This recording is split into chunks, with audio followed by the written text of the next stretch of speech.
Okay, it looks like it's 8:30, and so we will call this meeting to order. Welcome, everyone, to the Wednesday, March 9th Board of Forestry virtual meeting.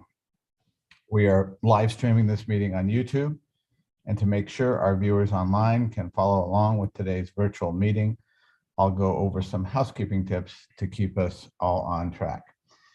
Everyone participating or presenting, please silence your cell phones and limit background noises. Remember to use the mute feature when you are not speaking and disable your video when not presenting or part of the discussion. For the record, we ask all presenters, guest speakers, board members, and members of the public to state their names for those listening online. If you experience technical issues, use the chat function on Zoom to connect with ODF hosts in Salem during the meeting. For those joining us online, I'll remind everyone of our general order of operations. After an item is introduced, I'll invite the presenters to begin. For board members, if you have clarifying questions, please use the raise hand function and I'll call on you. Presenters, we will do our best to ask questions one at a time. After a presentation, we will open up the floor for board discussion and additional questions.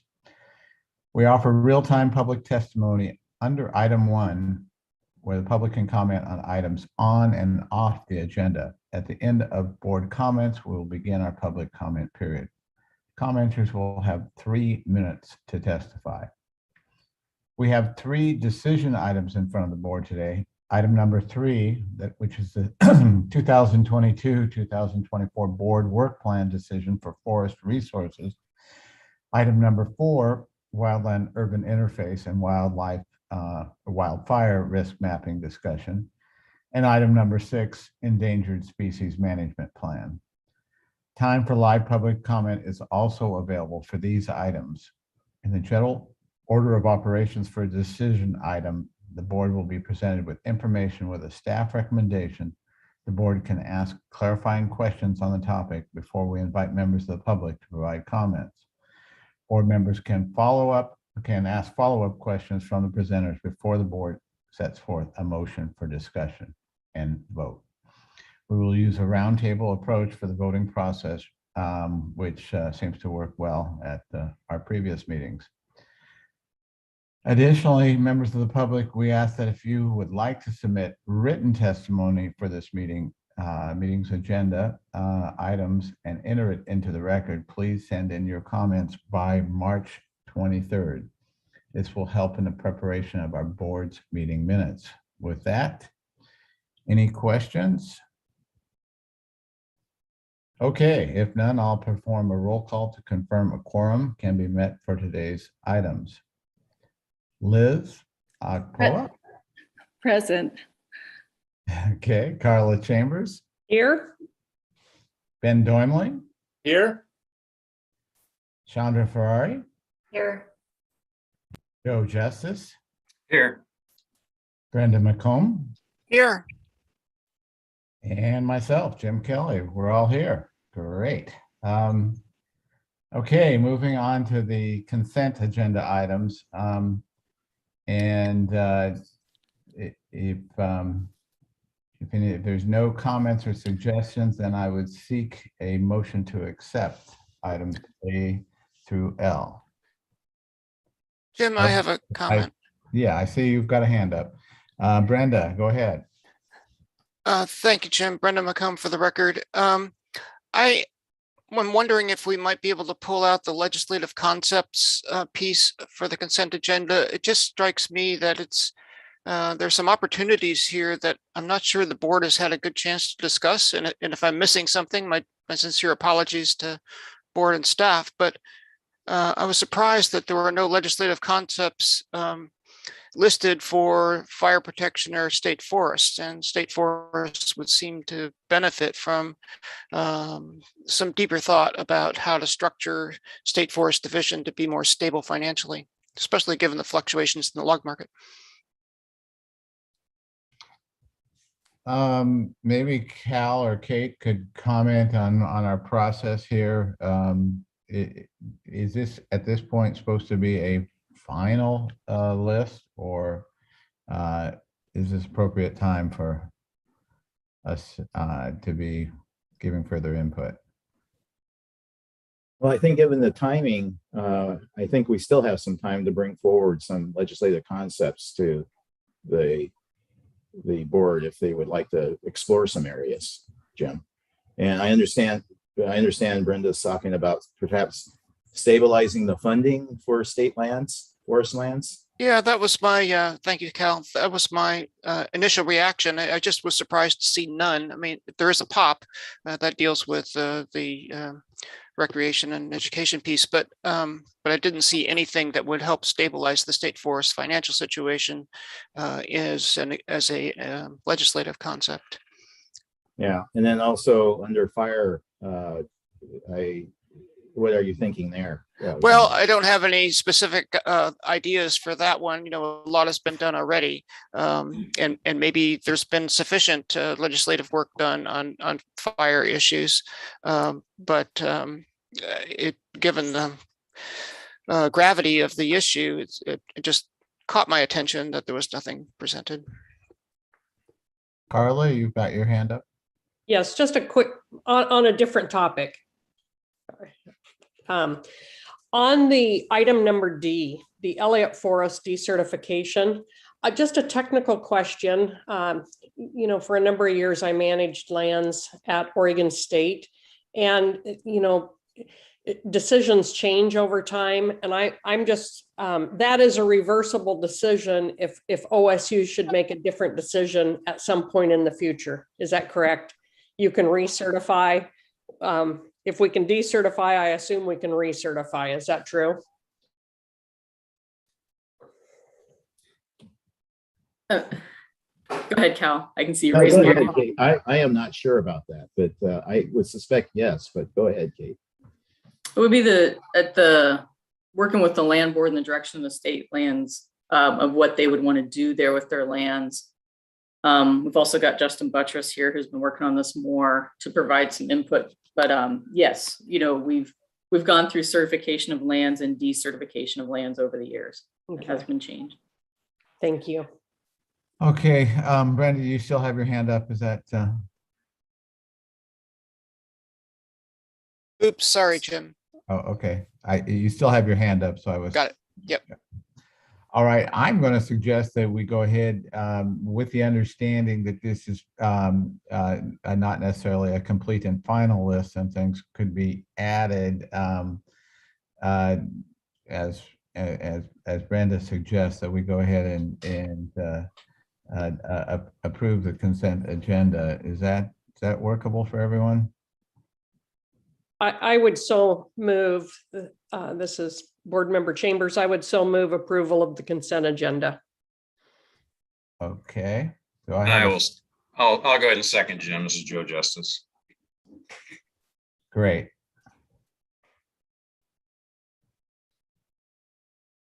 All right, so we have a motion and a second, and so we are going to approve the consent agenda. I'm going to do a roll call for the record. Liz? Yes. All right. Carla? Yes. Ben? Yes. Chandra? Yes. Joe? Yes. Linda? Yes, And I am a yes as well. All right. Thank you very much. Okay, we're going to move on to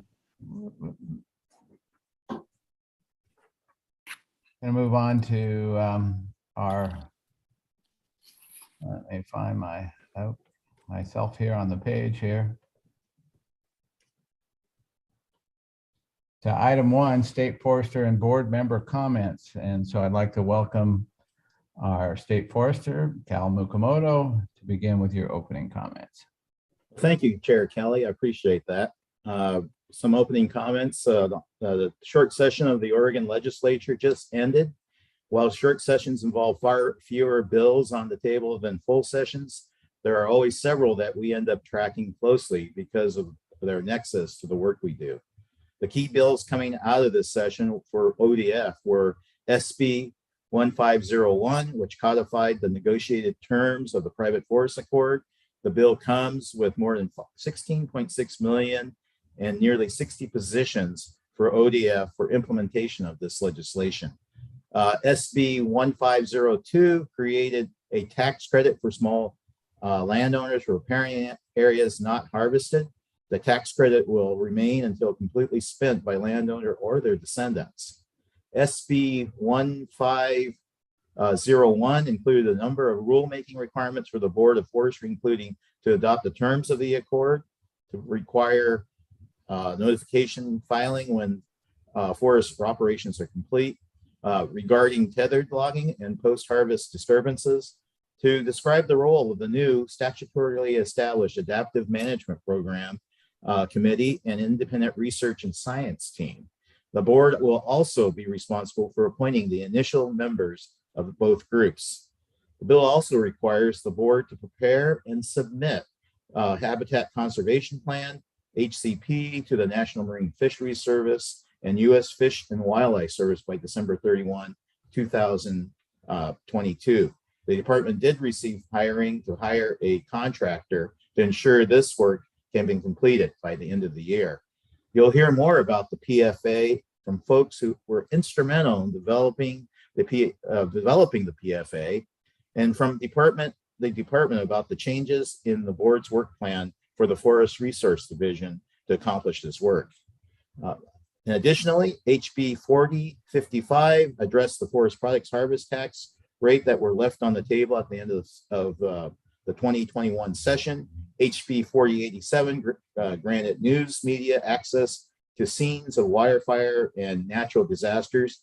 And ODF was part of the work group and helped reshape the concept after it died in committee during 2021 session, and will remain involved developing of training and credentialing criteria included in the bill language, protect the safety of our firefighters, preserve the integrity of fire investigations, and maintain the safety and effectiveness of our firefighting operations.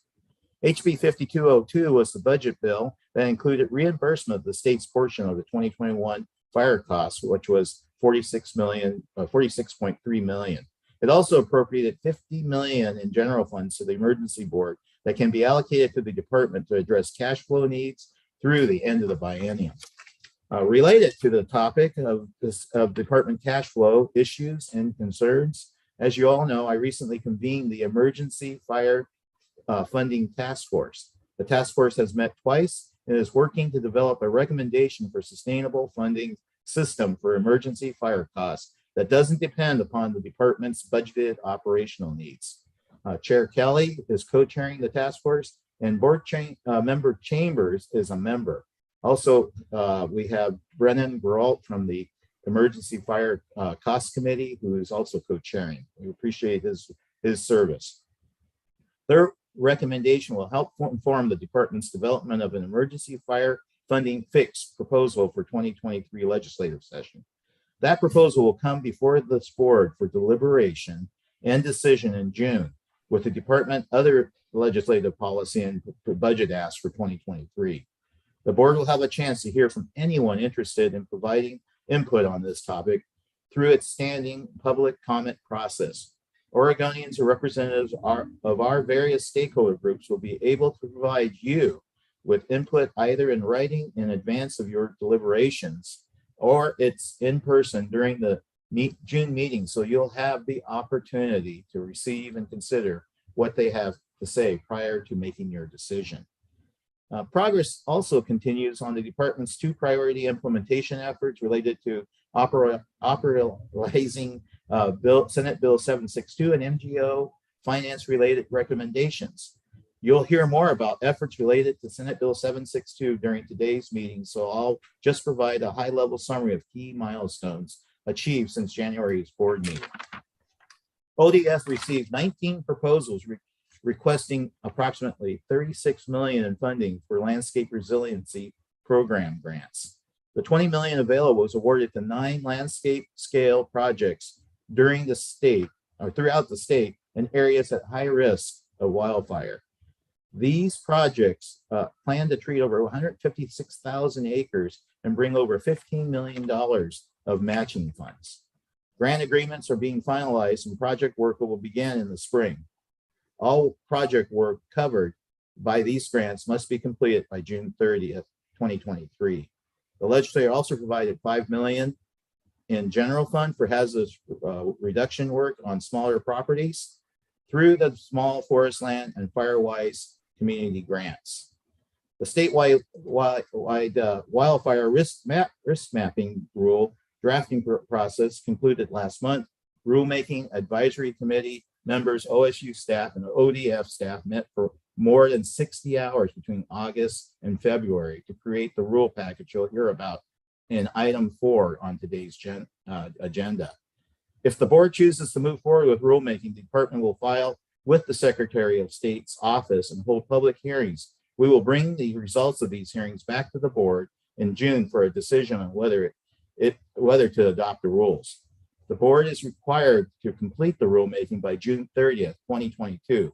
OSU has the same timeline to complete their map and development work. As for NGO recommendations, our January update to the board was followed by a presentation to the Joint Ways and Means Committee, Subcommittee on Natural Resources. Kudos to Sabrina Perez, who did a fantastic job presenting our work to date, along with Leah Cochran from MGO. And thank you, Board Member Chambers, for joining us for that presentation, providing the committees with some very valuable insights. As of today, we've successfully implemented 4 of the 28 recommendations, and staff are currently working on 14 others.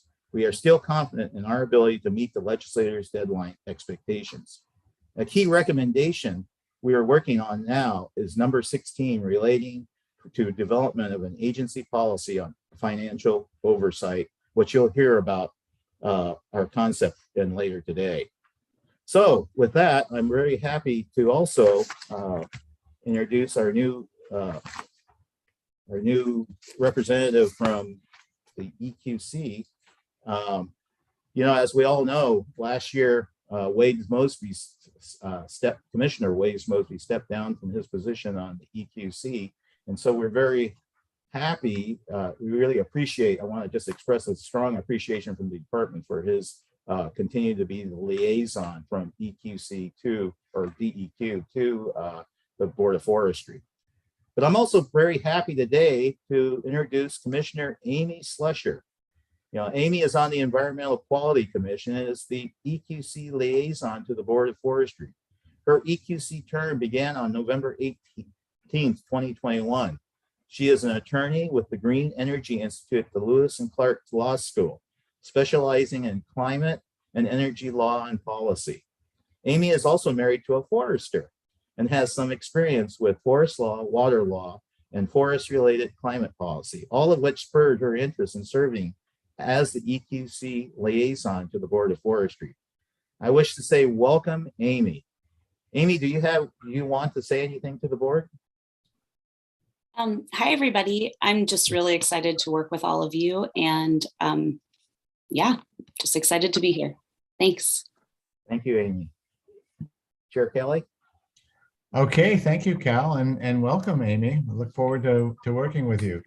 Board members, do any of you have comments that you'd like to provide at this point on any subject? Any board member comments? Okay, I'm not hearing any.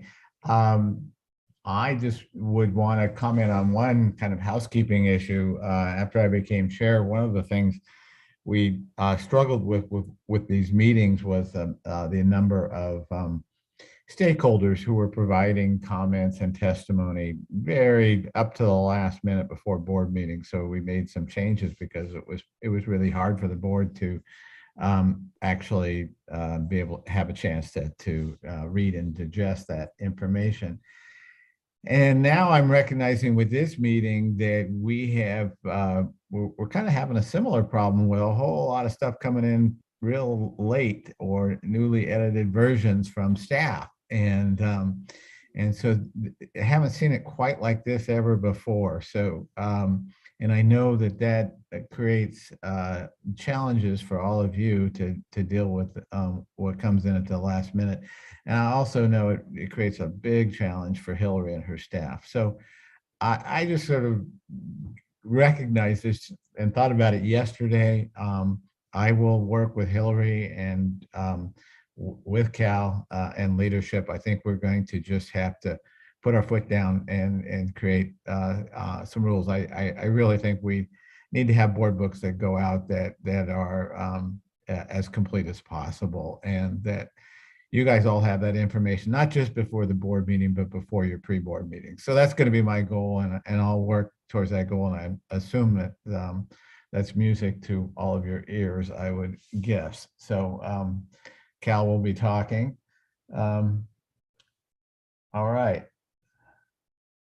So we also have our opportunity here for the public to make general comments. Let's see here. Thank you for those who signed up to provide testimony to the board today. We ask that everyone in the Zoom queue not exceed their allotted time of 3 minutes. I ask that before you start, you state your full name, the topic you are commenting on, any associated affiliation, if you are representing a group or organization. A timer will be provided to track your time, and each commenter will be called on by the board administrator. With limited time available, anyone who exceeds their time will be prompted to provide a closing statement and then muted. Okay, Hillary, are we ready to engage with the public comment? Yes, Chair Kelly, we are ready to begin. Great. Today, we have 3 members of the public signed up for item 1. Thank you all for joining us in the queue. To ensure we stay on track, I will list your names in a set order and just call on each of you to begin your testimony. You will also be shown a timer for 3 minutes. And when you see the timer run out, we just ask that you provide your closing statement. So for the order of item 1, we will have Ms. Lieb, Mr. Brownscombe, then Ms. Astor. So Ms. Lieb, can you please be on deck? I will get your timer ready.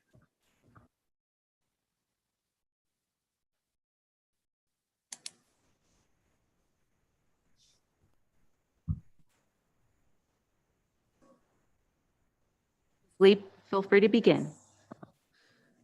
Good morning. For the record, my name is Heidi Lieb, and I am the logging contract coordinator for Boise Cascade. I appreciate the opportunity to speak to you today about the draft forest management goals and strategies. As you know, Boise Cascade has manufacturing facilities throughout the state forests region covered by the FMP. Boise relies on the state forest for our raw materials to operate our mills, which employ hundreds of rural Oregonians. As drafted, the goals and strategies are inordinately weighted towards facets of state forests that will impair ODF's ability to maximize revenue from these lands. There has clearly been more thought given to the environmental outcomes of greatest permanent value than there has been for the economic importance of our state forests. The goals and strategies related to environmental and recreation values need to be collapsed into fewer goals and strategies, or the economic goals need to be considerably expanded. An example of this are the carbon and climate change goals and strategies. Forests are a great place to capture carbon, but they are not a good place to store it in the long term. Carbon goals are better achieved by maintaining healthy forest stocks in combination with a robust timber harvest program that ensures carbon storage and long-lived wood products. Within this goal, there needs to be a strategy to increase locally sourced wood products to combat climate change by producing timber from state forests. Furthermore, selling carbon credits should not be the goal or the strategy of state forests. These credits produce no jobs and no environmental benefits for Oregon communities. Thus, the social cost associated with both reduced harvest and increased risk of wildfire overshadow any perceived benefit. The timber production goal as written would allow an extremely low amount of harvested wood fiber to satisfy this goal. It should include some form of target for timber production. This could be done using terms such as maximizing, optimizing, or at least providing sufficient levels to meet revenue goals.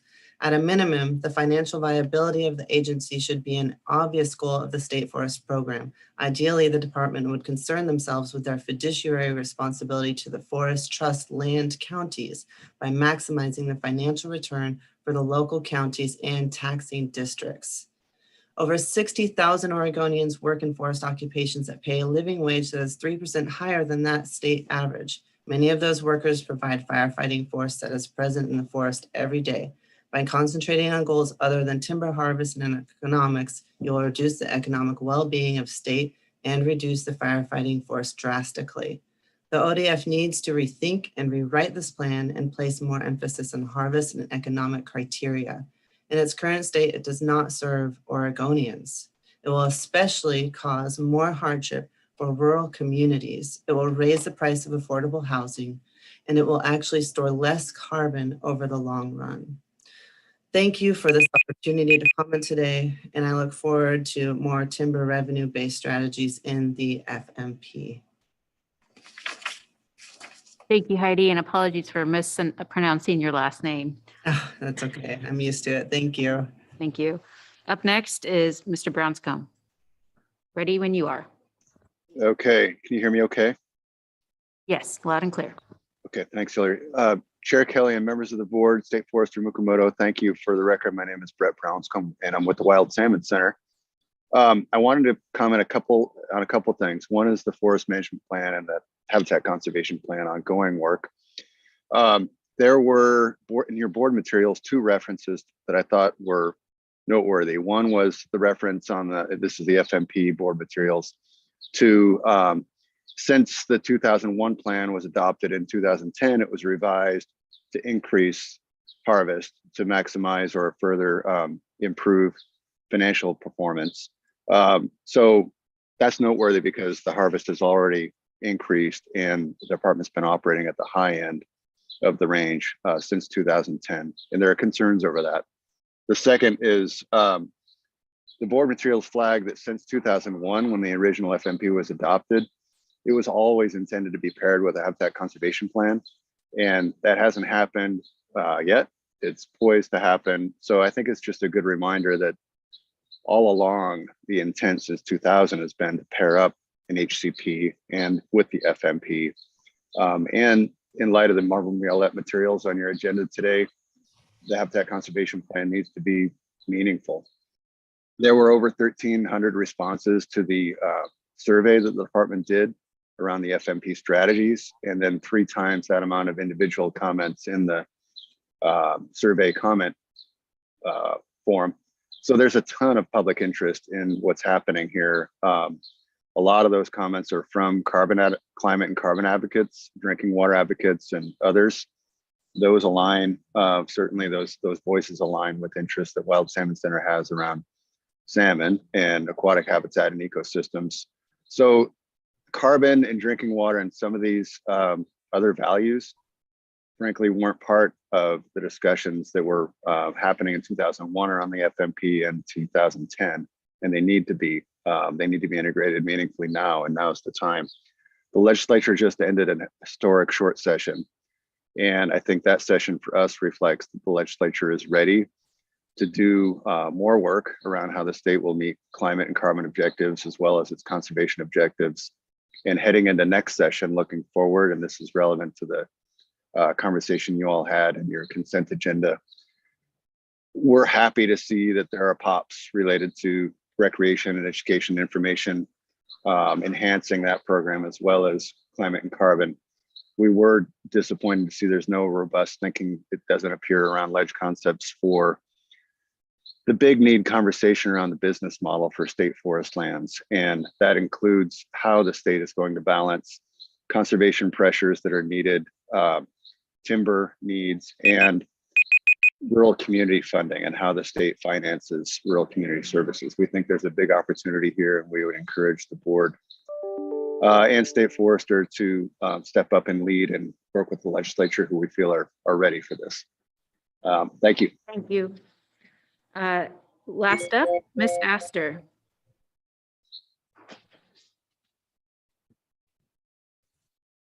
Yes, good morning, State Forester Makamoto and Chair Kelly. Thank you for the opportunity to speak today. My name is Amanda Astor. My pronouns are she, her, hers, and I'm the Forest Policy Manager for Associated Oregon Loggers. First, I will raise some of AOL's general thoughts about the forestry plan or the forest management plan, goals and strategies.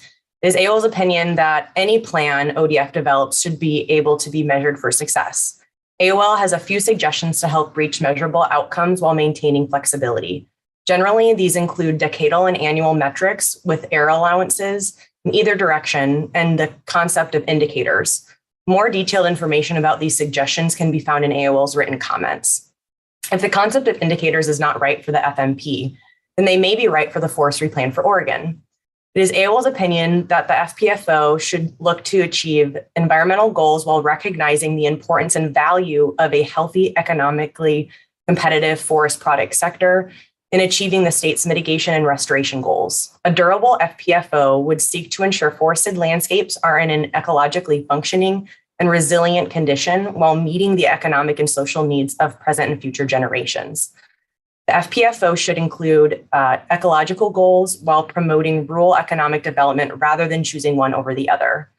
Today, the board will further discuss revisions of the FPFO with a focus on including climate change and forest carbon into the plan. AOL believes community impacts and downstream effects to the overall timber industry should be assessed and recognized in the plan.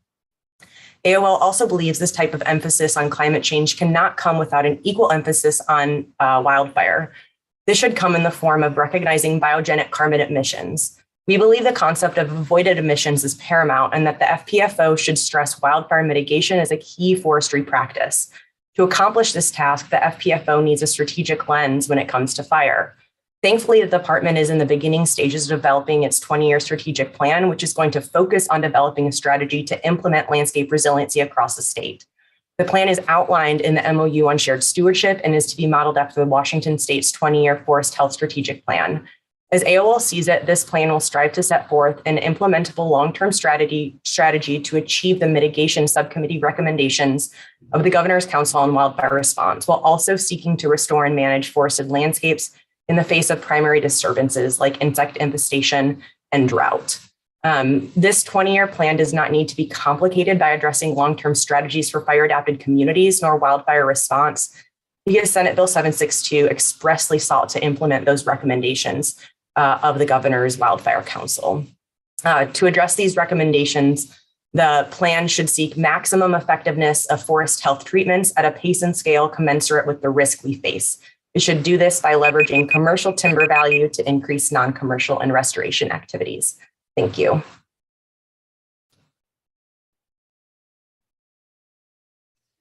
Thank you, testimony providers. We really appreciate your participation this morning, and you're welcome to stay in the Zoom meeting for the remainder of item 1. However, we just ask that you remain muted and disengage your video unless called upon by the board. So Chair Kelly and members of the board, this concludes our public testimony portion. Okay, thank you, Hillary. All right, today we have the honor of having Congressman Earl Blumenauer joining the board today. As state legislator and local government leader and member of Congress, Earl Blumenauer has dedicated more than 4 decades to public service. He started his career while still a college student, working to lower the voting age, both in Oregon and at the national level. I think I benefited because that just changed when I turned 18. And so I registered to vote and promptly got called to a month's worth of jury duty. So thank you, Congressman. So he, during his career, he has worked as an Oregon state legislator, a Multnomah County Commissioner, a Portland City Commissioner, and now for some time, he's been our congressman representing Portland, much of Portland and that area. He has developed a national reputation for his advocacy on environmental protection, land use planning, public transportation, and innovation to create more livable communities. In Congress, he has focused his efforts on making the federal government an effective partner in protecting our public lands and addressing the climate crisis.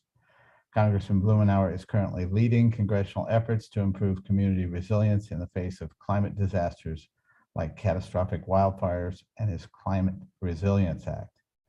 Congressman is also a strong advocate for agricultural policy that is more sustainable for both people and the planet. He has led progressive efforts to reform the federal farm bill with legislation like his Food and Farm Act. The Congressman is a leading advocate for rebuilding and renewing our nation's crumbling infrastructure. He authored several measures in the recently passed bipartisan infrastructure law, including the tax on petrochemicals to ensure polluters are paying for the cleanup of Superfund sites. He also advocated for the funding for power infrastructure, public transit, passenger rail, bridge repair, clean drinking water and wastewater, high-speed internet, clean energy, transmission, EV infrastructure, and grid deployment authority to build a clean 21st century electric grid. Tires me out just reading all of that. Welcome, Congressman Blumenauer. Are you with us?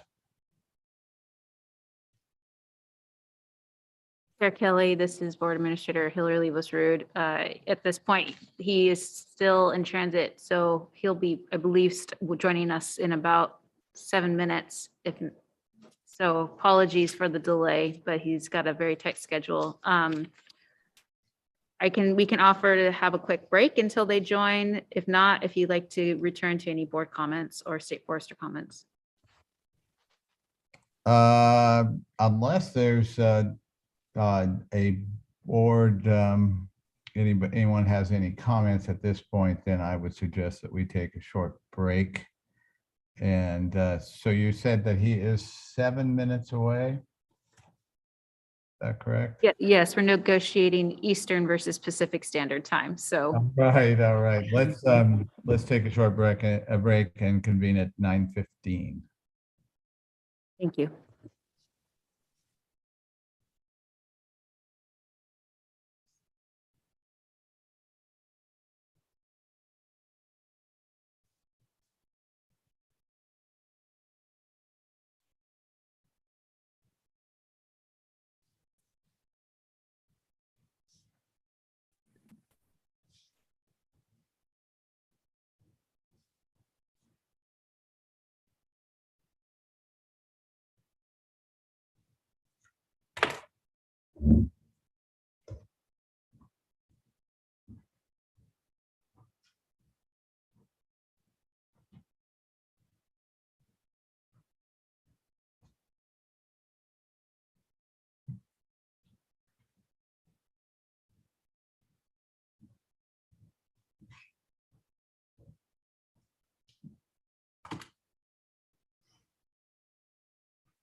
Good morning, Congressman.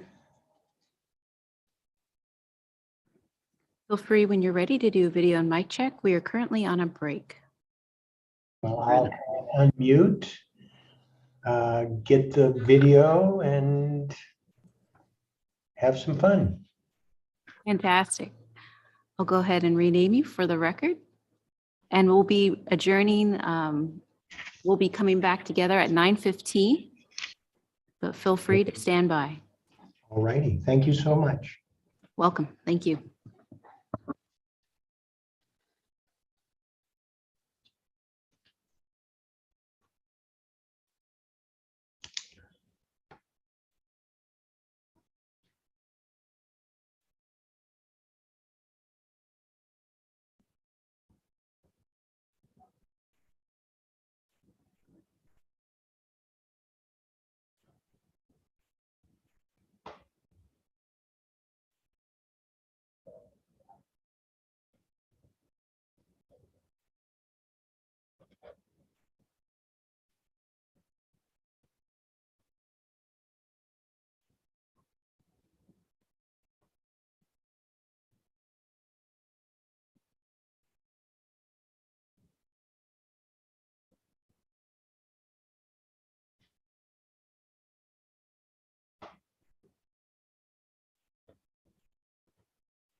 Yes.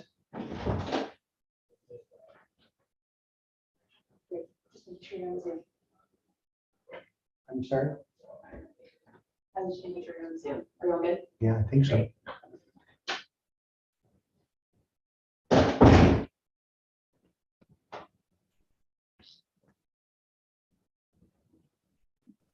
Good morning, Congressman. This is Carla. Hi. Hi, how are you? Good. How are you?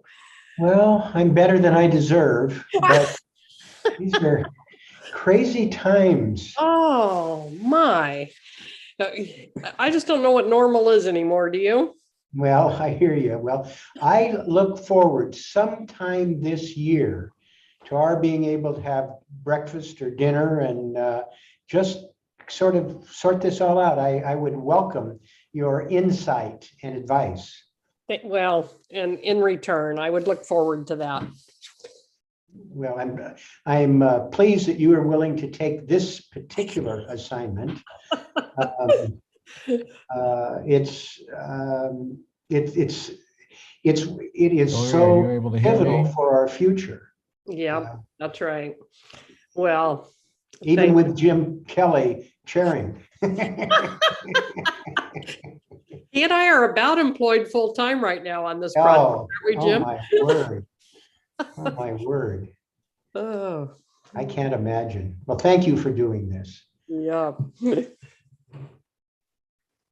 welcome back, everyone. We're reconnecting for the remaining part of Anyone the able to morning. hear me? Yes, Chair Kelly, we can hear you and see you. Now you're on mute. One moment. Do one more mic Yeah. check.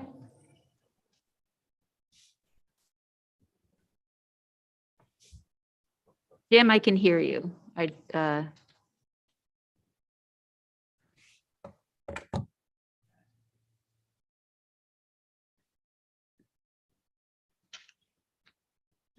Jim, if you could go ahead and do one more. Oh, we just lost him. Hillary, yeah, it looks like he's having some technical difficulties. I think we should probably move forward. I agree. Chair or State Forester Mukomoto, any questions or issues before Before? we were reintroducing Mr. Blumenauer? Oh, okay. I would love to do that. That'd be great. Do we need to reread the introduction at Jim Kelly? Okay. All right. Let me know when I should go. Go ahead and proceed with the last paragraph. Then we can maybe Jim will be able to join us. Okay. All right. Well, as we can see, that Jim Kelly is having some, or Chair Kelly is having some internet connection problems. So I'm going to say I've got the honor to introduce Congressman Earl Blumenauer. And this is a very big honor. I understand that in Congress, he has focused his efforts on making the federal government an efficient partner in protecting our public lands and addressing the climate crisis. Congressman Blumenauer is currently leading congressional efforts to improve community resilience in the face of climate change disasters like the catastrophic wildfires with his Climate Resilience Act. The Congressman is also a strong advocate of agricultural policy that is more sustainable for both people and the planet. He has led progressive efforts to reform the federal farm bill, with his legislation like his Food and Farm Act. The Congressman is a leading advocate for rebuilding and renewing our nation's crumbling infrastructure. He authored several measures in the recently passed bipartisan infrastructure law, including the tax on petrochemicals to ensure polluters are paying for cleanup of Superfund sites. He also advocated for funding for power infrastructure, public transit, passenger rail bridge repair, clean drinking water and wastewater, high-speed internet, clean energy transmission, EV infrastructure, grid deployment authority to build a clean 21st century electric grid. Congressman Blumenauer, welcome. And I understand that you would like to address the board and offer some time for them to ask questions. Yes. Well, it is an honor for me to join you. I was just referencing with board member Carla Chambers that I think what you're doing is one of the most critical roles that any Oregonians can fulfill. Forestry is part of our heritage. It's a critical part of our landscape. It's key to our being able to meet our environmental challenges. It is a cornerstone for the economy in many communities. And it's been a source of, I don't have to tell you, modest controversy over the years. I got my introduction when I chaired the Revenue and School Finance Committee in the Oregon Legislature, I think back before any of you were born. But in that role, chairing the committee, I was right in the middle of issues that dealt with timber tax, the Western Oregon ad valorem compromise that we were able to develop, small woodlot tax, dealing with making a transition from an outmoded ad valorem system that actually incented people to cut more rapidly in a way that was more reckless and destabilized revenues. And we were able to put together on a bipartisan basis legislation that was enacted, and until recently things started to unspool, I think served us well. But it gave me an appreciation for the complexity and the importance, and particularly your role. I come somewhat humbly because the federal government has not always been your best partner dealing with forest management, including insane policies to not allow emergency funding dealing with disasters and cannibalizing the Forest Service budget. I'm hopeful we've turned that corner, but there are untold opportunities in terms of stewardship of federal land, the partnerships that you embody in terms of people who manage and own forests, Native Americans, state and local government, people who care deeply about the environment, water. I mean, you touch everything, and not just in rural and small town. It affects us all. So I want to express my deep appreciation for your service. I know that you're working hard to move forward in a time of some contention. We still have challenges. You know, it's frustrating to me. And I was in the Oregon legislature when we passed Senate Bill 100 and thinking about the land use implications, that today the most rapidly growing area of development in the United States is in the rural-urban interface. Just nuts. And that represents a failure on a number of fronts. But again, Oregon is trying to move forward on that.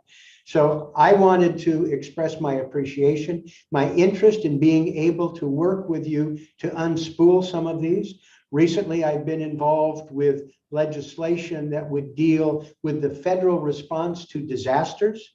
You know, FEMA has not been charged with dealing with extreme heat or extreme cold, or dealing with the air quality implications that you're well aware of with our forest fires. We need a reset in terms of what the federal government does to be a better partner.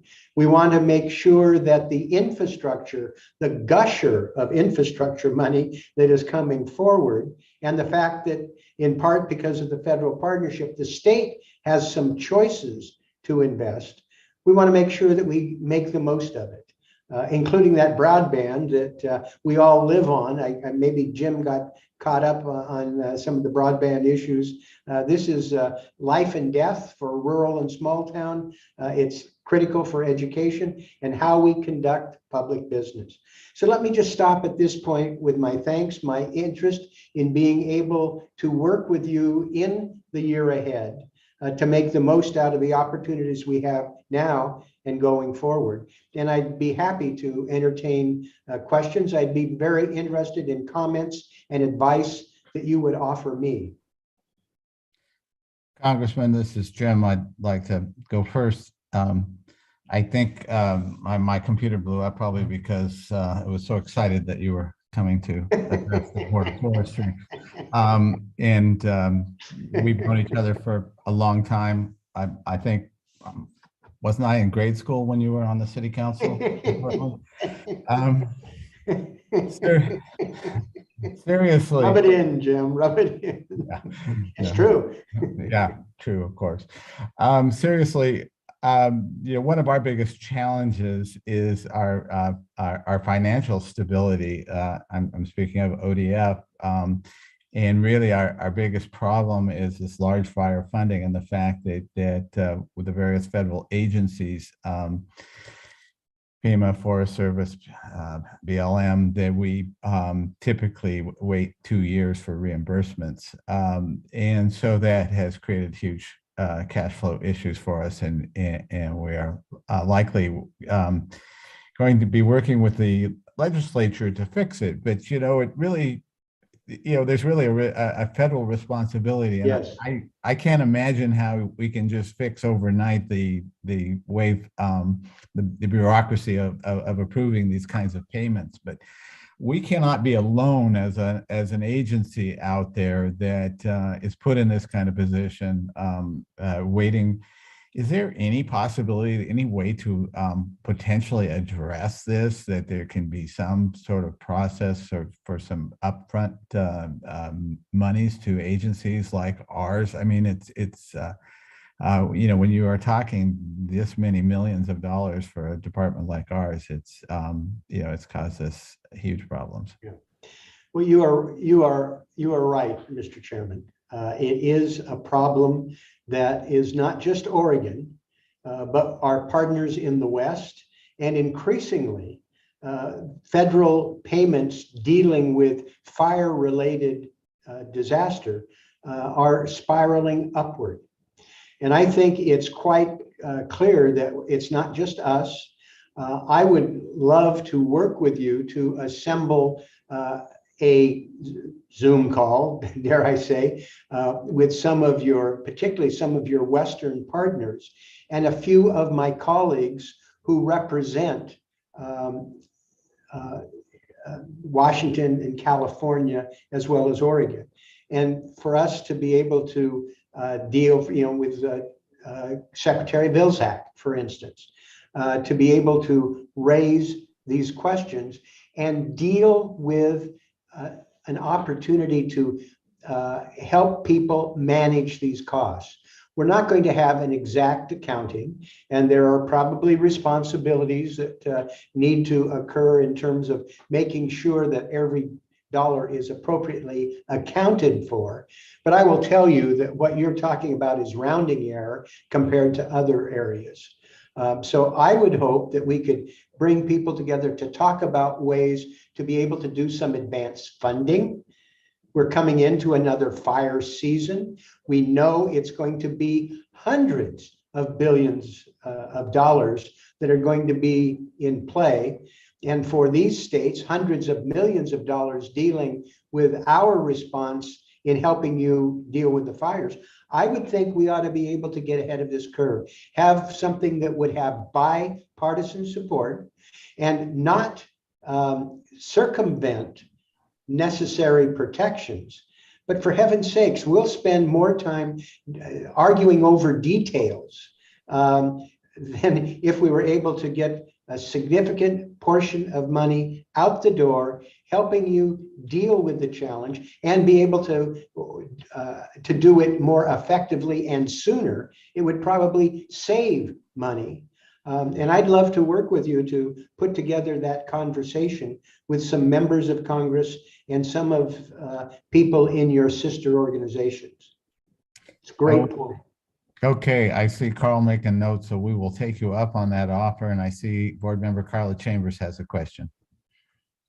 Congressman, we really appreciate your leadership in this area.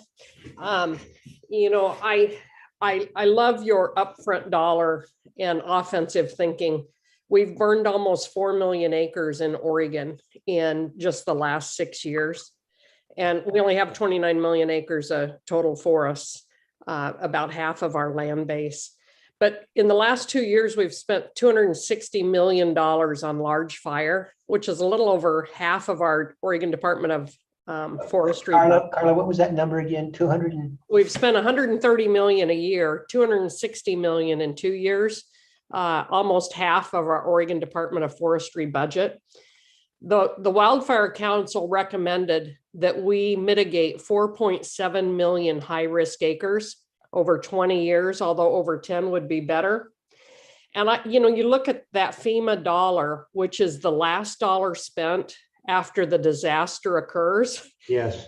And the only way we get ahead of that curve is to spend that dollar on early offense. Yes.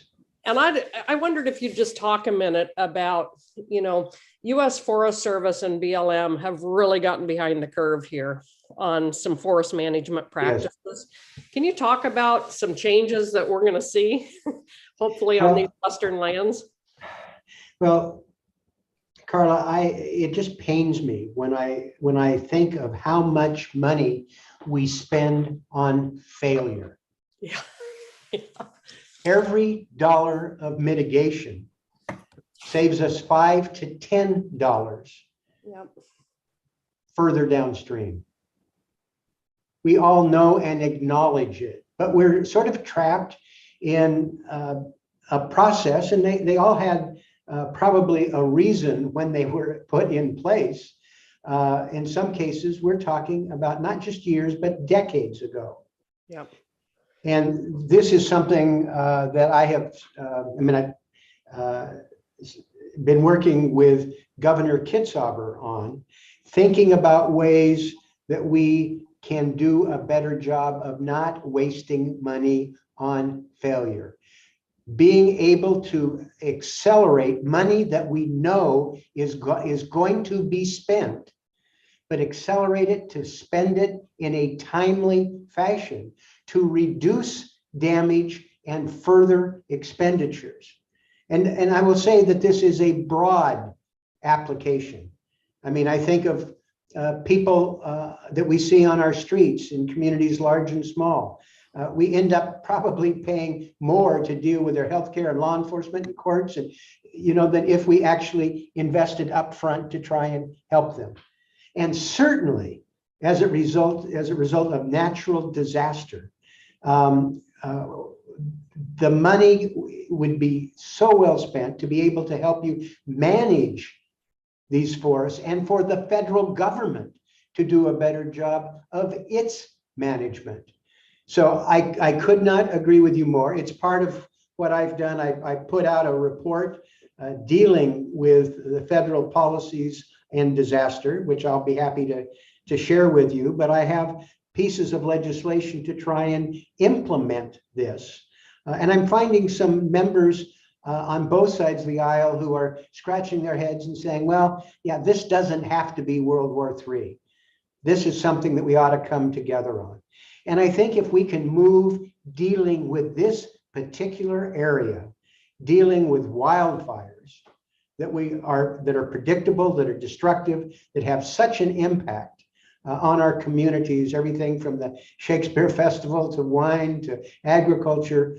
And I came home 2 years ago, having been in the East, to the worst air quality in the world in my hometown of Portland, as the smoke drifted up.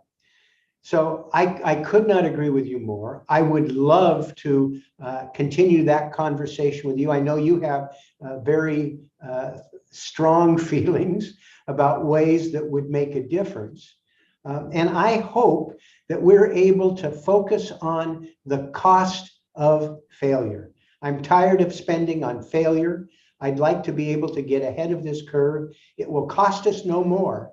And I think it will be the signal of the opportunities that we face. And you don't have time for me to go on a rant, but it's an area that I'd love to have further conversation, because we're dealing with climate policy. Opportunities to be able to deal with our forest policies properly. Opportunities in terms of water. Half of Oregon relies on water coming from our forests. I mean, these are areas that I think can build momentum to actually solve our problems. And I would love to explore this further, and I welcome any specific examples you have about ways that we're wasting money dealing with failure rather than trying to get ahead of the curve. There's nothing, Carla, that I think is more important than what you just raised. Okay, Congressman, we have another board member, Joe Justice, who's like to ask a question.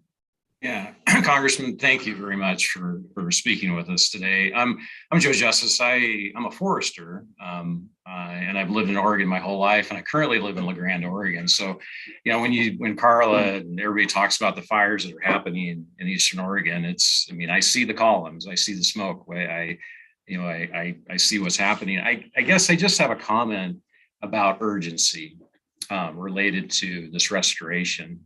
We are losing the infrastructure. We are losing the tools actively to conduct restorations on these federal lands. And that's the sad fact that I see. We're losing. I manage a land base in Northeast Oregon, 275,000 acres of private timberlands that I manage on behalf of Manulife Forest Management. And it's a struggle here. The logging infrastructure, the milling infrastructure, that all of these things that are going to need to be used in order to do restoration on federal lands, and the millions of acres. And as a forester, I go and I see these federal lands, and it makes me sad, frankly, to see the conditions of so many of the acres of federal lands that are burning, that are in just conditions, horrible forest health conditions that need tremendous restoration. And I know the future of them. They will burn. And I also am just terribly concerned about the urgency by which this can happen, that we can actually tackle this problem, that we have the people, We have the machine in place to do it. So really, Congressman, that's my concern from somebody who lives here, who sees it, that experiences it, that is really, as an Oregonian, I'm just terribly concerned about our federal lands and what the future really holds for them. But thank you for coming. Thank you for your interest in this. I appreciate it. Well, thank you for your observation. It's kind of disturbing to take a helicopter ride, particularly in Eastern Oregon, looking at the difference. You can just tell those that are privately managed and those that are in the stewardship of the federal government. It's embarrassing and it's wrong. So I agree with you about urgency, but I hope that this is something that we can continue a conversation trying to build momentum, because there are people in Congress in both parties who I think understand that, and I think could work with us to try and thread this needle. It's going to save money in the long run. Yeah, Congressman, as Joe was pointing out, the importance of keeping this mill infrastructure in Eastern Oregon, and this is really an interesting one, because this is something that a lot of environmental groups recognize how important and are very supportive of trying to keep the mills open in the part of Oregon where Joe is, or down in Lakeview. So we have a lot of opportunity there when we have industry and environmentalists all singing the same song. I think Brenda had her hand up. Brenda McComb. Yeah, thank you, Jim. Brenda McComb for the record. Congressman Blumenauer, thank you so much for being here today. I certainly don't want to disagree with my fellow board members, Carla and Joe, but it does become an issue of balance, right? I mean, we do need the infrastructure to restore some of these forest lands to what they might have been previously, but more importantly, to create opportunities for these forests to be resistant to and resilient from future fires, because we know they're going to burn, while at the same time honoring the Clean Water Act, the Clean Air Act, and the Endangered Species Act. So I think that I appreciate the direction that the conversation's going, but I do hope that we don't throw the baby out with the bathwater here when we're trying to resolve a problem that we may see on federal lands, but it has to be balanced with other priorities. Well, we're Oregon, and we're not going to short circuit important environmental goals and protections. But that said, I think we can identify areas where there are people coming in. What Jim was just saying about the recognition that the infrastructure, the mills represent. I think there's a convergence that is occurring. I love the material that Governor Kitzhaber has put together dealing with the future of forestry in Oregon. I thought it was very helpful material. I think there is a consensus that is emerging. We saw it play out in this Oregon legislature, where it wasn't World War III, where people came together on some reasonable legislation and made some progress. And not everybody was 100% satisfied, but I count that as an important achievement. And I think we can build on this. And you're in the vortex here. You have a difficult job. You're balancing all sorts of challenges, economic, environmental, and indeed, I will say social and political. But I would like to be counted as an ally who would like to learn from you, understand the challenges that you face. I bleed green. I am a very strong environmentalist. I've been involved with this legislation forever. But I also will say that I was able to craft proposals in the Oregon legislature that were true to the environmental values and were able to build consensus to move things forward. I think we can do that. The stakes are so high. The cost of failure is so extreme. And I think we're watching people understand this dynamic in a way that I think there's an opportunity. I truly do. And I don't want to be Pollyannish, but I would like to be counted as an ally to think this through and take your advice on ways that the federal government can be the partner you deserve and Oregonians need. Thank you. All right, any other questions for the Congressman? Doesn't look like it. Great. Congressman, thank you so much for taking the time to see us. We will follow up with you. I all really appreciate it. So, thank you for your service. I mean, there was a joke by some of the members about how much time you're spending on this instead of family and business and getting off Zoom calls. This is an important role that you play, and I appreciate the sacrifice you're making to try and do it right. Thank you very much. Thank you. Okay, we are going to move on to our next item, item 2, and Kyle Abram is going to lead us here, and I will turn it over to Kyle.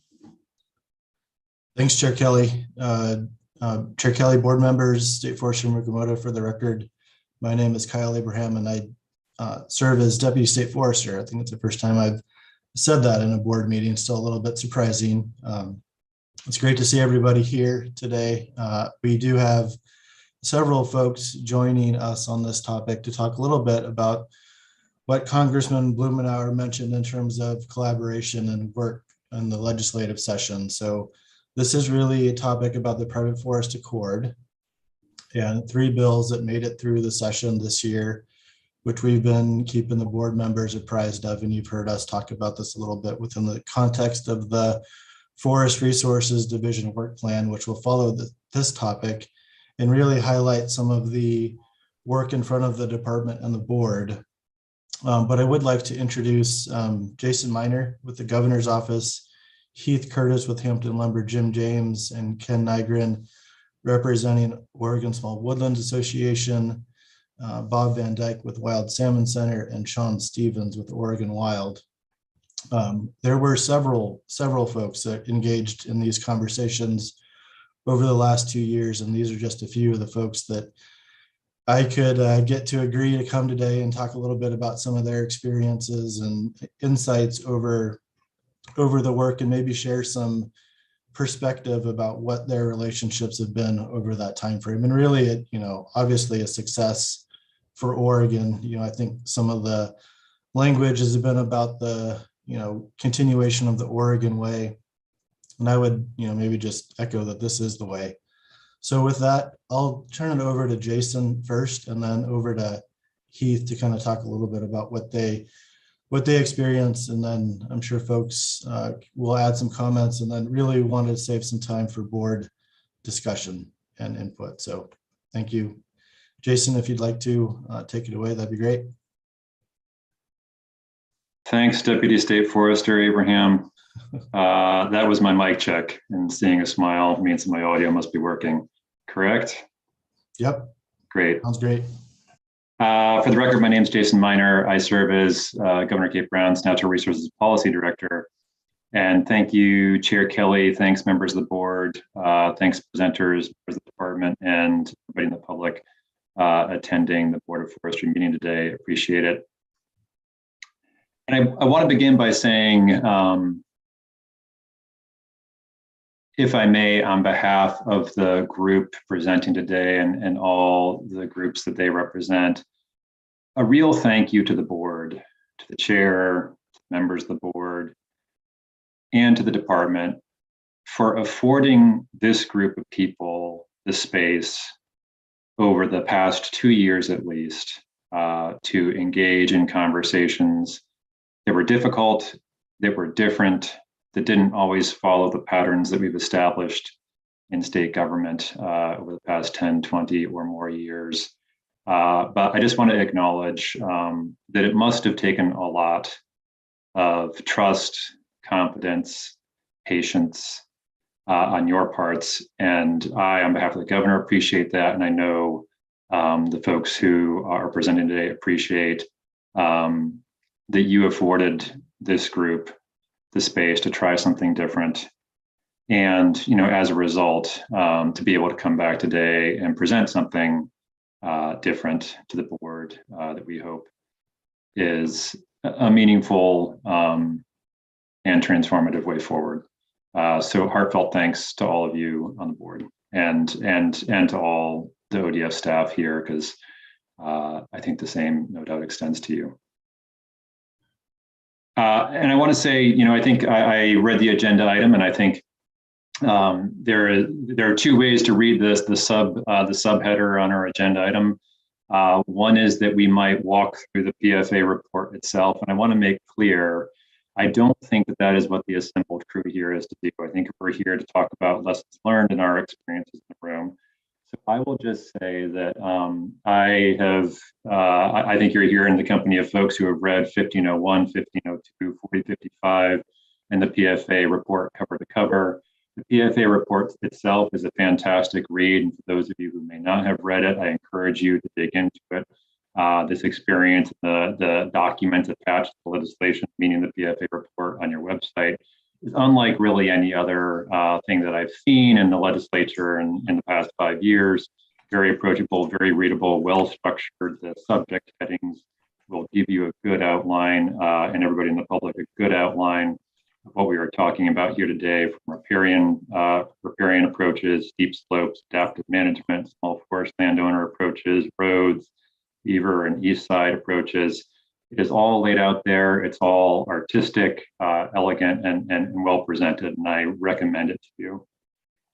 So I will shift quickly to what I think we are here to talk about today, and that's a bit of lessons learned. And in some way, in putting these couple of points that I feel like I experienced for the past couple of years, 12 months in particular, I think in some ways my comments might have gone better at the end. And so I just maybe encourage you, if I may indulge myself and say some of these reflections may be more conclusory reflections as folks further on in the lineup go through their experience. But I'll go through about 6 things that I think I wanted to convey to the board. And I think one is to acknowledge this time right now, we're at a pivot point, March 9th, 2022, where this work is shifting from the group of people in front of you to the board and department. And I began this by saying thank you for this space to do this work. And I think my first, the first thing that I'd want to convey is now is the time to close that space or transition that space. And I think no one in this room expects that space will persist. And instead, we recognize that this is a transition to strong board leadership, strong department leadership on all the hard work that went on here. Second, as I had the obligation to read 1501 cover to cover as I filled out the resolution for the governor, it is rife, full with timelines and deadlines. And those timelines, expediency, completing those rulemakings, populating the boards or populating the groups to do that work.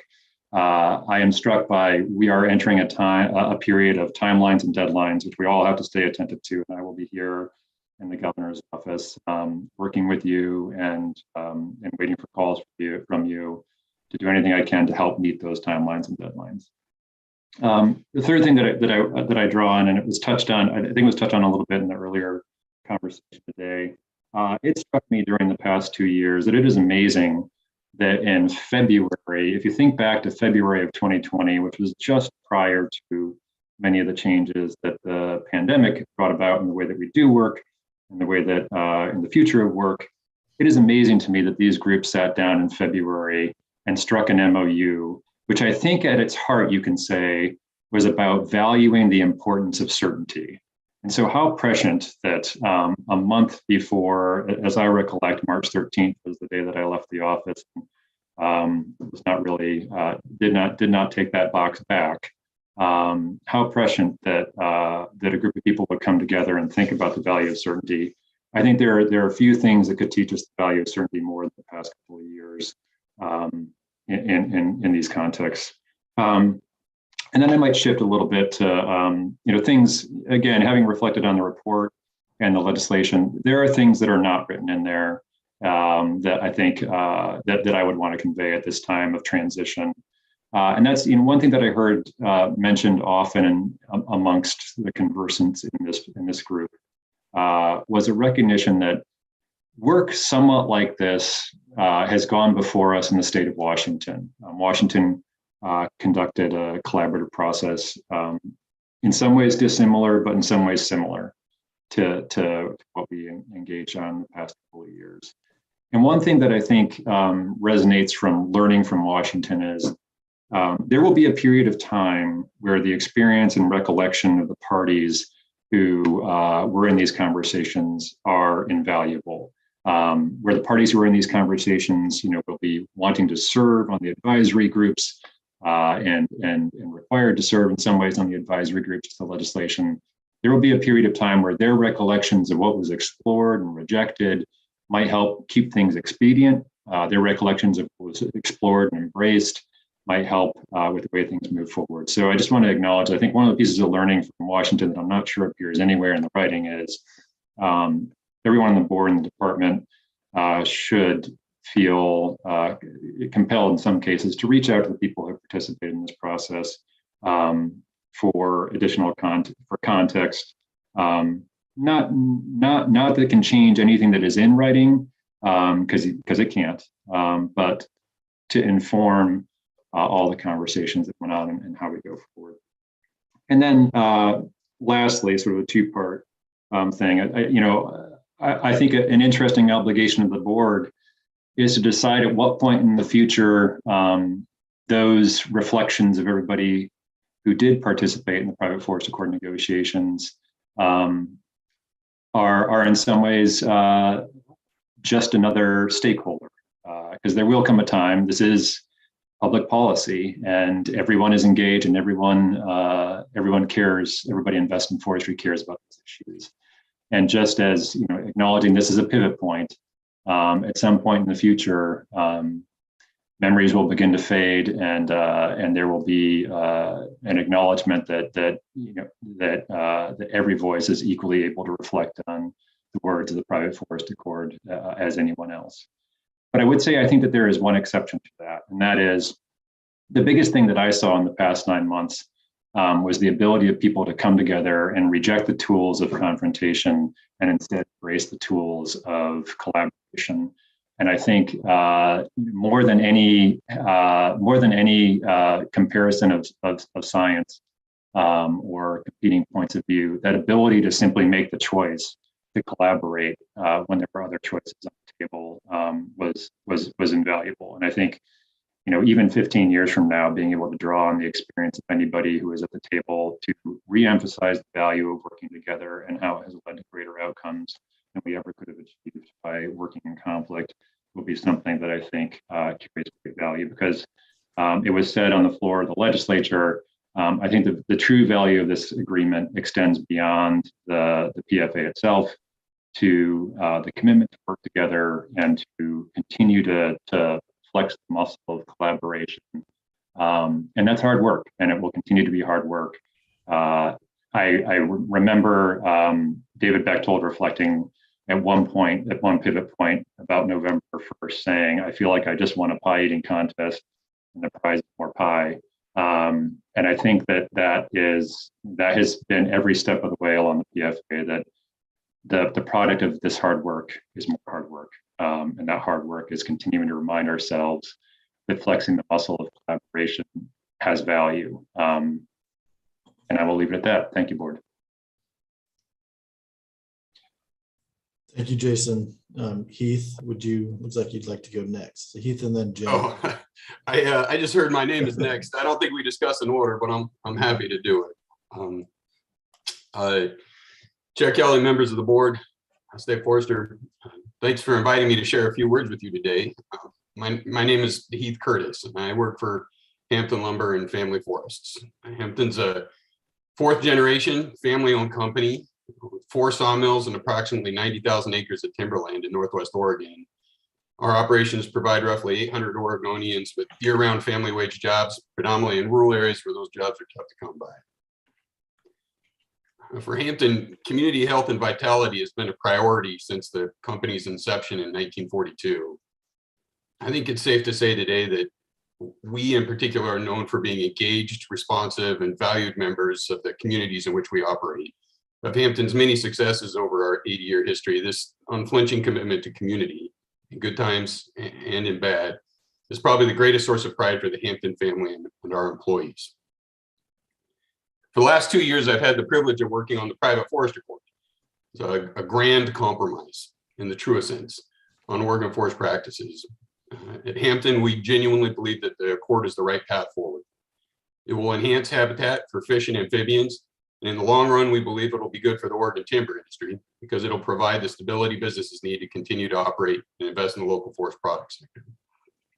That Oregonians could come together and resolve difficult issues through dialogue and compromise is certainly worth celebrating. What was made clear throughout this process is that while we each might have different ideas on how to effectively maintain and protect forest waterways, all parties to the accord share the twin goals of achieving both healthy ecosystems and productive forest lands. But if I may, I do want to highlight the very serious nature of the undertaking. In many places in Oregon, the private forest accord will result in double-digit losses in private timberland. And that comes at a price, not only to the landowner, but to the small family-owned businesses that work these lands year after year. I grew up in Eastern Oregon during the 90s, and I witnessed what casual natural resource policy can do to rural communities. In my hometown, doctors moved away, restaurants closed, kids went hungry, and more people found themselves battling addiction. It was a disintegration that was painful for all who witnessed it, but particularly for those who, like I do, feel that such hardship was unnecessary and avoidable. Please make no mistake, the private forest accord will result in mill closures, particularly when combined with proposed harvest reductions on state forests. And the community supported by those mills will feel it intimately. This weighs heavy with me personally and with the Hampton family and our employees. This angst is compounded by some skepticism that what we did was indeed informed by the best available science. Everyone at the table was able to cite research in support of their positions. In a very general sense, what we've done is shift our practices from one side of the confidence interval to the other. With the PFA, Oregon's forest practices will be extremely precautionary when it comes to aquatic wildlife. That's not so much science as it is policy, and it required weighing costs and benefits. I've outlined some of the costs, so what are the benefits? Chief among them is the promise that if we could come to agreement, the federal wildlife agencies would support us with an incidental take permit, an ITP. While we don't believe our practices commit take of salmon today, that's important, an ITP under an approved habitat conservation plan is a strong public signal from the federal wildlife agencies that we're doing a good job. There will always be those out there who think we should do more. Some folks just don't like the idea of cutting trees and they never will, but if the federal agencies sign off on our salmon conservation efforts, we think most Oregonians will be satisfied too. Second, the private forest accord includes an adaptive management process that we believe, when combined with the agency's statutory obligations, will produce a deliberate and manageable rate of change to Oregon's forest practices going forward. The PFA is comprised of voluntary concessions on the part of timberland owners. Our genuine hope is that these changes produce regulatory stability, allowing us to invest in Oregon with confidence that the conditions of investment will not radically change going forward. So with that, we think the trade-off was worth it. Hopefully with the PFA in place, Oregonians can be as proud of Oregon's working for us as we are. If I may, please know that Hampton did not act alone. Though there are many who invested significant time and energy in this process, it's worth mentioning specifically those on the industry negotiating team, including Eric Geyer at Roseburg, Diane Myers at Weyerhaeuser, Adrian Miller at Rainier, Cameron Krause at Swanson, and David Bechtold with Northwest Resource Lot. And Britta Gerolds at Lone Rock pitched in everywhere he could. These individuals, like the companies they represent, engage this effort with the best of intentions, with the goal of ensuring the long-term health and stability of Oregon's working forest and the communities that surround them. We genuinely appreciate your help seeing it across the finish line. To that end, I'm confident this will be the largest and most difficult rulemaking in ODF's history. I genuinely am. It will require extraordinary resources on a very short time frame. Please give them the flexibility and resources they need to get the job done. The private forest accord depends on it. if I may, just off script for a moment, I do want you to know that I witnessed over the last 2 years the opportunity to work collaboratively and meaningfully with organizations, and specifically organizational leaders who I had considered staunch adversaries for my entire career. That I was able to build personal relationships, and I would say some mutual respect, abundant mutual respect for Sean Stevens and Bob Van Dyke, I think really says something about this process. They've taken risk in this process, and I acknowledge that. And I think that their organizations should be commended and recognized as leaders in the environmental movement in getting hard work done. So with that, thank you for taking my comments. Jim, would you like to say a few words? Yeah, thanks, Kyle. Yeah. My name is Chair Kelly, State Forester. My name is Jim James. I represented the Oregon Small Woodland Association in the Private Forest Accord. And I've experienced a lot of changes in the forest practice rules. But this process was unique in that a lot of the agreements that we were trying to achieve were identified in advance. For example, the Habitat Conservation Plan for aquatic species, sustaining the wood products industry in Oregon, and recognizing disproportionate impacts to family woodland owners. The process was also defined in advance, to where we would work collaboratively and negotiate to find answers that solved and achieved the goals that we were looking for. Early in the process, it became clear to me that everybody who signed the agreement was committed to what we had agreed to. But the vision of how to achieve that was specifically and uniquely different. And the process that we set up then actually forced us to investigate the rationale for other sides' opinions, to clear up misunderstandings of what the current rules were and what the current achievements with the current forest practice rules were. And we identified the factors that would influence the outcomes that we were all looking for. And there was plenty of opportunities to question one another for that rationale, and to work to try to understand how we could work to find some elements of compromise. And I'd like to use the small woodland owner process as an example of how that worked. We originally recognized that there would be disproportionate impacts to family forest landowners. And then we openly discussed the role that family forest landowners play in the wood products industry and in the protection of very important riparian habitat. We discussed the differences between small woodland owners and large landowners and investigated if there were opportunities to do things differently. We agreed that it would be environmentally beneficial to maintain family forest lands as forest lands and not be economically motivated to convert to other uses. And we agreed that family woodland owners were going to need some more assistance than currently provided by the Department of Forestry because of the complication of what the new rules would look like. And so with all these in mind, we questioned one another. We offered back and forth proposals. And at the end of the day, we agreed on some family woodland owner policies for Western Oregon and for Eastern Oregon. And I might say that the outline for our final agreement was actually a proposal from the ENGOs after we were trying to find an adequate solution. And I appreciated their insight to recognizing the difficulties that family woodland owners had and to truly work to find solutions that would be successful. I think I mentioned that the Department of Forestry will have some additional roles for family woodland owners. We've recommended, or actually in the standard, ODF will need to have a special office specifically to assist family woodland owners. There'll need to be educational outreach through the ODF partners in the Partnership for Forestry Education. There's going to need to be some assistance for family woodland owners who harvest less frequently. There's some financial assistance programs that ODF will coordinate, and there's some incentives for family woodland owners to comply with the same practices that large landowners do, that again will be coordinated by ODF.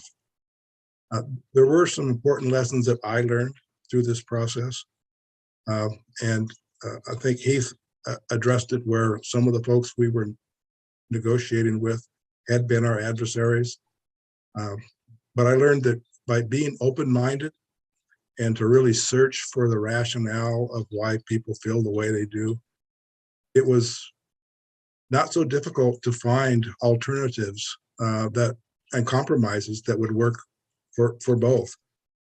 And investigating those conversations developed trust, and finding common ground on the minor issues made it much easier to address the more complicated issues. The process was challenging, but the determination by all the participants, including the governor and governor's staff, federal and state agencies, a hired facilitator, and the commitment by all to do what we had agreed to do, ended up in our agreement. If all the parties continue to be engaged, and I know that we will, I believe that the private forest accord will be a very successful story. I thank you for the opportunity to comment. Thanks, Jim. Let's Sean and then Bob, and then we'll turn it over to the board for some questions. I think Kyle, it's all right. I think over time, but Bob's going to go first, if that's all right, Kyle. That's great. Thanks. Yeah, can you all hear me? Yes. Yeah, thank you. I'm having video problems for some reason. Despite my life on Zoom, it's not working today. Chair Kelly, board members, Forester Mukomoto, my name is Bob Van Dyke. I live in Forest Grove, Oregon, and work for the Wild Salmon Center. Thank you for the opportunity to provide comments on the private forest accord. I'd like to briefly offer my thanks to everyone who contributed to the PFA, but especially to the people on the panel I'm sharing time with today. I would add Diane Myers of Weyerhaeuser and Aurora Goddard of the Legislative Council Office to the short list of thank yous, but there's a pretty long list of thank yous to make as well. I'll save that for later. I'm grateful that we're now moving from negotiation and passage of the PFA to implementation. As you're aware, the PFA and related legislation set out a variety of tasks for this board, from completing a great deal of rulemaking and a draft of the HCP later this year, to initiating new rulemaking and standing up several new committees. The board obviously has a critical role to play in making implementation a success, and so I offer several comments and suggestions in that regard. First, keep your eyes on the prize, which from my view is the completed HCP. If the HCP is not completed by the end of 2027, most of the changes brought by the PFA will roll back to current law. That will mean wasted effort and unhelpful drama. So please help keep the PFA as a top priority. Second, better integrating with ODF&W. The PFA directs a more significant role for ODF&W in forest practices, implementation, and policy. I encourage you to consider ways to further cement ties with your sister agency. This might include periodic joint meetings with the Fish and Wildlife Commission as a whole, as well as strengthening ties to individual commission members. The commission itself will also be directing the multi-million-dollar mitigation fund and making rules on beaver. We also realize that including more than one agency in decision-making can result in unhelpful delays. To that end, we think the board should track staffing at ODF&W as it pertains to PFA implementation. ODF&W may need your support to ensure they can engage in a timely manner on forest practice administration. Third, new relationships may create new opportunities. PFA built new relationships among stakeholders and agency staff. Some of these relationships will be maintained through new entities created by the PFA, like the Adaptive Management Program Committee, which includes stakeholder representation. Look also for opportunities to help stakeholders work on solutions outside of ODF or with only more modest ODF involvement. Fourth, become champions of the PFA. The PFA will need vocal supporters on this board. I encourage you to especially develop contacts with key legislators and the governor's team to build support for PFA implementation. Support will also take the form of prioritizing budget requests for the PFA in your POP process. There will be a POP for PFA implementation in the next biennium, for example. In addition, ODF will need your support to prioritize outreach to the public to build understanding and support for the new rules. And then lastly, tend especially to small forest landowners. Oregon is fortunate to have a large and diverse small forest landowner community, and they contribute mightily to many conservation outcomes. The PFA created a significant new office to address the needs of small forest landowners. Office includes new staff, dedicated restoration funding, and a largely educational assistance mission. The new rules are complex in some areas and contain a variety of management options, as well as new reporting requirements and a tax credit program. So the PFA envisions more frequent and direct support to small forest landowners by stewardship foresters. There's also work to be done integrating small forest landowner outreach for the PFA with outreach that's directed by SB 762 or fire preparedness issues. So that's an area where ODF's divisions may want to try to cooperate across lines. So in summary and more broadly, I really encourage you to be mindful of balancing your efforts between overseeing ODF on the one hand and building support for the PFA and agency with stakeholders outside of the agency. I'd like to go off script a little bit too and thank particularly, I've been asked by a lot of people why this happened. How did it work? Why did it work this time? You know, what made this route happen? And frankly, I think a really important reason is some decisions by leaders in the forest industry sector, from Oswald and Jim James here today, from the head of Hampton, Weyerhaeuser, Roseburg, other companies that decided to pursue this approach. And there were risks for them in this process, certainly. That community has not, in general, been open to trying this kind of process. So I just want to express my appreciation today and the value I take from the commitment and the risks those folks take to get us here today. Thanks, and I'm happy to try to answer questions as well. All right, can everyone hear me okay? Great. Chair Kelly, members of the board, Forester Mukamoto, my name is Sean Stevens. I'm the executive director of Oregon Wild, and I served as the co-lead of the conservation negotiating team during the private forest court mediation, along with my colleague Bob Van Dyke, who just heard from. I'll just quickly echo the comments that Heath and Jim and Bob have made about some of the unexpected surprises from this process, and really finding, you know, that there's that phrase, you can disagree without being disagreeable. I think it was much more than that. We're all fierce advocates for our causes, and we were asked to seek a middle ground, and doing that it is not easy. And I think that we all have respect for those that we were at the table with. And I appreciate the sentiments that Heath and Jim passed along, although Heath, you owe me a donut.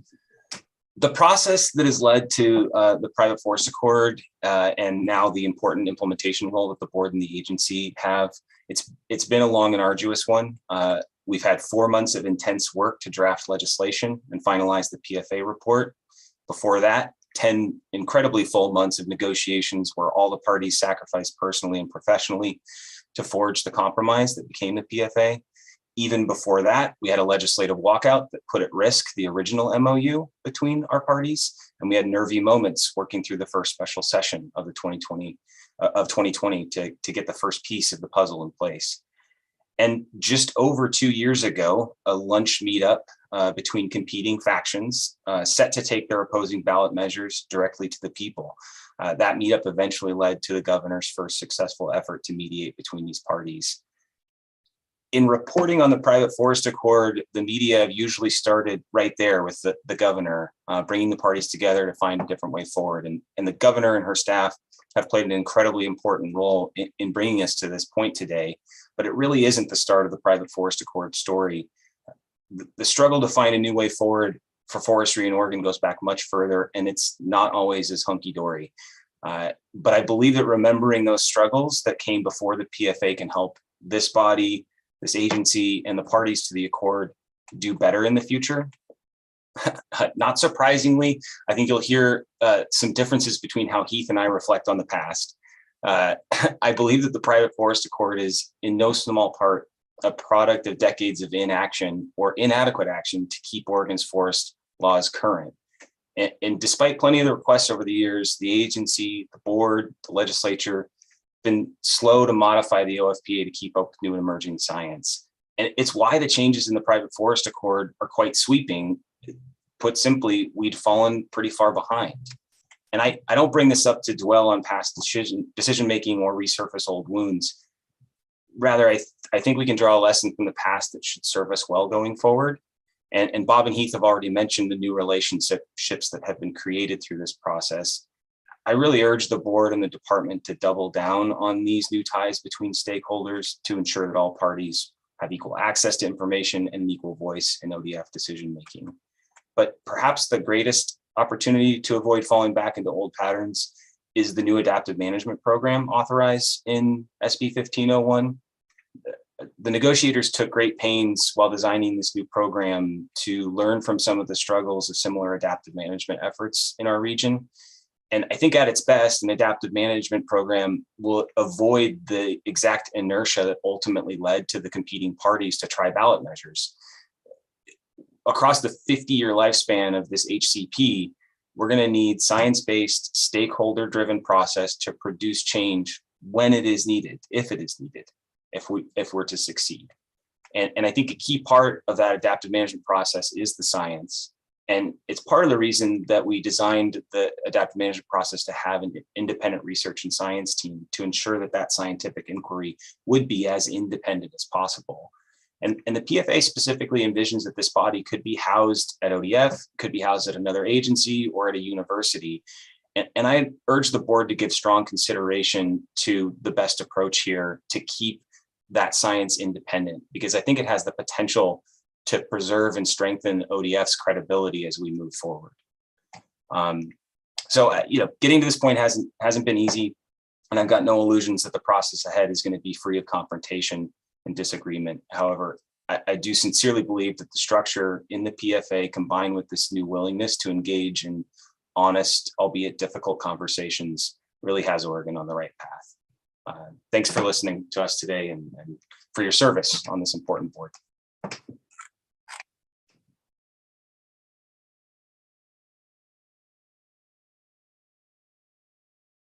Back to you, Jim. Okay, we are behind schedule, and I would really like to gush here in appreciation for what's happened here, but I'll try to keep it short. I think there's just, Jason, I don't understand the thanks to us, because we've really been cheerleaders, quiet cheerleaders, hoping and hoping and hoping through this whole process that it would be successful, but it's all of you guys, the governor's office and all and both sides here who have put this together.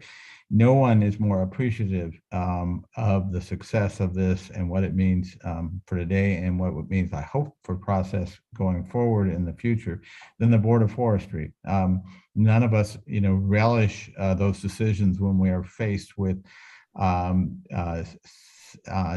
opposing science that ends up being like apples and oranges, and two sides that are in vehement disagreement, and our choices are narrowed down to what's the likelihood of who's going to sue us next. So this is a world of difference. I just can't express how much appreciation we have for the phenomenal amount of work. And having read it, I am, the amount of work for the board and the department is also monumental and sobering. But I think you guys have done a tremendous job of showing us a new way, and thank you. Open it up to any other board questions or comments, and we'll try to keep this as brief as possible so we aren't too much further behind schedule. Carla Chambers. Yes, just real quickly. And, I want to add my thanks to all of you for the leadership here. I know this was an intense process, but I wondered if maybe Heath and Bob, if you'd make one or two sentences of comments. There was balance built into this process. And I'd like you to give the board words of wisdom for keeping that balance going forward. And how you were thinking about that balance, among yourselves during this process.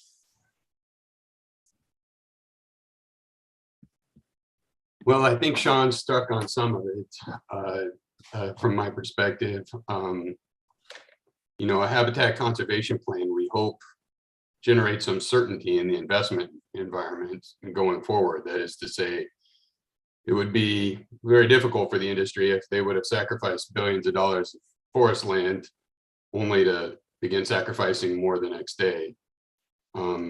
We think that this process and the product of the PFA will generate certainty for the industry and industry investments. And Sean highlighted that that has to be balanced, I think, with very thoughtful and deliberate assessment of whether what we're doing is adequate going forward. Otherwise, as he says, if things swing wildly out of balance, then it starts becoming a real risky environment for investment going forward. And so if I were to respond to that question, I suppose I'd respond to it in that way. That is to say, there's a real tension here between the certainty and stability that the PFA generates and ensuring that when we see the need for change going forward, we ensure that we take the opportunity to implement it thoughtfully. I don't have a lot to add there. Thanks, Board Member Chambers, for your question there. I do think the adaptive management process is a crucial piece. I guess I'd say more broadly that in recent years, Oregon, especially I look at the legislature, seems to be changing pretty dramatically in terms of some of the interests of the legislators there, as well as the public and its interest in broader forest policy. So I feel like there's a chance for the board to also do a reset in thinking about a broader set of stakeholders and communicating to the wider public and legislators about who you are and what you do and the kind of broad public values that are brought by the work you do and in the PFA. So I'm not sure that answered your question, Carla, but I do think there's an opportunity to look to a wider circle to both educate and listen to going forward. Okay, Joe Justice. Yeah, thanks, Chair Kelly. Just real quick, I really appreciate the fact that in Eastern Oregon that the stream rules agreed in the PFA really are different and consider the difference of forest health, and that's a big deal to me. And so I just wanted to point that out. I also agree, Jim, this is a heavy lift of rulemaking. Now this is a tremendous amount of work in front of the department.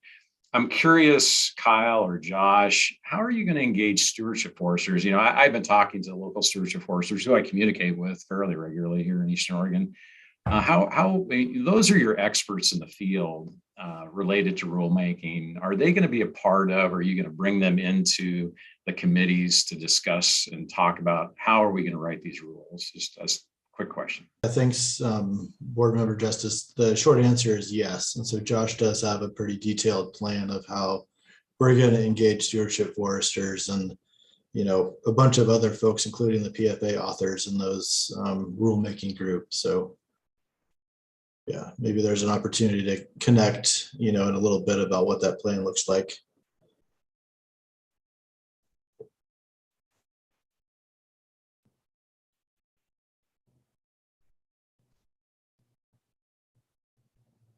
Okay, Chandra. Yeah, thanks, Chair. Chandra Ferrari for the record. I also would like to thank the parties for this monumental work and also for the PFA report, which I think is really well done. And I've heard that from a lot of other stakeholders as well. So appreciate that. And also the commitment to science and information that I think really comes through in that report, both in terms of science moving forward, but also in terms of getting solid baseline information that is easy to understand how you're collecting the information. It's going to be accessible to all parties, and there's landowner validation and participation into that process. So I think that's really unique and a really robust piece of this. So my question, and I just wanted to address Bob's point real quick too on the engagement with other agencies, particularly ODFW. That is a big piece of this report, and I agree that coordination moving forward is important. And we had discussed having maybe a liaison to the ODFW Commission before, and I think that might be an important thing to explore. But my question has to do with the report authors. and how they're going to engage together moving forward, because I recognize we're in a transition point, but I think there's a role in there I see that they've been considering for adaptive management. And there's also just language sprinkled throughout the report that says, the authors, there's these outstanding issues and the authors will work together to have dialogue about those. And so I'm just curious if you guys have given thought to how you're going to engage together moving forward.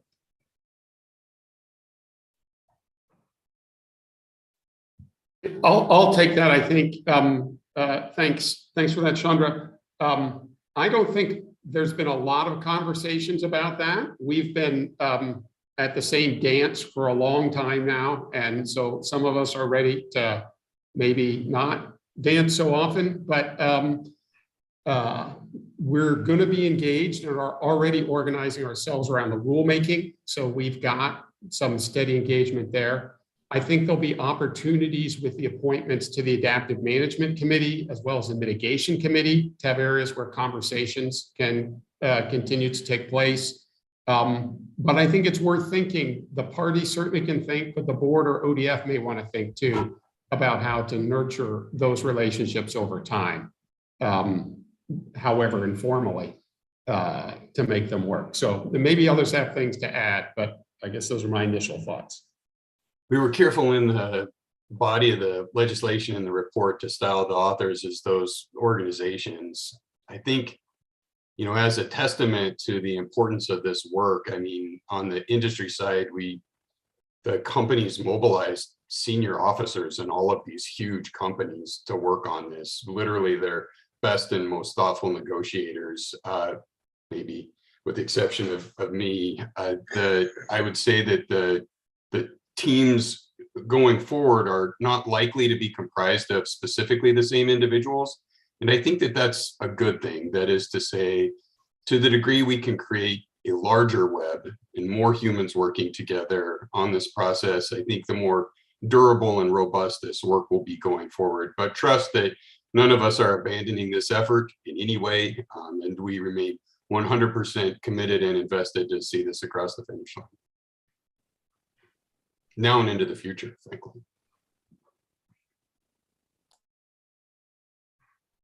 Okay, if there's no other questions, Kyle, I think we'll wrap this up. Is there anything else you wanted to say? No, Chair Kelly, just thanks for everybody being here today.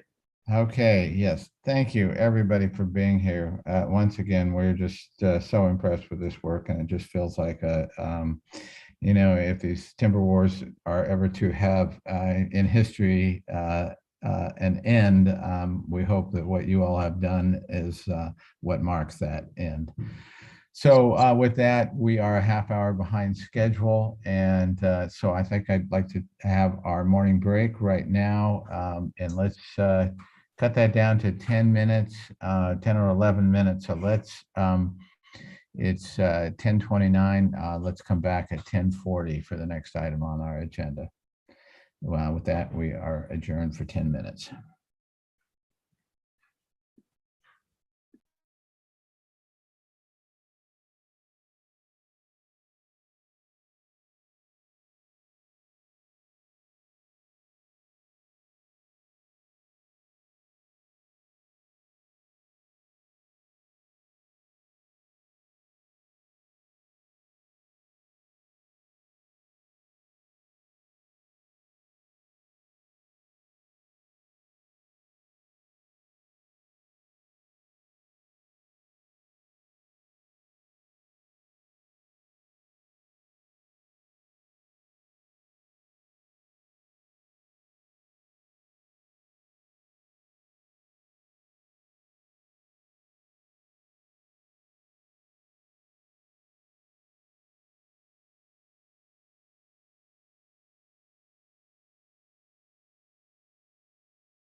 Hello, everyone. It's 10:40, and so I'd like to adjourn our Board of Forestry meeting, and we will now move to item number 3, and our presenter, Josh Barnard. I'll hand it over to you. Josh, are you there?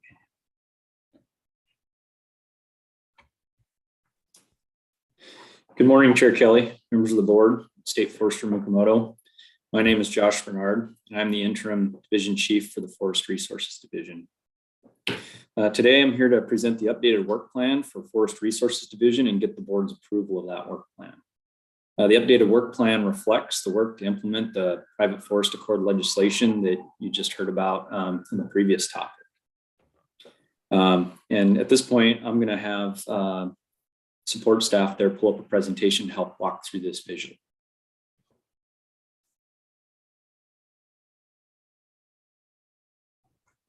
All right. First thing I wanted to touch on before we get into the details of the plan is the key for milestones as they're identified in there, whether an item is to be determined or an information or preceding decision item or a final decision item. And there are still 1 or 2 items that are paused due to the focus on the private forest accord here. So as we move through, these are some of the symbols that you will see in the matrix. Next slide, please. All right. Today, I'd like to primarily focus on the section under implement legislative direction. That's where the bulk of the updates have been made since our January board meeting. The first line there that I would like to talk about is the private forest accord rule package adoption by November 30th, 2022. Senate Bill 1501 sets this process up, and it basically encompasses the private forest accord report, which has been referenced earlier today. It'll encompass the holistic rulemaking for that report. In addition to the significant workload with that, some other things that are specified for that rulemaking is it does define an alternative process for rulemaking. It'll be slightly different than the normal process we conduct with the board under the Administrative Procedures Act.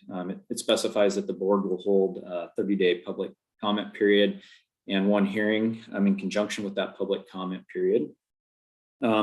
It also changes the process where there will not be a typical standing advisory committee for this body of work, but rather directs connection with the accord authors as we seek clarity on policy topics. And also with this particular rulemaking with the timing in November 30th, 2022, I believe the currently scheduled November board meeting is about mid-month, and we may suggest moving that forward as a special board meeting to allow a little more time with the magnitude of information that will be part of that rulemaking package. So that's the first piece there, first major milestone for Senate Bill 1501. The next item is specifically called out in Senate Bill 1501 as well. Basically directs the board to establish a process for federally recognized Indian tribes to join the HCP application process. So as we work towards developing these rules and preparing to submit an HCP application, we'll need to determine what that process looks like, and that may end up being in rule as well. So that's there as a milestone as well. And then the next deadline will be submitting a HCP application by December 31st, 2022. So really we'll be needing to work on that process in parallel with the rulemaking to begin developing those materials and preparing to submit prior to December 31st, 2022. The bill also notes, as other folks spoke to this morning, the requirement of establishing an adaptive management program committee. And it specifies that needs to be done no later than November 30th. And it references process and where the original solicitation for those members will come from. Most representation coming from the current accord balance. To support the work of the Adaptive Management Program Committee, there's an independent science and research team that will also be established. Those participants will be identified by the Adaptive Management Program Committee and appointed by the board. The bill does allow another window of opportunity to further amend the FPA rules, rules that are not specifically identified in the report, but that we may recognize as we go through the initial rulemaking package on the first line there. That may need amended, allows for a time frame by July 1st, 2023 for those amendments to be conducted. Some of the other requirements in 1501, it does require an annual report on private forest accord implementation that will ultimately go to the legislature. It specifies rulemaking in 2 other areas. Tethered logging rule analysis is required to start within 3 years of the bill passage. And that timeline is to be determined as far as on this matrix. That start of that timeline is just a little bit beyond the dates shown here. And then it also specifies rule analysis for post-disturbance salvage logging, and that needs to be completed by 2025. And so you can see on here, we've placed that kind of in sequence, starting after some of the other rulemaking and committees are established. To note on the HCP application, and I think some of the comments earlier today, the primary decision for the board, recognizing there and moving forward with an HCP, but that work will continue into the future, and we will learn more about that process as we engage with the services and a contractor on that work. So those are the highlights for the private forest accord implementation. The other note and change since we met in January is we do plan to kick off again the rule analysis for the marbled murrelet in November of 2023. As we work through the accord legislation, we will be adding more capacity. And we think, even though we'll be supporting the HCP process into the future, that we will have the capacity to reinitiate that process in late 2023. And so at a real brief level, those are the changes that are in this work plan. Before I shift to questions, I do have one other slide here that just recaps the rest of the items in the division work plan in addition to these. If I could get you to go to the next slide.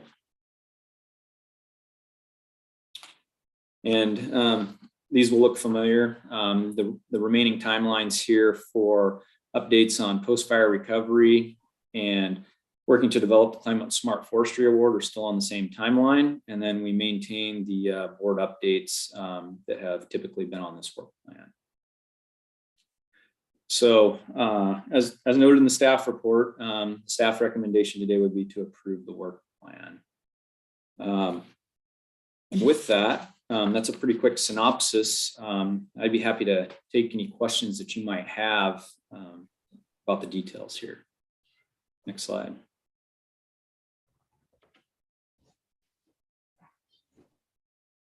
Brenda McComb. Thank you, Jim, and thank you, Josh. Your group has a ton of work to do in a short period of time, and I just want to start off what I'm going to say with that acknowledgement.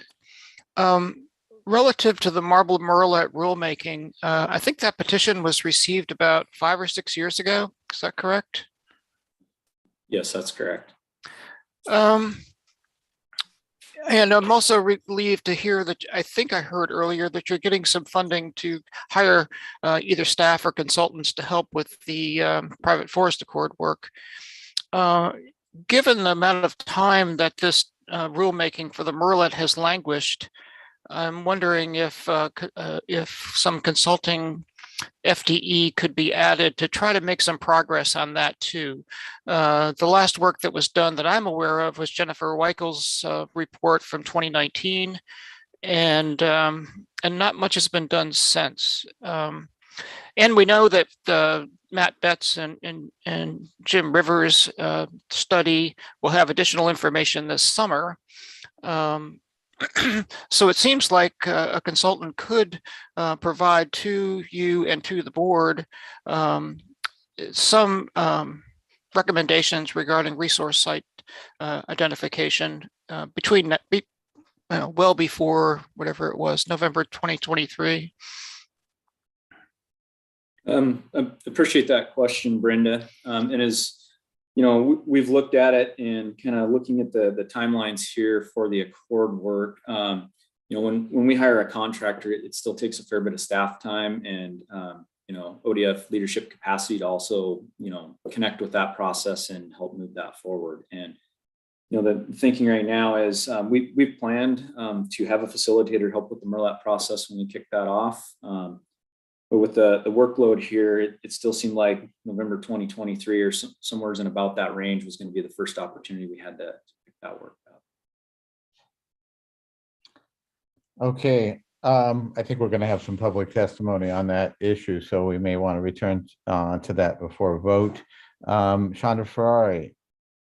Thank you, Chair. Chandra Ferrari for the record. I was actually going to make the same comment that Brenda did as well. I'm pretty uncomfortable with the timeline for that petition right now, recognizing that we have a significant workload with the PFA, and I fully appreciate that. I guess the fact is that that is an aquatic plan with the PFA, and Marble Merlet has been languishing, as Brenda said, for going on 6 years. And so I would like to be able to explore opportunities in ways that we could help to make some progress on that timeline before the end of 2023. Okay, any other board member questions or comments? If not, we will move on to see if we've got anyone signed up from the public to provide comment. Lori, do we have anyone signed up? Yes, Chair Kelly and board members, we do have one person signed up for agenda item 3. Okay, thank you for those whoever has signed up to provide testimony to the board today. We ask that you not exceed the allotted time of 3 minutes. I ask that before you start that you state your full name and associated affiliation if you are representing a group or organization. A timer will be provided to track your time, and if you exceed this time, someone will prompt you to provide a closing statement. Hillary, are we ready to proceed? We are, Chair Kelly. For today, we have one individual joining us, Mr. Salinger. Let me just prepare your timer, and I will call on you when it's ready. Great, thank you.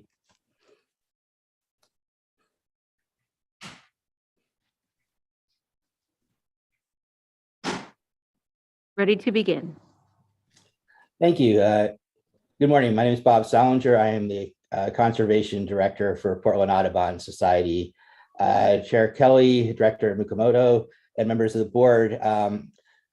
Audubon was one of 13 conservation groups that signed on to the Forest Accords, and one of 6 groups that were involved, conservation groups that were involved in the negotiations for the OFPA Accords. We're very, very supportive of advancing this work, and we truly appreciate the work of staff, especially Kyle, and the extensive work that is ahead, and the work that's going into the planning, the work planning for that. At the same time, and I appreciate the comments that have already been made on this by board members, we are very, very concerned about the OFPA Marble Merlet resource site work is being delayed. And I would point out that it has, in fact, been 6 years since we and others brought that petition for rulemaking regarding the Marble Merlet resource sites. The technical report has been done since 2019. In 2021, the state of Oregon uplisted the Marble Merlet from threatened to endangered. As proposed, it would be another 2 years before we would even return to this, making it 8 years since that petition was filed. We know from federal reviews that the greatest loss of Marble Merlet habitat is occurring on private lands in Oregon. So addressing this is urgent. We do not believe that there is information coming forward from the research that's currently going on that will influence this decision. We believe you have all of the information you need before you to make a decision. We also believe that continuing to delay is inconsistent with Oregon law, specifically ORS 183484, which does not allow for unreasonable delay on decision making. When the state receives a petition, it has a choice to either to deny or approve proceeding with that petition. And once it agrees to move forward, it needs to move forward. 8 years is too long. We strongly support advancing the OFPA Accord work, but we urge you to also move forward with the upland work on marble murrelets. The riparian work is incredibly important, but we also need to move forward on uplands as well. And I would just end by reflecting on the fact that we've had a lot of really good testimony about a new path forward, a way of moving forward in a different way than we've moved forward in the past. And it would be truly ironic if we use the OFPA Accords as a reason for not advancing on the marble murrelet work, to default back to old patterns on the marble murrelet, even as we celebrate a new way of going forward on the OFPA Accords. So again, really appreciate the comments in regard to this today, and I would urge us to find a way to expedite the marble murrelet work as well as the OFPA Accords. So thank you very much. Thank you, Mr. Sullivan. We appreciate your participation today, and you're welcome to stay in the Zoom meeting for the remainder of this item. However, we just ask that you remain muted and disengage your video. Chair Kelly and members of the board, this concludes our public testimony for item 3. Okay, that opens up our opportunity to have a little further discussion on this. The proposed motion is that the board approve the 2022 through 2024 work plan for the Forest Resources Division. You know, specific to the marble murrelet, I think, as a citizen, I am, also bothered when something can take this long in this kind of process, and it seems hard to defend.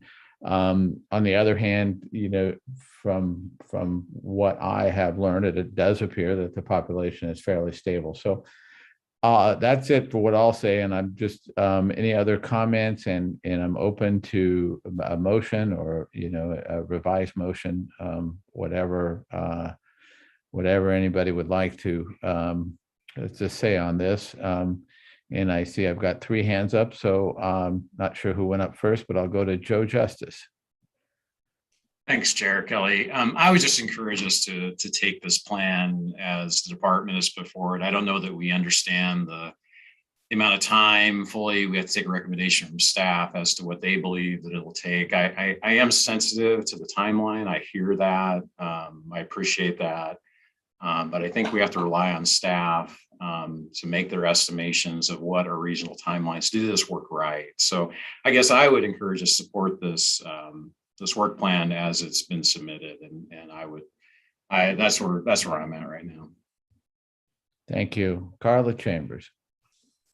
Yes, I think that we have just unbelievable commitments on the staff right now, and I just want to make sure that we're doing things well, and getting this private forest accord across the goal line just seems like a huge monumental effort, in light of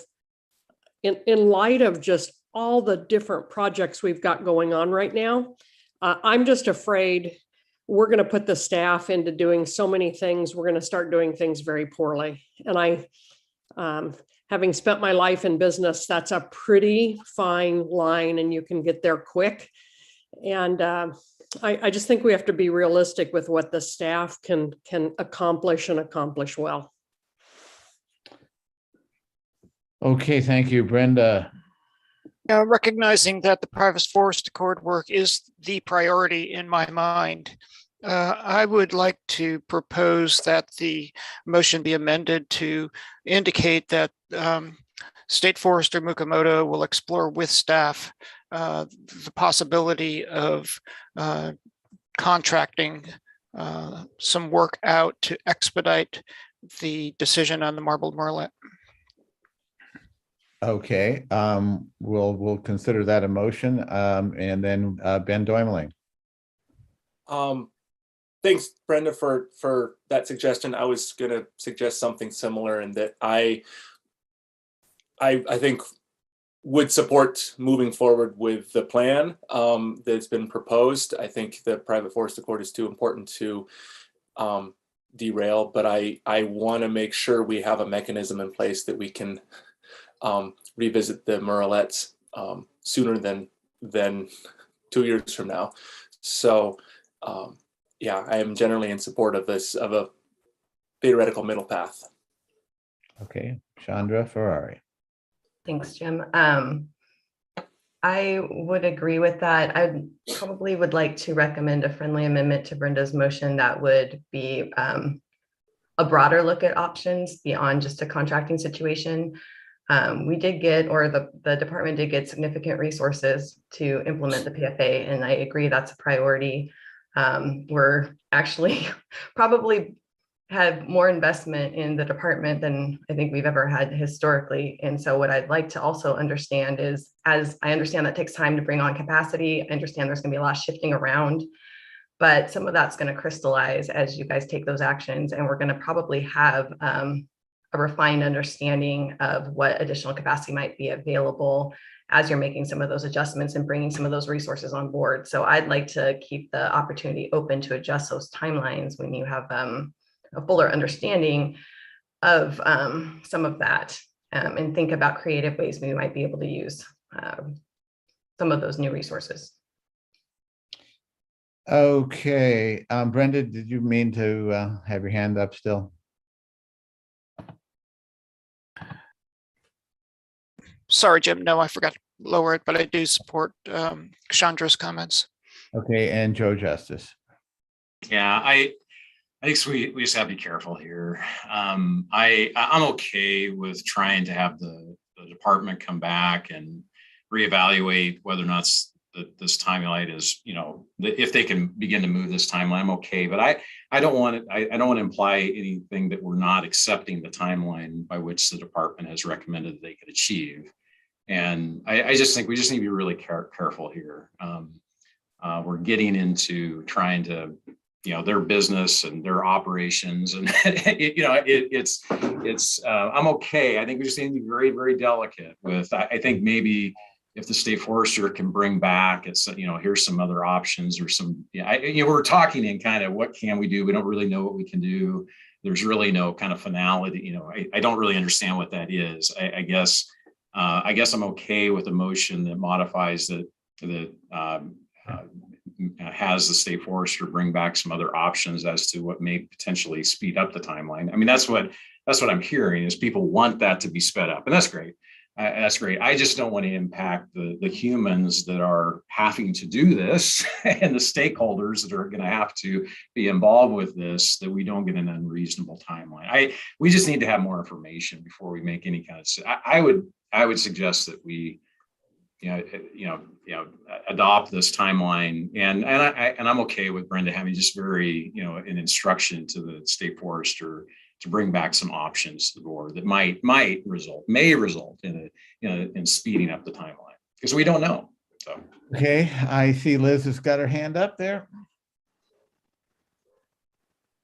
Can't find my hand on the computer, but I recognize trying to weigh the fact that we have a timeline that has been lengthy, and I'm sort of ameliorating the fact that the population seemed to be pretty stable. So I agree with Joe about having a thoughtful way of approaching this, and leaning into the intimacies that the staff has about proceeding diligently along the timelines for these plans. Okay, Brenda, again. Yeah, thank you. So just to be clear, Joe, I completely agree that the timeline for the PFA work we need to stick to that.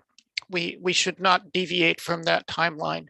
My request is that the state forester work with Josh and his staff to explore opportunities to move forward the Marble Murrelet rulemaking in a more timely manner. Right. I'm hearing quite a bit of agreement, and would add the point that even though the PFA is oriented towards aquatic species, it's pretty obvious that there should be some benefit for marble murrelet. So which just, I think, confirms where we should be here. Also, it was pointed out to me that in October, we'll have a chance for some corrections and review of our plans on, and could possibly make, of course, corrections at that point. So I think we have a motion on the table to approve with a directive to the state forester to look at any opportunities to be able to come back to the Marble Murrelet and issue and make progress there. If that's clear enough, then I would seek a second to that. And Jim, I'm willing to second that. I would only add to that. I agree with that, but I would just amend that motion to say, if that timeline, if it's possible to move forward. I don't want to suggest that we're painting this picture that we today know that it's possible to advance that timeline, because I don't think we do. So I would be willing to, if Brenda would agree with a motion that the state forester would look into the possibility of advancing the timeline. I mean, I know that's just kind of a finer point on it, but Right. I don't want to suggest that we're here today telling the department, you need to advance this timeline. If you can advance this timeline and it is possible to advance this timeline, I'm okay. All right. Well, with that, I think I'll consider it seconded and put the motion forth for a vote. So board members, go ahead and unmute, and and I am going to run through each of you for a vote. Liz? Yes. All right. Carla Chambers? Yes. Ben? Aye. Chandra Ferrari? Aye. Joe Justice? Aye. Brenda McComb? Aye. And myself, I am an aye as well. Within board in consensus, the motion carries. At this point, we're going to move right into the next item on our agenda, which is item 4, and welcome Tim Holzbach here to lead us through on the Wildland-Urban interface and wildfire risk mapping discussion, and also a decision item.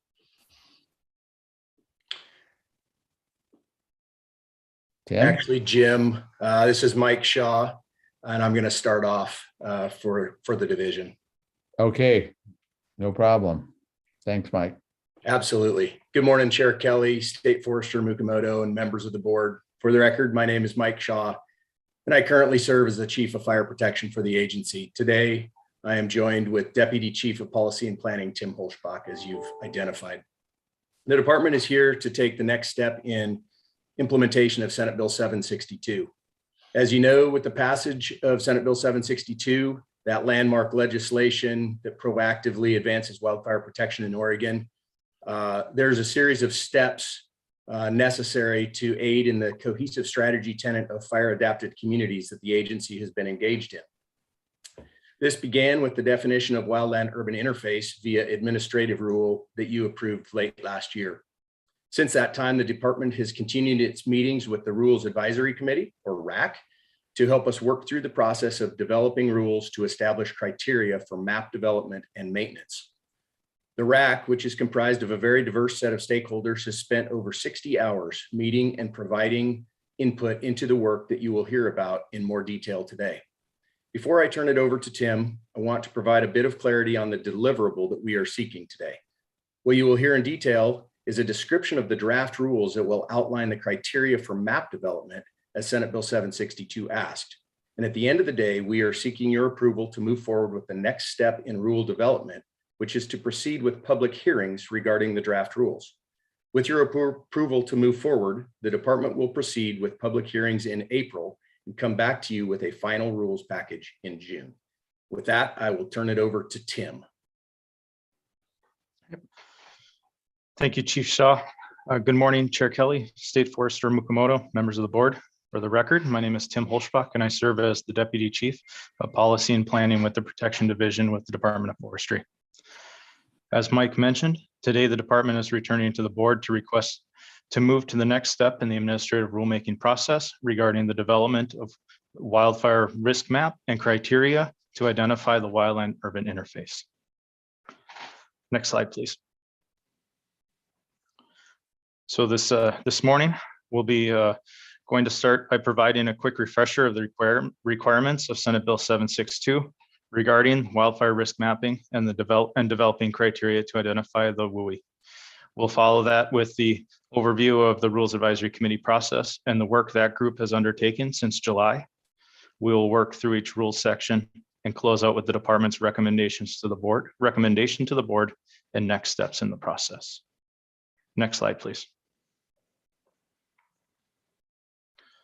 So we'll start with the Wildland-Urban interface. Senate Bill 762 significantly amended the department's revised statutes regarding defensible space and the identification criteria.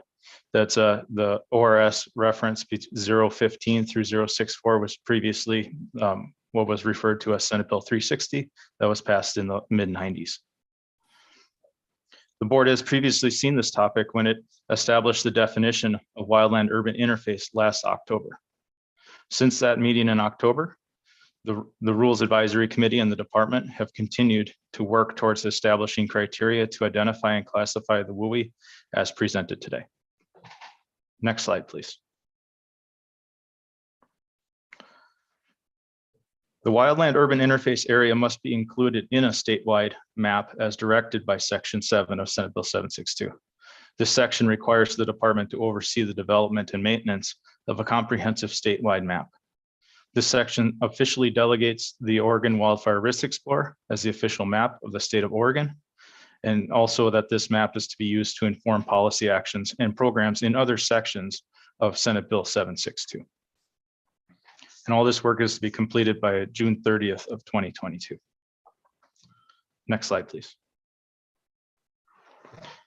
To assist the department with this work, a Rules Advisory Committee was formed.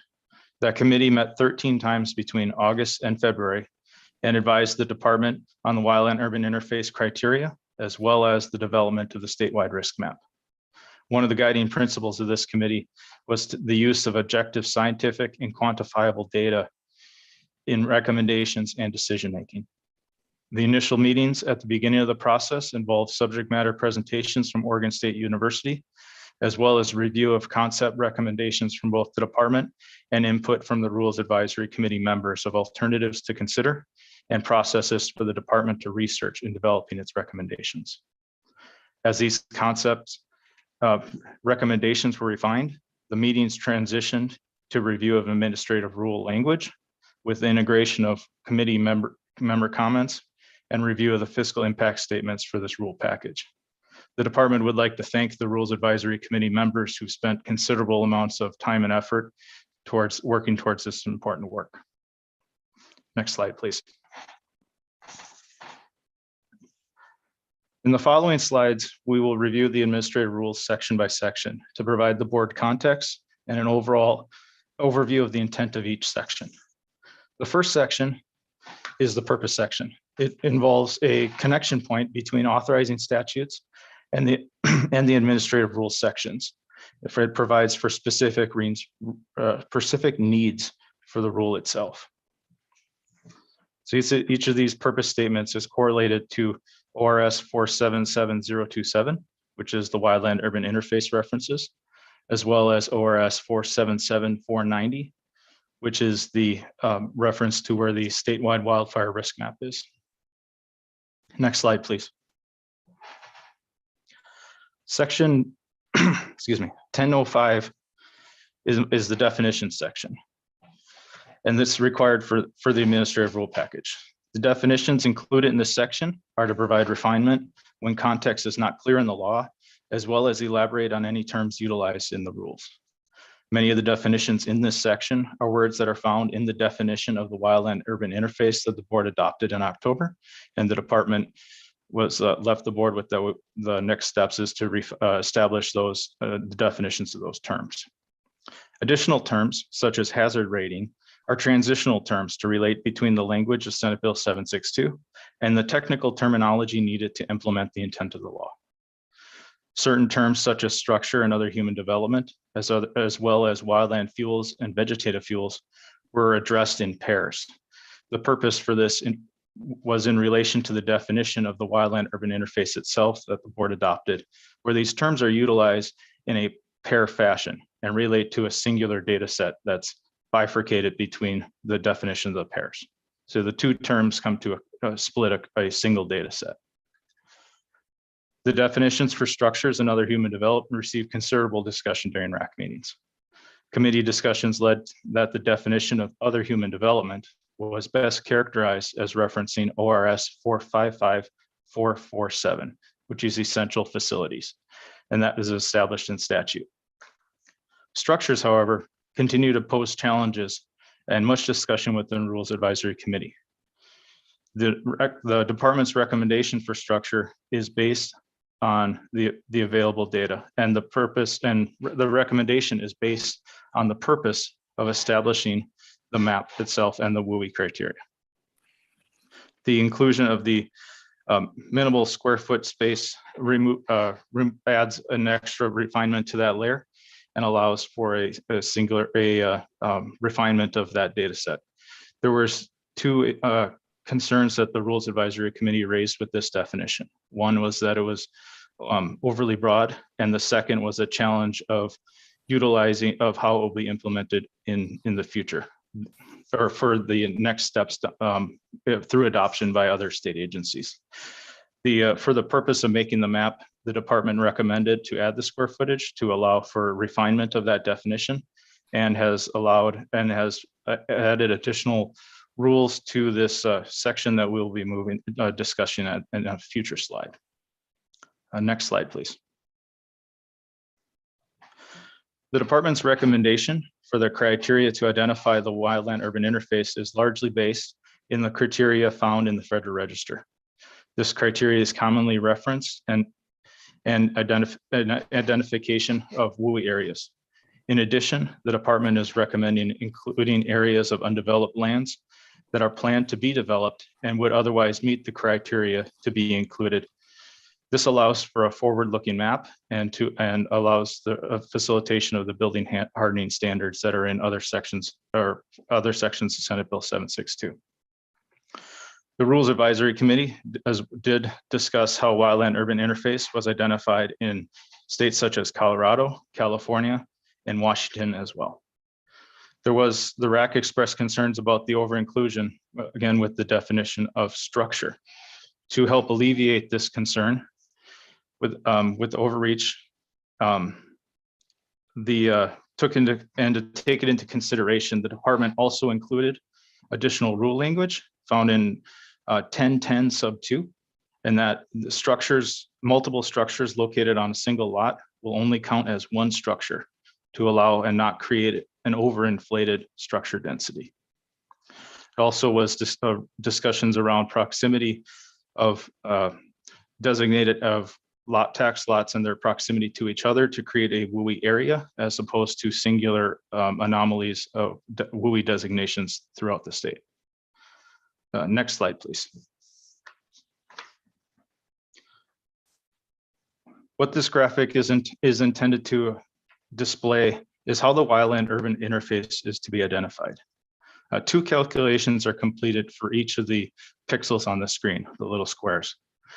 One is the vegetation requirements, and the second is the structural density requirements. Both of these must be met for a particular pixel or tax lot to be included into the wildland-urban interface. So as we move through from left to right, you can see where where there's densities, where there's not enough density structure of houses or vegetation that turns into a non-WUI areas. In the center is what we would consider intermix, where vegetation may and vegetation cover and density requirements are intermixed in between there. And then the interface is the other avenue where there is a bifurcated line between a vegetation source and a structure density or housing density. Next slide, please. Section 1015 is intended to provide a linkage between updates to the statewide wildfire risk map and the wildland-urban interface definition to link the two areas so that they would be updated in tandem. Next slide, please. Section 1020 is intended to define the wildfire risk classifications as a combination of wildfire hazard values to illustrate a particular wildfire behavior.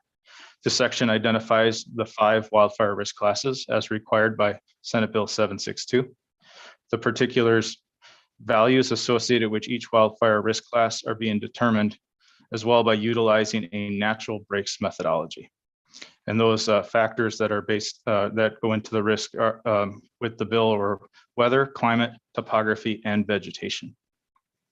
At this time, the exact values for currently calculated are being currently calculated through the modeling process by Oregon State University and will be included in the rule at the time of the filing the notice of rulemaking.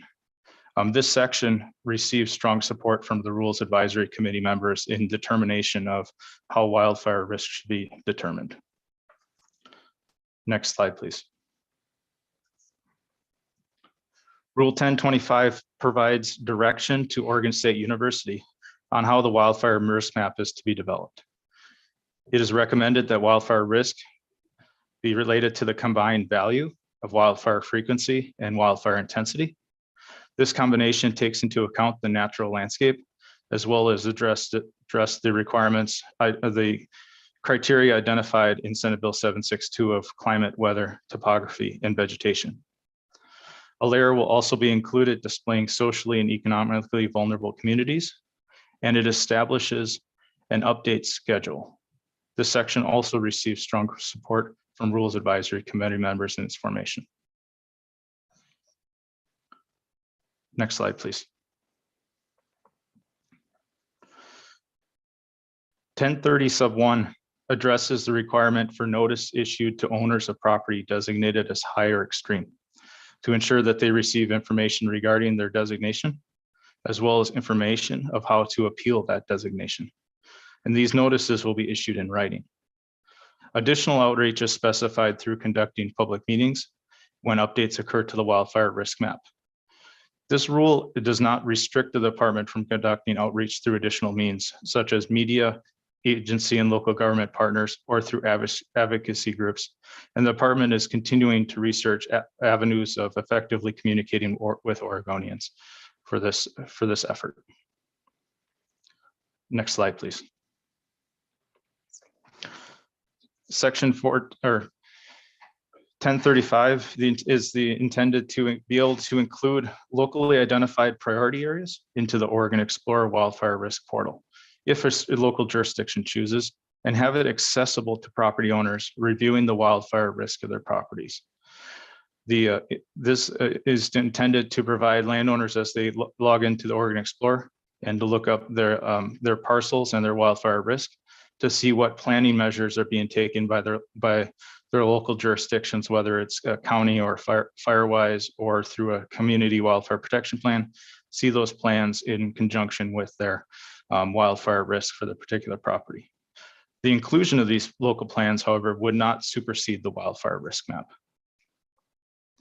Next slide, please. Section 1040 is designated as the appeals process. The intent of this rule is to identify a process for a landowner or local government to appeal its wildfire risk assignment. This rule was developed to be consistent in structure with the department's current appeal process. The RAC recommended a 60-day appeal window for this process. Subsection 2 identifies the grounds for an appeal as identified in Senate Bill 762. The RAC expressed that there would be a likelihood of public interest in appeals that were successful, and that is addressed by by posting those on the department's website. Next slide, please. With that, the staff recommendation for this report is the department's recommendation is that the board directs the department to proceed with the public hearing process and return in June of 2022 with the final rule language for Chapter 629, Division 44 of the department's administrative rules. Next slide, please. The next steps in the process upon the board's approval of moving forward with public hearings today is the filing of the proposed notice of proposed rulemaking, and the fiscal impact statement would be filed with the Secretary of State towards the end of the month, along with notification of legislators and interested parties. The department would conduct public hearings through April, as well as having the month of April have the 30-day public comment period. The department would return on June 8th to the board with the final proposed rule, along with the public comments and a hearing officer's report summarizing those comments. And then the next step after the June meeting would be the on the end of the June 20th of submitting the rule to the Secretary of State to meet the June 30th deadline. So that next slide, please. And that I'd like to leave time for any questions the board may have.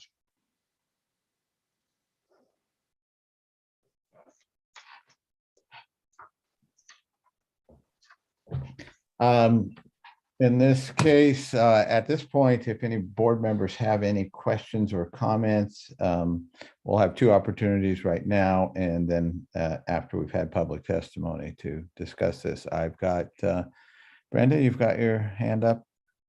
Yeah, thank you, Jim. Brenda McComb for the record. Tim, thanks for this. And your work by you, staff, and the RAC is tremendous. It's a huge step forward. But I just have a clarifying question. In your presentation, you referred to climate and weather, but am I correct that you have not considered likely changes in climate and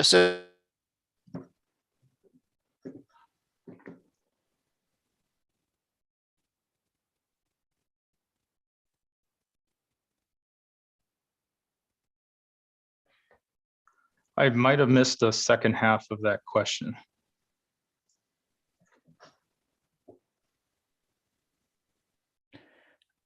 Brenda, we're having trouble with your audio or your connection. You might want to try cutting off your camera and see if we can get you back.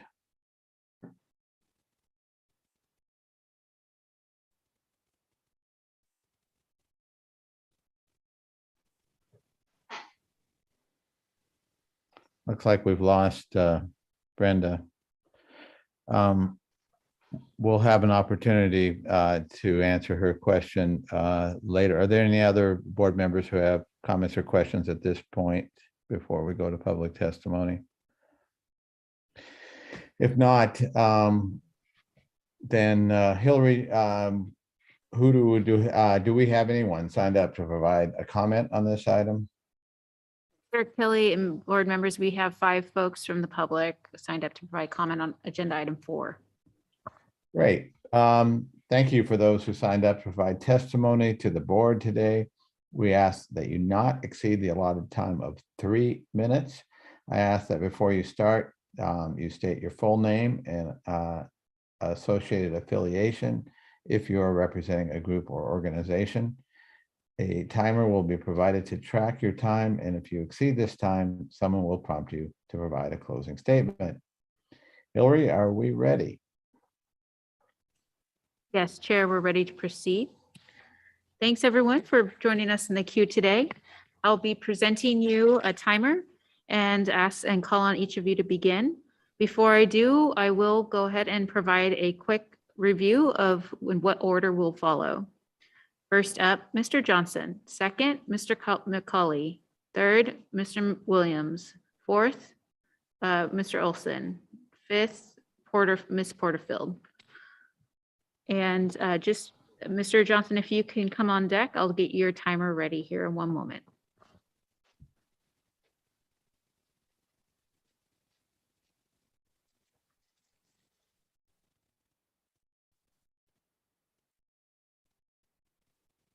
Mr. Johnson, we're ready to proceed. All right, thank you. Good morning, Chair Kelly, State Forester Mukomoto, and members of the board. For the record, I'm Roger Johnson. I'm testifying today on behalf of the Oregon Fire Chiefs Association. I appreciate the opportunity to testify in support of the current recommendation. I would also like to recognize the work of Tim Holschbach and the rest of the ODF team that facilitated the RAC process. The facilitation team compiled an extensive group of stakeholders with really diverse backgrounds and experiences that I think added a tremendous value to the discussions. All of the stakeholders contributed countless hours of time to create the definitions being considered. And the Oregon Fire Chiefs Association is proud of the work completed and looks forward to the next phase of implementation. Thank you very much.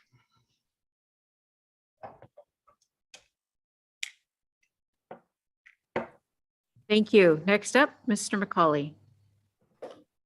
Good morning. For the record, Jim McCauley, League of Oregon Cities. I'm the legislative director here. Appreciate the opportunity to offer a city perspective on the wildfire mapping process and where the department is at this point. As you know, wildfires are not new to Oregon or the West. And earlier in my career, I found myself in the middle of a so-called silver fire back in 1987. So I'm dating myself. While I was working for the Department of Forestry at that time, and later advocating in part of my career for more effective forest management, as well as wildfire policy that could adapt to a changing forest. With the exception of the Canyon Creek Fire in 2015, which saw impacts on the edge of Canyon City and John Day, cities had not seen the losses that were experienced during the Labor Day fires of 2020. You know the losses, so I'm not going to go through them, but safe to say it was a trigger point for the League's involvement in wildfire policy. I've been serving on the RAC for the mapping process, and I want to point out the remaining concerns that LOC has. All future policy decisions effectively depend on the mapping exercise of the department and OSU will be embarking on. They've collectively identified a data gap that is not matching with the language that's present in Senate Bill 762. We were concerned, certainly during the legislative process, that definitions could place the department and OSU in a space that is where we are today. While none of us have actually seen the mapping results, it's also important to offer a perspective that the last outcome you want to see with this WUI map is that it captures more land than what was intended by the legislature. I had a chance to go back through the testimony recently from the 2021 session on Senate Bill 762 and certainly confirmed that the vast majority of those testifying from both the legislative body, interests, as well as agencies, including the fire service groups, wanted to focus resources on a narrow band of land immediately adjacent to communities or concentrations of developments. Looking back then, I don't believe many expected the WUI mapping process to extend much beyond a relatively narrow perimeter surrounding an urban or developed community. Well, none of us have seen those mapping results. We will get a chance to see those in the future. And I think we're going to want to make sure that those capture the best data that's available, as well as recognition that we do have a physical data gap with being able to map explicitly what's in the language. I also want to let you know that I appreciate the work from the department and OSU. I believe they're doing everything possible to represent the technical needs and the challenges that are present within this mapping process. I believe the RAC process has certainly been fair, open, and at no time has ever limited the conversation or the dialogue. There are multiple agencies in the state that can learn from ODF's process and should take a serious look at their own process and use that as a template for their future rulemaking. With that, I'll conclude my remarks. Thank you.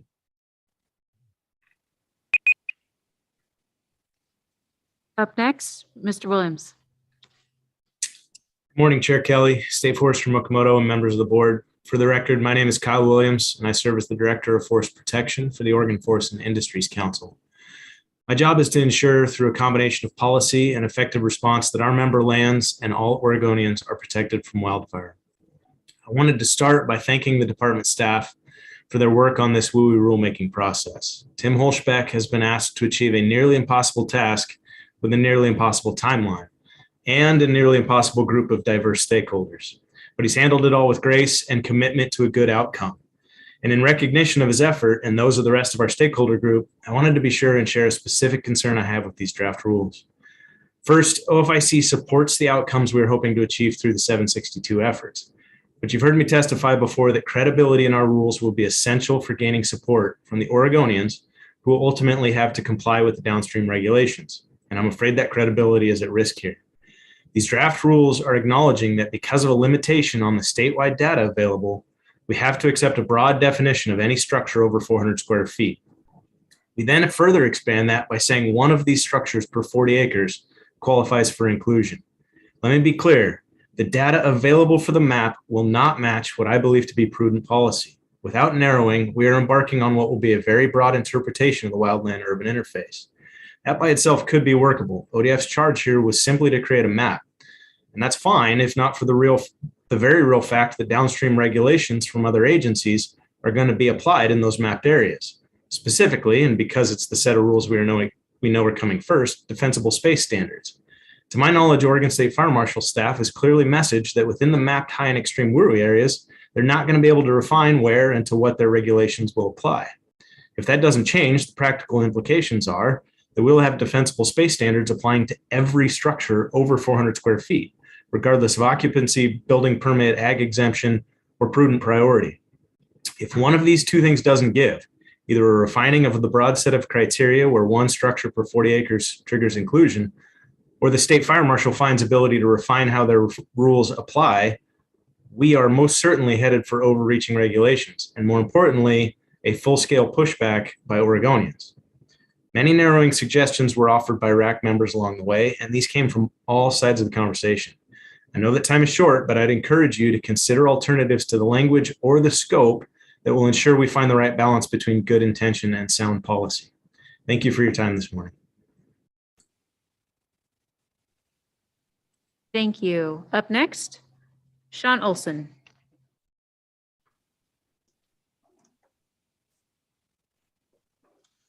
Good morning, Chair Kelly, members of the board. I am Sean Olson, representing the Oregon Fire Marshals Association. On behalf of the association, we have greatly appreciated this process during these last few months, and we have spent countless hours, as well as everybody else, providing feedback and input to this RAC process. So thank you for that. And thank you again, too, for Oregon Department of Forestry's assistance throughout this entire process. We feel that during this process, we've presented a very solid product because of this group being made up of key stakeholder groups and special interest groups. Everyone has been able to provide key input and information. We've had collaborative discussions and feel that this process has been very effective. So on behalf of OFMA, I do support the recommendations presented and look forward to a further process in Senate Bill 762. And thank you for your time.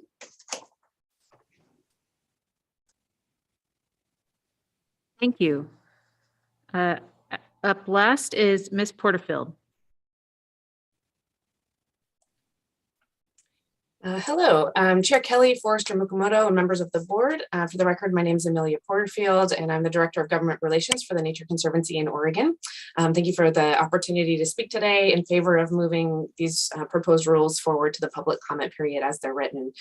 I worked with in the legislature 2020 session, 2021 sessions to help craft and pass the bill that turned into Senate Bill 762 and subsequently served on the RACs to define the WUI and to build the WUI and fire risk mapping rules that are before you today. In short, I have spent a lot of time engaging on this legislation and its implementation, and I think these rules here are really an important step forward at this point. These rules, as has been mentioned, represent dozens of hours spent in RAC discussions, with dozen more hours spent by individual RAC members on homework, comments, conversations with those they represent. And I'm sure I could never fully understand the extent of time spent by ODF and OSU staff to pull these efforts together. And I join in others in thanking them for that work. Though all of us came into these rooms and Zooms from really different perspectives, we spent our time together learning, listening, problem solving, and honestly, it was a much more collaborative experience than I had expected to find. These rules that are before you now represent that joint work, and after wrestling with complicated and challenging questions, they meet the task set forth by the legislature in Senate Bill 762. The rules are practical and implementable. They're based on the best available science and were built from data-driven decisions. Sometimes I think we wish we had some more data, but they were built with what was available and therefore are doable. These rules are aimed at keeping our communities safer and more resilient to the future wildfires that we know will come, and the public deserves to weigh in on them. So today, I thank you again for the time, and I ask that you move these rules forward to public comment as they're written and allow for that dialogue. Thank you so much.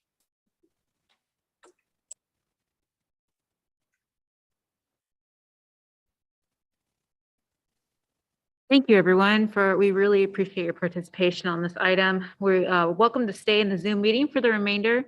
And however, we just ask that you remain muted and disengage your video. Chair Kelly and members of the board, this concludes our public testimony portion for item 4. Great, thank you. All right, board members, do we have questions and comments? Let's see, Brenda McComb. Yeah, my apologies, everyone. We lost power at my house here for a few minutes, so I dropped the connection. A clarifying question for Tim. Tim, first of all, thank you for all the work you've done and for the work the RAC has done. When it indicates that fire risk will be assessed relative to climate, weather, topography, and a variety of other things, does that mean that explicitly future changes in risk as a function of changes in climate and associated extreme weather events is also included? Thank you for that question, Board Member McComb. So climate change was not inferred with that reference of climate. However, through there are areas where there's deference to OSU to use the peer-reviewed methodology for the modeling in Rule 1025. Mm-hmm. And with that, as they are reviewing those modeling, the previous methodology, that some of what was in the quantitative risk assessment when the original model was made, was took a look back of 20 or 30 years into climate or into weather patterns. That's not the case of how modeling methodology is being done anymore.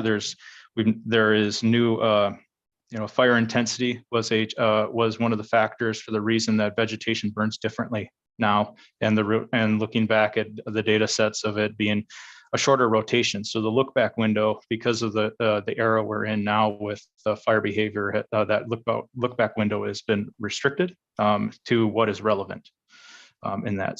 But it does not address forward looking into climate change of what the climate may be 10 years from now. That is not included. Yeah, thank you for that clarification, Tim. So the modeling effort is not taking into consideration what the fuel loads, flammable fuel loads might be as a function of changes in climate over the next how many years? How often are we coming back to reassess risk? So the general pattern for the assessments for the data for us running the models is about every 5 years currently. And then the look back models is shortened as well for that. Great, thank you. Liz. You're muted, I think. Thank you, Chair Kelly. So Tim, one of the questions that I have is, when we get going through this process of WUI, you're going to have a huge, vast area, and you'll need to probably prioritize even within that. And I think that was probably one of Brenda's questions too on climate. Will you be considering, as far as a tier on that priority, areas within WUI that are need structural help with resiliency and health? Will that eventually become part of a WUI priority, do you think? And I know I'm asking that out in the future, but you may have already had conversations about how you maybe get to those areas, even with WUI, that are most out of whack structurally and health-wise and prone to disease, as well as just distance and footprint of 400 feet. Thank you for that question. So the Senate Bill 762 did differentiate different tasks among various state agencies. Okay. It shared that work where previously the department was responsible for not only identifying where the WUI was, but also where the high fire risk was and implementing defensible space requirements or fuel breaks. That's been now a shared responsibility. So areas where there may be structure, or this exercise in particular is to identify a starting point, to identify where those high and extreme focus areas are, as are specified in the bill, as those are the top priorities. So where there's high and extreme fire risk, and also identifying where that wildland-urban interface is, and using the data that's available to make it as accurately as we possibly can at this point. So that will provide more of a a focus area for our sister agencies, such as the Office of State Fire Marshal and their partners with the Fire Service, to be able to focus on where their local jurisdictions are, if they have designated WUI areas that they see in those extreme risks, of being able to focus resources there to address them. Okay, thank you. Other questions? I would like to make a few comments because I have witnessed or attended most of those meetings virtually. What was referred to as 60 hours that felt like 600 hours. Just would want to repeat what I heard Kyle Williams saying. I was so impressed with the work that Tim and his crew and Chris Dunn from Oregon State did in managing this process.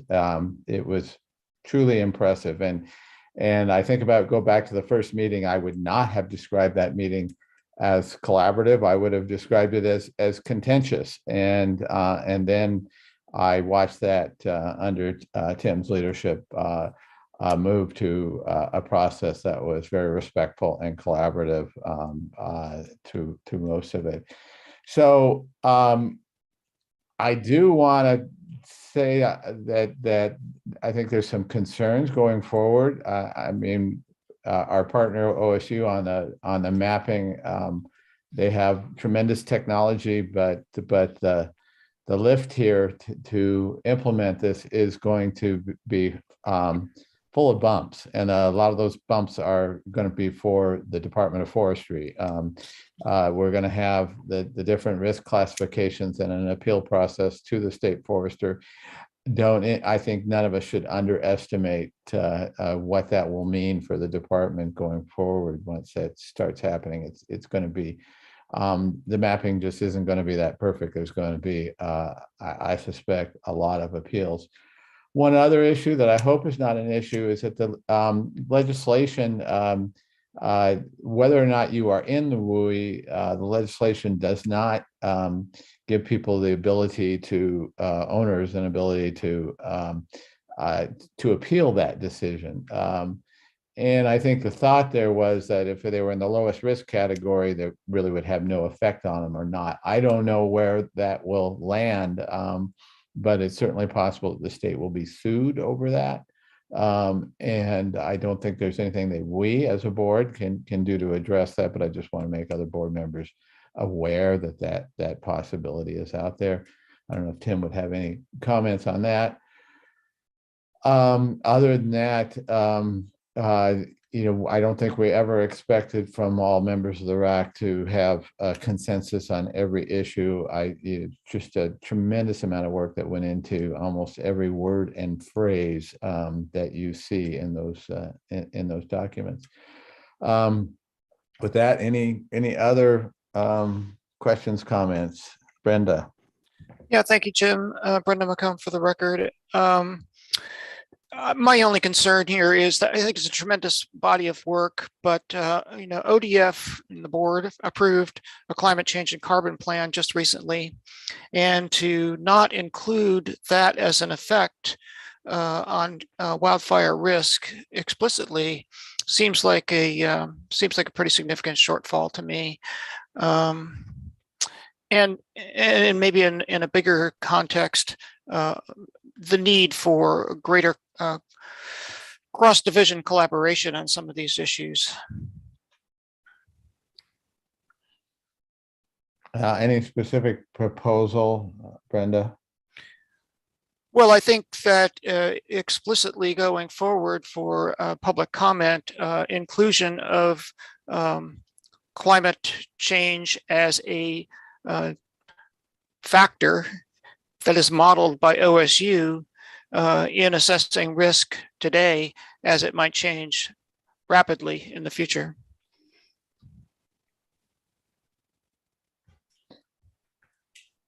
Tim, any thoughts? I'm trying to figure out how or if there's a way to address what Brenda is saying in the proposed motion today. With the the legislation being specifically mentioning those 4 categories, I would need to do, the department would need to do some research. However, in that model, as we are vein, the rules are going out for public comment, and that's the request from the board at this time of going to that process, and can be brought back with the rule package as well, if that's the intent to include that per a little bit more research to make sure it's allowable. Okay, that's an important point, that this is putting it forward for public comment. With that in mind, I would suggest that that we would be looking for a proposed motion for the board to direct the department to proceed with the public hearing process and return in June 2022 with the final rule language for Chapter 629, Division 44. And if anyone is willing to make a motion to that effect, we can move ahead. Chair Kelly, this is Board Member Justice. I'm willing to make that motion. So moved as you have stated. Thank you. And Chair Kelly, I would second that motion. Okay, with a motion and a second, I'm going to ask you all to unmute and prepare to vote on this motion as your name is called. Liz? Yes. Yes. Carla Chambers. Aye. Ben Doimling. Aye. Shonda Ferrari. Aye. Joe Justice. Aye. Brenda McComb. Nay, I don't think that the proposal is complete. Okay, and myself, Jim Kelly, I am an aye. So, all right, the motion carries with a vote of 6-1. All right, I'm gonna just figure out here. We were scheduled to start at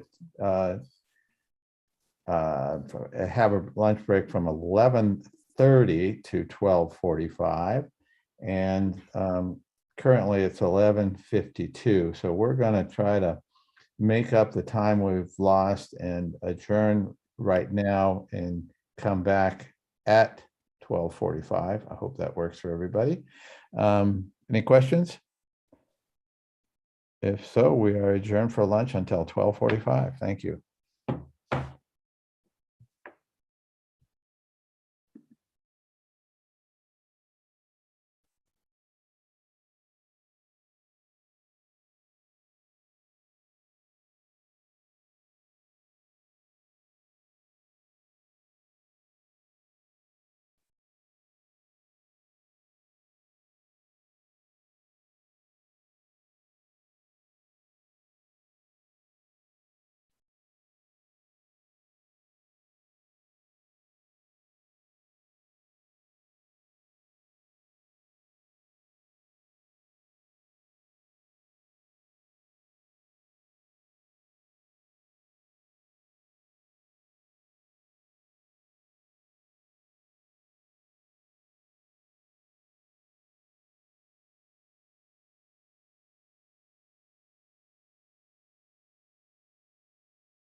Good afternoon.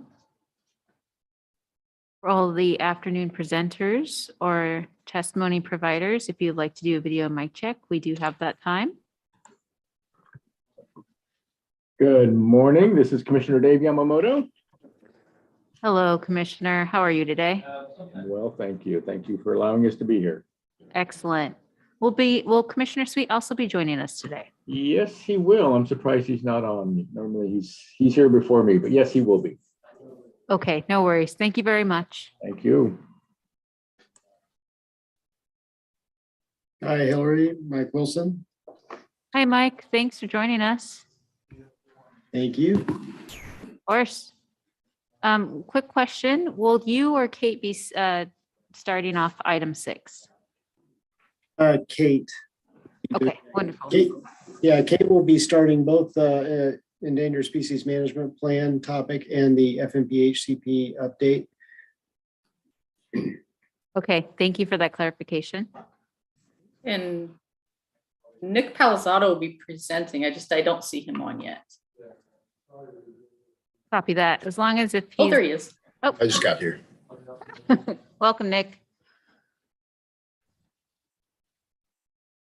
And since I have you all here, I just want to confirm we have your presentations. Would you like your Salem logistics staff to push through the slides, or would you like to share them on your own? I think we were going to have Jason do that for us. Is that right?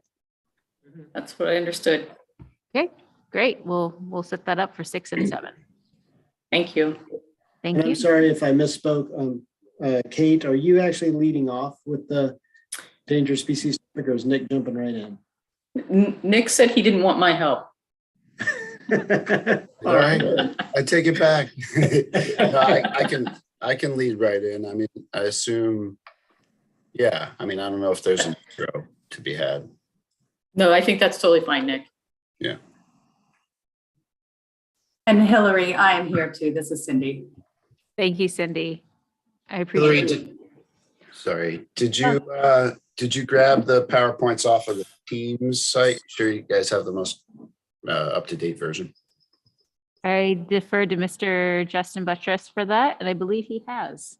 Okay. Yeah, I grabbed them from the team site Monday night about 6 o'clock. So yeah, if you did edits yesterday, You'll see otherwise you're good. Okay, we're good. Awesome. And then Bodie, I can see you. I just haven't heard you yet. Is my speaker working? Yes. If you speak, I would say just speak up and directly at your microphone on your computer a little bit. Okay, will do. Perfect. Thank you. Thank you, State Forest team. Commissioner Sweet, thank you for joining us today.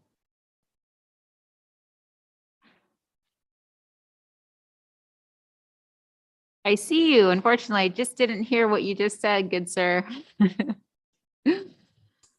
Oh, I just had 12:45 in mind and had some in my office, and I'm thankful you checked on me.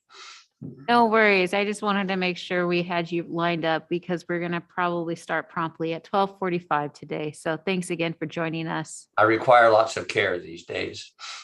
Oh, well, virtual hug from Salem. Thank you so much. You're welcome. Thanks for joining us.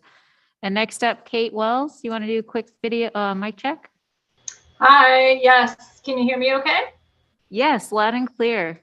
Thank you. Okay, great. Thank you. Wonderful. Welcome. Thank you.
Back, board members.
Hillary, are we ready to go again? Yes, Chair Kelly and board members, we are ready to go in the room, in the virtual meeting room. All right. It's 12:45. Welcome back to the Board of Forestry virtual meeting room. A reminder for members of the public that if they would like to submit written testimony for the information items presented at this meeting, to send in your comments by March 23rd so they can be included with the meeting record. And our next item up is the Forest Trust Land Advisory Committee testimony. And hopefully we've got, I see we've got John Sweet, and I believe we have Commissioner Yamamoto. I don't see his camera on. There he is. Hello. Okay, guys. We're welcoming you remotely. And you, when you're ready to begin, go right ahead. Well, I'll start in. Chair Kelly, members of the Board of Forestry, State Forester Mukomoto, staff. I'm John Sweet, Coos County Commissioner and Vice Chair of the Forest Trust Land Advisory Committee. David has asked me to testify first this afternoon. I'd like to comment a bit on the HCP and the FMP. The HCP and the FMP decisions in front of the Board of Forestry are major long-term policy changes that will have impact on our communities and forests across the state. It is critical that all of us, including the Board of Forestry, understand these decisions. I suggest the board get answers to the following questions before making any decisions. At the January meeting, the board was asked why the draft HCP includes riparian buffers that exceed the width of riparian buffers in the private forest accord by up to 50% in some places. And it applies buffers to streams unbuffered in the private forest accord. A board member made a distinction between the ODF HCP and the PFA, saying that the HCP is a, guy, here I find myself using these initials. I swore I would never do that. But anyway, a board member made a distinction between the ODF HCP and the PFA, saying that the HCP is a precursor to an incidental take permit. This is a false distinction. The Private Forest Accord report, which I am told you have all received, states that the report memorialized the agreement of the authors to modify Oregon's forest practices law and regulations to craft a habit conservation plan, or HCP, that will achieve the issuance criteria of an incidental take permit. The Private Forestry Accord and the Oregon Department of Forestry have the same goal, to craft HCPs and receive incidental take permits. So the question remains, why are the riparian buffers wider in the ODF draft HCP than in the PFAs?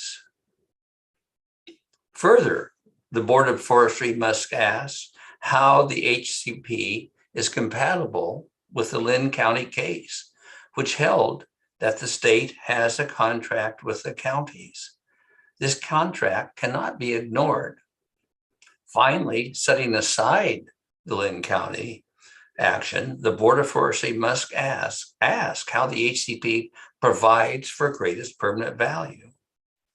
As Commissioner Yamamoto will say, the HCP limits ODF's ability to respond to changing conditions with active management and cedes some control of the lands to the federal services, which are organizations not bound by the greatest permanent value rule. It appears to me that ODF is proposing to limit management on the county's lands in excess of what is needed to receive an incidental take permit, and in excess of conservation considered in the business case analysis used to justify applying for an incidental take permit in the first place. I do not see how this overly expansive HCP will ensure that the lands generate the greatest permanent value as directed by law. Now, with that, I'd like to change direction here just for a moment. I really appreciate the board members meeting with the County Forest Trust lands here a few weeks ago. At that time, we talked about the way the revenues from the forest lands are distributed. And for the benefit of those Board of Forestry members who were not there that day, I'd like to summarize this. First, it's important to know that the county's share of those distributions are distributed amongst the taxing districts within each county in the same way that property tax revenues are distributed. Keep in mind, these lands were once privately owned in the county, and the property taxes that the private owners paid went to the schools, the county, all the taxing districts in the county that had forest land in them. So that's why we share. We don't do it. Jim, you suggested that, why you asked, why don't you just keep it all yourself? I'd love to, but unfortunately we can't do that. It was a great idea, but afraid it's not allowed. I'm just going to talk in kind of round numbers. Generally speaking, the Oregon Department of Forestry takes about 1/3 of the revenues, the gross revenues from the trust lands to pay for management of those lands. The other 2/3 are distributed via the county to all the taxing districts that get them within the county. About a half of those 2/3 that the county gets goes to K through 12 community colleges and educational service districts. And dollar for dollar, I believe, those distributions to those three categories of educational entities offset state school equalization funds. So when you look at this, really 1/3 of the total revenue goes to the Oregon Department of Forestry. 1/3 it essentially gets back to the state through school equalization, leaving 1/3 to be distributed amongst the county taxing districts. The share that the county gets it varies from county to county depending on their tax rate, but it primarily goes to public safety, our sheriff's office, our jails, assistant district attorneys to prosecute crimes, juvenile, and parole and probation. The rest of that is distributed within the county. It goes to such things as voting, we're keeping records straight, vital records. It goes to just running the county in general. So not that money isn't wasted, and we don't get very much of it in the first place. So at any rate, I'll close my testimony with that and turn this over to Commissioner Yamamoto. Thank you all for listening.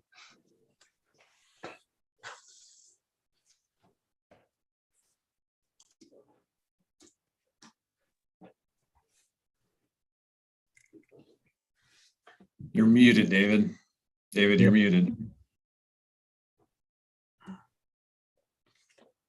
We can't hear you.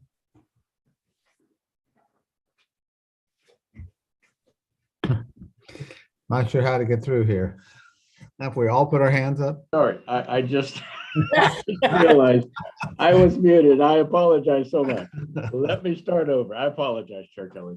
But Chair Kelly, members of the Board of Forestry, and again, a special shout out to Liz Akapoa. Again, we have not met, but special welcome from FTLAC and from Tillamook County in particular. State Forester Mukomoto, staff, I am David Yamamoto, Tillamook County Commissioner and Chair of the Forest Trust Lands Advisory Committee. I'm here today because FTLAC does have a statutory responsibility to advise the Board of Forestry and the State Forester on matters which affect management of the State Forest Trust lands under ORS 526.156.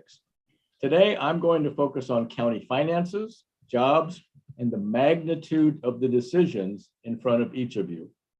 Chair Kelly, board members, I want to thank you for attending the FTLAC meeting on February 18th. I appreciate your taking the time to hear from the counties and especially to learn how timber revenue supports county services. As I described at the FTLAC meeting, timber revenue in Tillamook County primarily supports education, local school districts, community college, and 4-H activities. For the Neocani School District in particular, timber revenue accounts for 1/4 of their annual budget. Turning to the Tillamook County General Fund, about 30% of the revenue to the fund is from state timber. We use the general fund to pay for essential services in our community.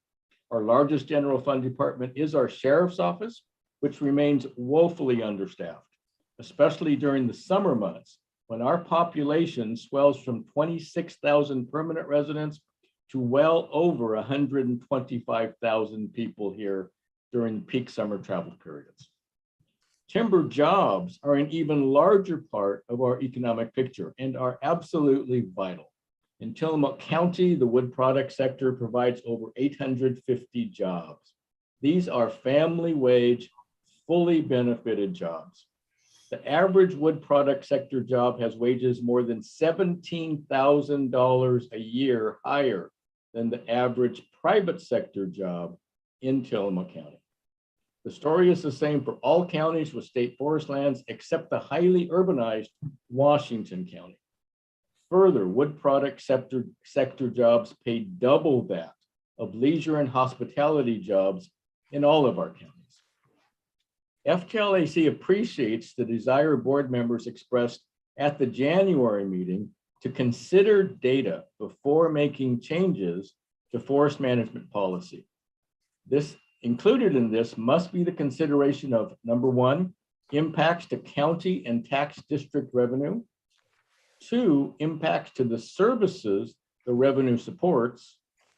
And 3, impacts to jobs, particularly family wage, fully benefited jobs. The decisions in front of the board are too important to our communities for these decisions to be made without a thorough understanding of the impacts. I do want to turn now to the role of the Board of Forestry and State Forester in managing state forest lands. At the last board meeting, a board member expressed that the HCP is a tool for achieving greatest permanent value. This is not the case. Forest Management Planning Rule, OAR 629-035-0030, clearly states that planning to meet greatest permanent value is done through the forest management plan, not a habitat conservation plan. The greatest permanent value rule OAR 629-035-0020 assigns the task of managing for greatest permanent value to the state forester. OAR 629-035-0020 states in subsection 4, and I quote, "The state forester shall manage forest lands as provided in this section by developing and implementing management plans for a given planning area as provided in OAR 629-035-030, which is the forest management planning, to 629-035-0100, existing long-range plans," unquote. A habitat conservation plan provides a method to comply with the Federal Endangered Species Act, not a method to provide greatest permanent value. We have serious concerns about the Board of Forestry unreasonably limiting management of county lands. The HCP is a 70-year contract that defines where and how management activities can occur during the life of the contract. The HCP will limit the management options available to the Oregon Department of Forestry, limit the ability of future state foresters to develop forest management plans, and limit future boards of forestry to supervise forest policy and management as directed by ORS 526-016.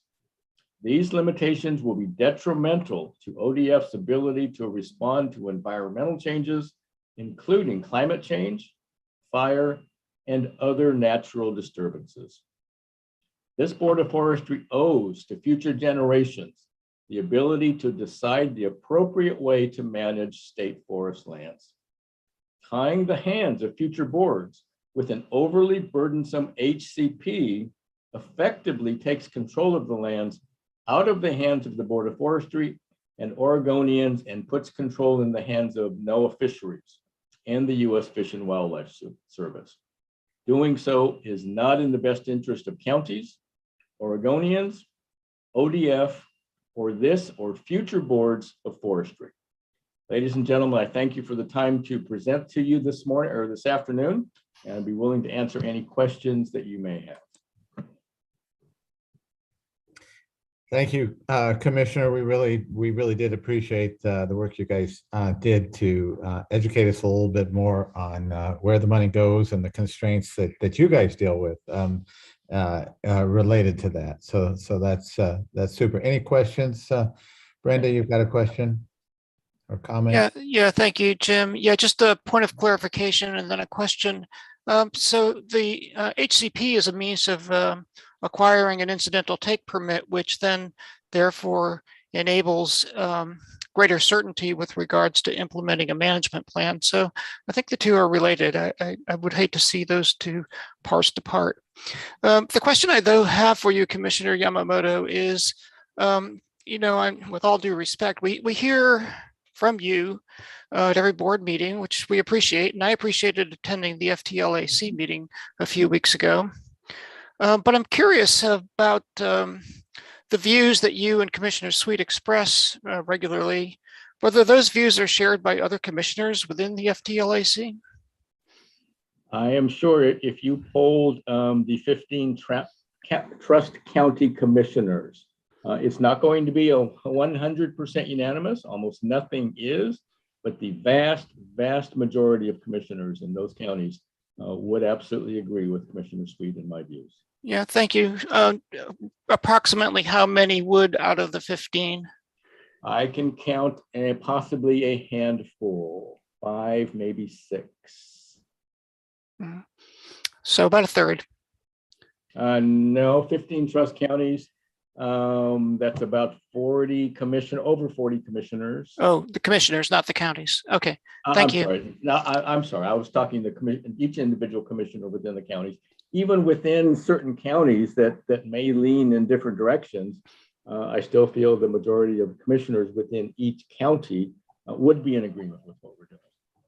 Yeah, thank you for that. I appreciate that. And I think it would be helpful at times to hear kind of the minority view of as well. So just a suggestion. Thank you. And we always tell our commissioners of the 15 trust counties that even though it is the responsibility of the chair and co-chair to provide testimony to the Board of Forestry, we do encourage everyone to make public comment to the Board of Forestry. Okay, thank you, Carla. Let's go ahead and we're already running over, but you go ahead and then we'll try to move on to our next agenda item. Two-part question. Thank you, Chair Kelly. Commissioner, can you tell us or give us feedback on the economic impact to the counties could you give us an overview on the economic impact that you would have provided to NOAA? I know NOAA is going to get back to us, but I guess I'd like to hear a highlighted overview from you. And then, earlier at one of the board meetings, it was brought up, the value of recreational or service jobs in rural Oregon versus the value of that timber job. And while you said it was 17,000 higher than most other private jobs, could you maybe make a comparison of that timber position versus a recreational position? Absolutely. And thank you for the question. So the economic impacts as being proposed by NOAA Fisheries, we did ask them for those numbers and they told us they're not finished with their study yet. But from our treasurer, we did get the basis for the questions that they were asking our treasurer. And so the information that we provided at our last FKLAC meeting closely resembles what NOAA Fisheries is doing. So I'm hopeful that when we see those numbers that they're going to be right in line with what we presented. And incidentally, we are asking now we're using the Tillamook County template for the financial information we gave you. And we're asking as many other trust counties as possible to fill that out so that you get a better understanding from each individual county, what those timber revenue dollars mean for that count, for each of the counties. When it comes to recreation and service versus timber industry jobs, again, in Tillamook County and many of the rural counties, timber jobs are absolutely some of the highest paying family wage, fully benefited jobs we have. When it comes to recreation and service industry in particular, so the average wage job in Tillamook County is about $36,000 a year. Average forestry job is over $50,000 a year. But when it comes to leisure and hospitality, the recreation jobs, the service jobs, those are about $22,000 to $23,000 per year. And normally those also do not have benefits. Many of them are part-time temporary, and most of them do not have benefits. So the travel and leisure jobs, the recreation jobs, as you refer to them, are not family wage fully benefited jobs. Thank you. Thank you very much for the question. And Chair Kelly, again, thank you for the opportunity to testify before the Board of Forestry. Okay, wonderful. Thank you both commissioners. And with that, we will move on to our next item on our agenda. And that is a presentation on the Endangered Species Management Plan. And we will our main presenter on that is Nick Palazzotto. Am I pronouncing your name right, Nick? That's how my dad said it. So okay, good. Go ahead, Nick. thank you, Chair Kelly, and good afternoon. Good afternoon, State Forester Mukamoto, members of the board. For the record, my name is Nick Palazzotto, and I serve as the Resource Support Unit Manager for the State Forest Division. And today I'll be presenting an update on the development of an Endangered Species Management Plan, or ESMP, as you'll hear me say as ad nauseum here, for marble murrelets. And it will include a recommendation for the agency-defined role in the conservation of the species in Oregon, and also a framework for board review and feedback. Next slide, please. So some quick background and context. In July of 2021, the Oregon Fish and Wildlife Commission voted to uplist the marble murrelet from threatened to endangered under the State Endangered Species Act. And the uplisting of the murrelet to endangered sets in motion a series of actions that must be taken by the Commission, ODFW, ODF, and the board, most notably the development and approval of an endangered species management plan. State land managers have 18 months to develop and submit their ESMP to the Commission, who then has 6 months to approve it. And the process of development and final approval of the plan by the Commission is required to be completed within 2 years. The state, yes, to be clear, the state ESA only applies to state land owning or managing agencies. It does not apply to federal, private, or tribal lands. And at the time of listing, the Commission adopted mandatory survival guidelines that apply unless an agency has a Commission-approved ESMP or an incidental take permit. The guidelines are what the Commission considers necessary to ensure the survival of individual members of the species in the absence of an ESMP. And the division has been implementing these requirements following their adoption as mandatory. Next slide, please. Within 4 months of the listing decision, the Commission is required to determine if state land can play a role in the conservation of endangered species. And state land owning or managing agencies that the Commission determines can play a role in the conservation of species must develop ESMPs. Now, at its meeting in November, the Commission identified ODF as an agency that manages marble murrelet habitat in Oregon and therefore can play a role in conservation. So the next step for the division then is to determine the role of state forest lands in conservation of marble murrelets. As defined in statute, here, conservation means the use of methods and procedures necessary to bring a species to the point where such measures are no longer necessary. This role may include, but is not limited to, conservation, a contribution to conservation, or take avoidance. And each agency has considerable discretion. Oh, sorry, next slide. And each agency has considerable discretion in determining the role that its lands can play, and in making this determination must balance several factors consistent with the biological aspects of species management identified by ODFW and the statutory or constitutional obligations of the agencies, including the land's statutory purpose. Thus, the division is obligated to balance the statutory requirements, rules, and policies applicable to management of state forests, the social and economic impacts that conservation would have on the state, the conservation needs of the species, and the purpose of the lands and the roles of other ownership categories when determining the role of state forest lands in conservation of marble murrelets. Next slide, please. So for the purpose of developing an ESMP within the framework of the current forest management plan, the division proposes to define the role of ODF managed lands as a contribution to conservation of marble murrelets. This contribution to conservation is designed to support stable or increasing populations and habitat trends by protecting occupied habitat and improving habitat conditions. And it's based on our existing take avoidance policies and other commitments under the forest management plan. Next slide, please. The division's marble murrelet policies and our current forest management plan in conjunction with the survival guidelines provide a substantial contribution to the conservation of the species. The policies are our approach to take avoidance under the current plan, forest management plan, with a focus on protecting occupied habitat. Our policies are aligned with ODFW's mandatory survival guidelines, and the division is taking measures to implement the requirements therein that are additive to existing policy. Taken together, the policies and survival guidelines represent more than just measures for compliance with state and federal ESAs.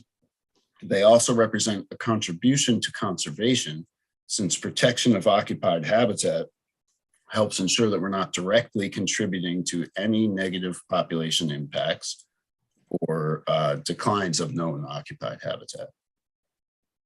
And the current FMP is designed to protect, maintain, and enhance native wildlife habitats with an emphasis on promoting habitat for species associated with mature and old growth forests.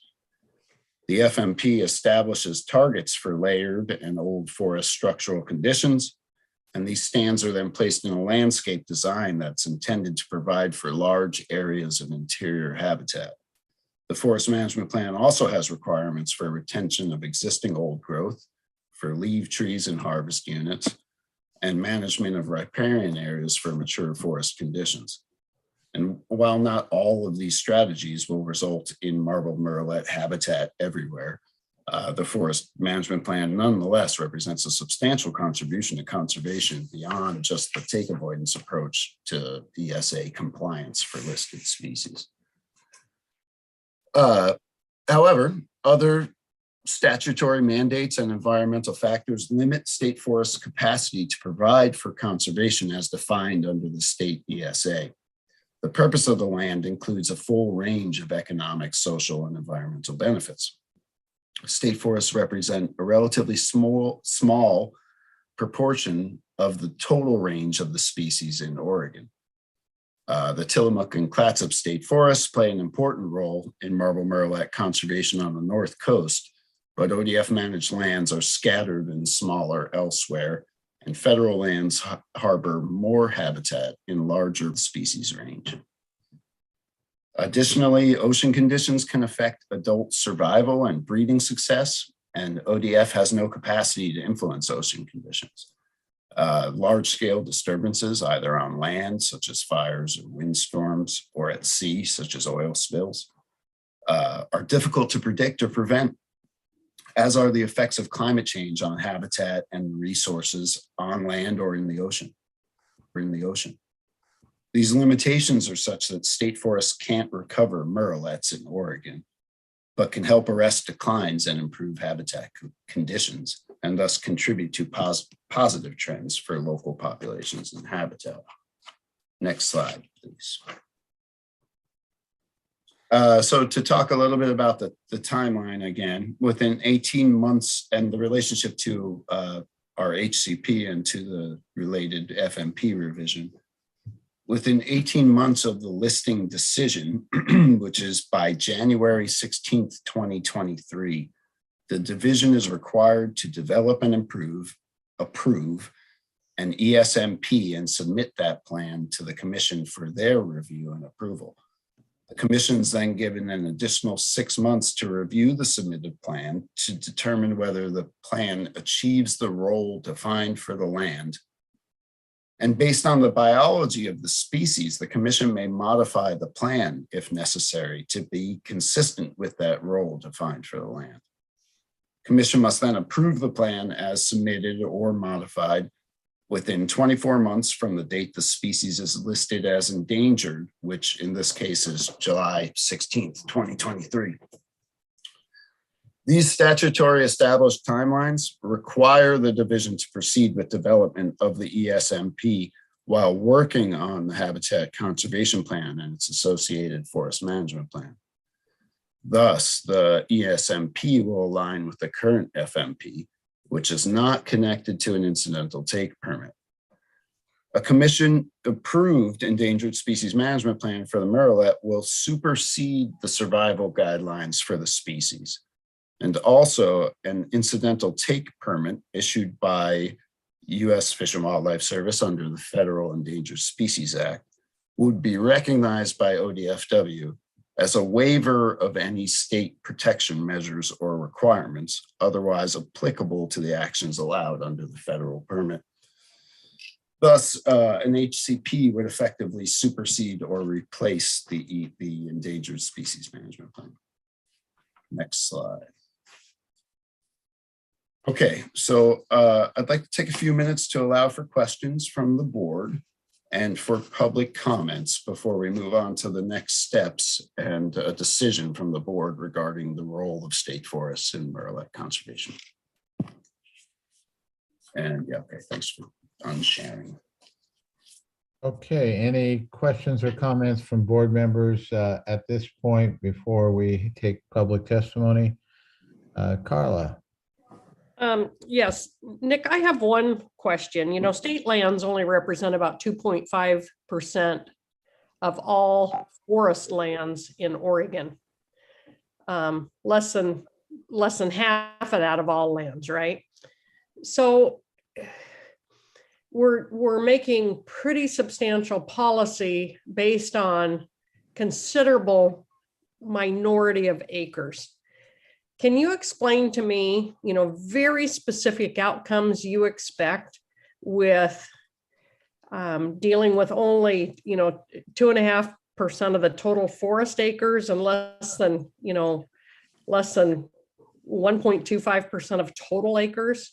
Why you expect a substantial impact here? Yeah, and so, I mean, I'm not sure I can satisfy that, but so, I mean, for clarity, where the estimate is that our lands are 4% of the coast range, which we could use as a surrogate for murrelet habitat. It's a little bit smaller than that, but we're somewhere between 3 and 4% of the range of the murrelet, which is a limited amount of, you know, the total acreage therein, and that thus why we're saying conservation of the species can't be entirely on us, obviously. At the same time, on the North Coast, I think we're something like 80%, we're approximately 80% of the total public land on the North Coast. Thus, in that area, we do play a significant role in the conservation of the species. Regardless of all that, the state ESA only applies to state lands, and this is a mandate, a statutory mandate that comes from another agency to us. We don't really have an opportunity to question that. We have to proceed acknowledging the role our lands can play. Hence why I, you know, sort of put it at contribution to conservation at the state level. Well, address the second part then. I understand what you're saying. But what tangible, you know, measurable outcomes do you expect? What metrics would you apply to this and what expectations would you have? Sure. Okay. Good question. So thank you. And so under the current FMP, which is our framework here, and a take avoidance approach to species management and ESA compliance, the outcomes with that we would be identifying and protecting the occupied habitat that exists on our land, as we have been for the past 30 years. We have one of, if not the largest survey program anywhere in the range of the species. So we have a well-established history of doing that. And then the FMP, as I stated, has these additional contributions, you know, via the landscape design and those commitments for complex forest structure. And again, that's not going to mean that everywhere becomes habitat, but that is a contribution beyond just protecting occupied habitat. So I guess the simplest way to answer that is we would be seeking to, as I said, support stability of population and habitat on our lands and to improve habitat conditions in that effort. As part of that effort. Okay, thank you. Ben. Thanks. Ben Doimling for the record. And Nick, I appreciate the presentation today. And I've asked this question before, I think, and I would be remiss if I didn't ask it again. There's the July 16th, I think, of next year, when the commission would approve this plan, is very close to our tentative dates of the HCP and FMP being approved. And I need to ask, have we exhausted all efforts to get the commission to give us a waiver or a little extension to not have to do what seems like a bunch of extra work? I appreciate the work you're doing, but it seems almost redundant in some ways. Yeah, the timing's unfortunate, but it is what it is, and it's a legal mandate. And so the commission delegated authority to the agency, to ODFW. And we've been working with them closely on the development of the plan or checking in. We have monthly meetings and check in. No, we don't have an ability to point to a plan we don't have and say we don't need this. We have to, and not only that, but you still need an endangered species. It's a mandate. You have to have an endangered species management plan, even if an HCP then supersedes that plan.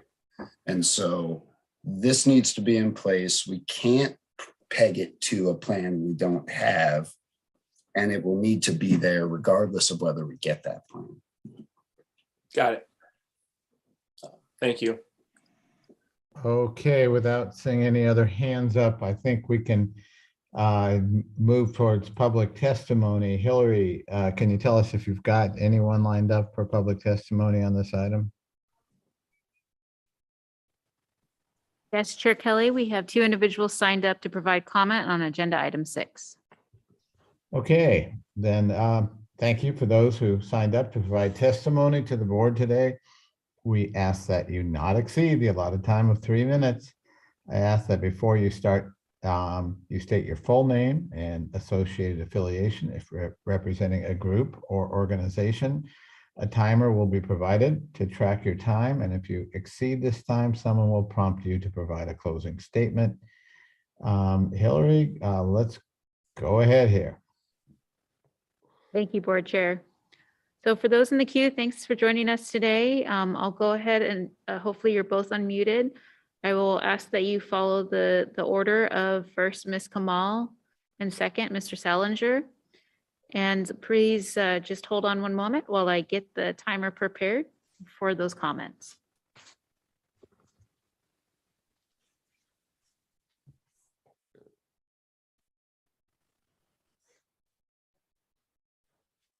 First up, Ms. Kamal. Thank you. Good afternoon, Chair Kelly and members of the Board of Forestry. My name is Dr. Srishti Kamal, and I'm the Senior Representative with Defenders of Wildlife. Defenders was also one of the petitioners that led to the reclassification of the marble murrelet under the Oregon Endangered Species Act, a path that has led us to this item today. I wanted to highlight some key factors that will influence murrelet's recovery on state lands, which represents 16% of murrelet habitat. The reclassification was a long, windy path of over 4 years, but when the Fish and Wildlife Commission voted in favor of the petitioners, one of the deciding factors was the uncertainty around climate change impacts on the species habitat, both on land and water. In a published assessment, out of 114 Pacific Northwest birds, marble murrelet had the highest climate sensitivity score. It might just take one climate stochastic event to push this species into extinction. We urge the board to take a critical look at the current provisions in the FMP and whether it allows for contingencies to address climate change impacts on the murrelet. I also want to touch upon murrelet population and the perception that they might be stable. At-sea surveys are conducted every other year for each of the 2 zones that Oregon falls in. So the biggest zone in Oregon has not been surveyed 3 out of the last 6 years. Also, birds counted off Oregon's coast does not nest in Oregon. Those tagged in Oregon have traveled all the way to California and Washington in search of food. Additionally, because of poor ocean foraging conditions, the birds are staying closer to the coast, which might contribute disproportionately to their count relative to past years. A 2020 scientific paper summarized 20 years of research and stated that murrelet occupancy in forests was less than 10% of predicted occupancy in all of those 20 years. There is also a difference between suitable and probable murrelet habitat. Suitable habitat is good quality habitat that murrelets are likely to use. Probable habitat, which ODF refers in the report, includes poor quality habitat such as edge and scatter habitat, which murrelets are very unlikely to use. In ODF&W's 2018 bioassessment, they noted, and I quote, based on Northwest Forest Plan estimates, higher suitability nesting habitat declined in Oregon, a net loss of 9.2%. But when ODF&W switched the definition to probable habitat in 2021, they noted, and I quote, higher probability nesting habitat increased in Oregon, a net increase of 9.9%. Scatter habitat increased by 11%. Depending on the definition you choose, murrelet habitat changes. Finally, the agency report notes that the current FMP is in compliance with federal ESA requirements. but the current FMP has been in place for a while now, and yet the murrelet continue to decline. If the currently underway HCP is approved and put in place, it will certainly contribute to better conservation measures for the murrelet. However, the fate of the HCP is unknown, and until then, we urge you to ensure that the agency considers and plans for alternatives. Thank you so much for the opportunity to testify. Thank you, Ms. Kamal. Up next, Mr. Sullivan. Good afternoon, Chair Kelly, Director Mokomoto, I'm sorry, and members of the commission. My name is Bob Salinger. I am the Conservation Director for Portland Audubon Society. We also were one of the petitioners for uplisting. ODFSW's decision last year to uplist the marble murrelet from threatened to endangered 26 years after they were listed under the State Endangered Species Act was not an endorsement of the status quo, nor was it a reflection that the populations are stable. It was a clear signal that things have gone from bad to worse, and that we need to do things differently. We need to step up our game. Populations are not stable. As Dr. Kamal has already discussed, and I will follow up on this, the evidence is not there to say that they are stable. They are at high risk. And again, that's why ODF&W uplisted. They are now at best hovering around a much lower baseline than their historic populations. Betts et al. In 2020 described them as being squeezed as on both land and on sea. Our ocean conditions have worsened considerably. McShane et al. In 2004 in a demographic study noted that there's a 80% risk of extinction in Oregon Zone 4 by 2060 and an 80% risk of extinction in Oregon Zone 3 by 2100. Nor should we take solace in the at-sea surveys for the reasons that Dr. Kamal has already discussed. Those do not necessarily indicate that we are having nesting success in Oregon. As she also noted, our habitat, the new habitat that people seem to be relying upon is mostly scattered. 95.7% is scatter habitat. That is low quality, fragmented, isolated habitat, not the kind of habitat that murrelets do well in. Right now, the population in Oregon is estimated between 7,070 birds and 13,600 birds. Those populations are at high risk of a stochastic event. All it would take is one big fire, one big oil spill, and we could have this population on the brink of extinction. Again, we need to step up our game. The status quo is not adequate. This plan seems to take a status quo approach. It depends largely upon the habitat conservation plan moving forward. There are some improvements in that habitat conservation plan for murrelets, but there is no assurance that it will actually move forward and be adopted. So relying upon that is not adequate. Otherwise, the plan relies simply on the status quo. What we're doing is fine. Let's move it forward and make this a cursory exercise. What's in there simply is not adequate to protect the species. The state lands are important. Relying on federal lands alone is inadequate. We've already talked this morning about the need to step up on private lands. This is the opportunity to step up on public state lands. We need to look across all three of those landscapes and up our game. So we strongly encourage staff to go back and come back with a plan that really does improve things for the murrelets, not simply rely on the status quo. Thank you. Thank you, Mr. Salinger, and apologies, I mispronounced your name earlier. But thank you very much for both of you for joining us today. And this concludes our public testimony for item 6. If you'd like to stay, feel free to do so. Just disengage your video and remain muted unless called upon by the board. Thank you. Yeah, I would also want to say, Bob, I think we had some confusion on our item 3 this morning and exactly what we passed relative to the marbled murrelet, and we're going to return to that at the end of the day here before we adjourn, in case you want to be there for that discussion. I'm just would alert you to that. And otherwise, board member thoughts, comments, questions?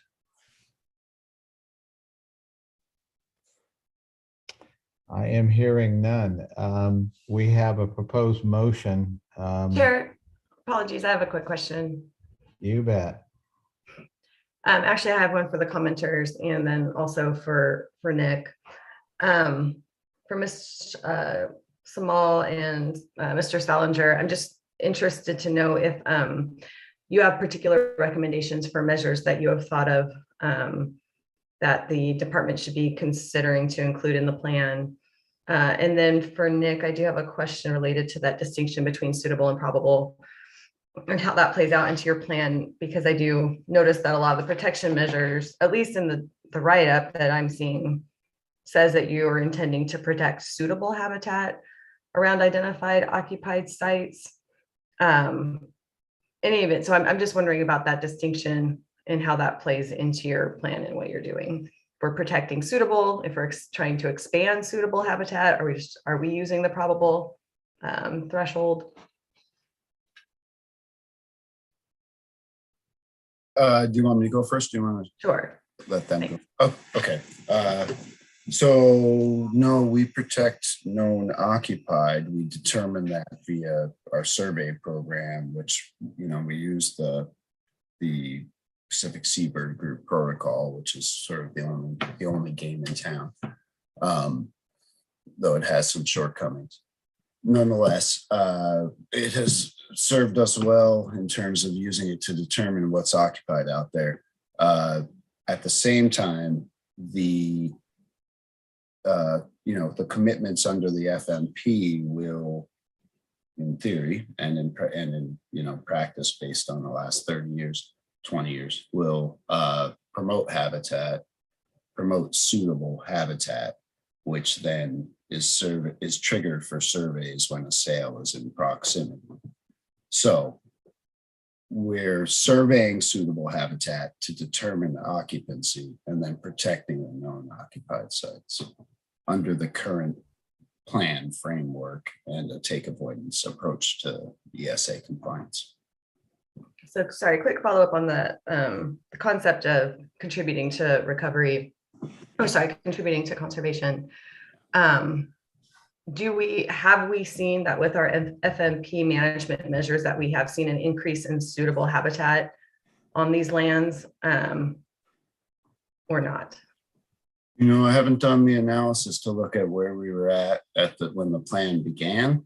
I've only looked at, and we developed some models for the HCP and then looked at what it's predicting on our landscape currently and what it would look like 70 years from now. That modeling effort, which again, caveats abound, shows there's actually very little that's highly suitable on our lands, like, very high quality nesting habitat. And there's a relatively low percentage that even qualifies as suitable.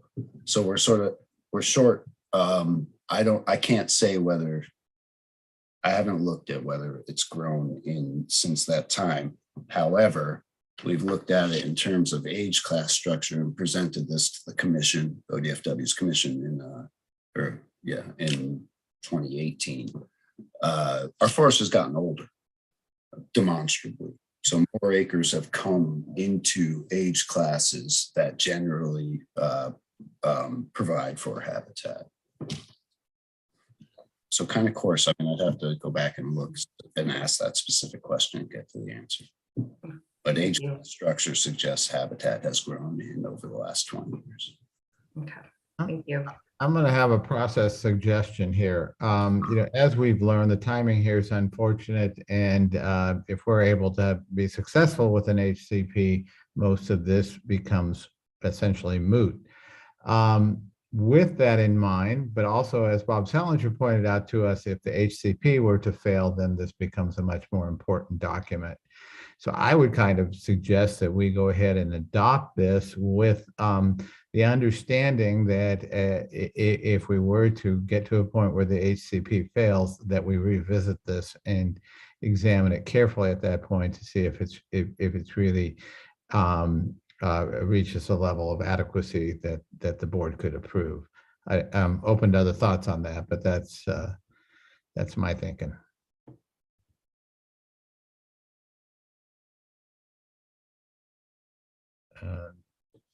I'm no hands up. Oh, there's Brenda. Yeah, I think that's a good approach, Jim. I think if we do move forward with the HCP, and I'm hopeful that we will, then this does become moot. So I don't see a point in agonizing on it at this point. Exactly. Well, if we're there, then the proposed motion is that the board approves the role of state forests as a quote contribution to conservation of the marble murrelet as defined and detailed above and based on existing take avoidance policy and other commitments under the current FMP. So I would ask if there's someone willing to make a motion and someone willing to second that motion. So moved. Do I hear a second? Okay, I think that's a second. The wave of the hands, Liz, is that a second? You're muted. Okay, all right. In that case, let's, board members, please unmute yourself, and I will ask for each of you to vote on this. Liz Apoa? I vote yay. Carla Chambers? Aye. Ben Doimling? Aye. Chandra Ferrari? Aye. Joe Justice? Aye. Brenda McComb? Aye. And myself, Jim Kelly, is an aye, so the motion carries unanimously. So do we, Nick, Mike Wilson, have we put this to bed for now? Any other comments or questions?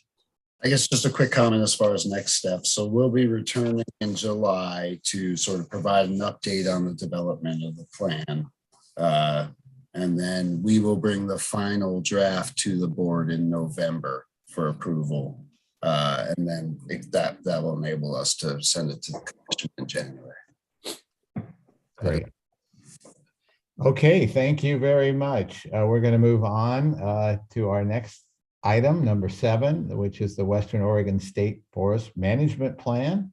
And I believe our main presenter on this is going to be Kate Skinner. I see Kate is with us. Kate, take Good it over. afternoon. Thanks. Good afternoon. I think Jason's going to pull up our presentation for us. Chair Kelly, State Forester Mukomoto, members of the board. For the record, I'm Kate Skinner, the interim State Forest Division Chief. I missed doing a proper introduction this morning when answering some questions. Apologize for that. Our State Forest staff will be updating you today on our habitat conservation plan and our forest management plan, and specifically our strategies for those plans. For the HCP, Kate Wells is joining us from NOAA Fisheries. We'll provide more information on the timelines and products as we go through that process. And our forest management plan update will be focused on the process for outreach and input on the draft strategies presented by Mike Wilson, Bodie Dowding, and Cindy Kolomichuk. Before we dive into the presentations though, I want to say as the managers of these lands, we do want to take a moment to recognize the Indigenous people as the original stewards of these lands since time immemorial. As we frame these management policies, we've been working to build and maintain relationships with the tribes to honor their ties with the lands. And you'll hear more from Cindy today about that. Our intent is to continue to invest in our relationships so that we can represent tribal interests, past, present, and future, into how we manage and protect these forests. So now I'm going to turn it over to Mike Wilson, our Deputy Division Chief of Policy and Technical Support. Thank you. Good afternoon, Chair Kelly, members of the board, State Forester Mukomoto. For the record, my name is Michael Wilson, and I serve as the Deputy Division Chief of Policy and Technical Support for the State Forest Division. As Kate mentioned, I'm going to start today. I'd like to start today by providing you with an overview of the HCP and associated NEPA timelines. So if we could jump forward a couple of slides to the timelines. Thank you. So I'm going to point your attention here to the blue line at the bottom and the green line in the middle, which are the NEPA and HCP timelines respectively. So beginning with the NEPA, as you'll recall, the process began in March of last year with a public scoping process and the release of the administrative draft of the HCP. Last month, ODF submitted applications for incidental take permits to NOAA Fisheries and the U.S. Fish and Wildlife Service. Submittal of those materials allowed for the next step in the NEPA process, which is the release of the draft EIS and public comment draft of the HCP. And so a concurrent 60-day public comment period will ensue for both of those documents. So if we look at the green HCP timeline, it's anticipated that the public comment period for the draft HCP will begin on March 18th. I say anticipated because everything's uncertain until it's actually published in the Federal Register. But when it is published, it will run for 60 days. At the end of that comment period, ODF will work with our contractor, ICF, and the services to review, evaluate, and respond to comments. We will make any necessary adjustments to the HCP and then return to the board in September with that HCP and a summary of public comment on the HCP as well as the EIS. The board would then provide direction to move forward toward completion of the final EIS. If the board directs the staff to move forward with the HCP as presented, the final HCP and final EIS would be completed in January of 2023. Soon thereafter, we anticipate the issuance of incidental take permits, and then later in the spring, the board would direct the state forester to implement the HCP and take permits.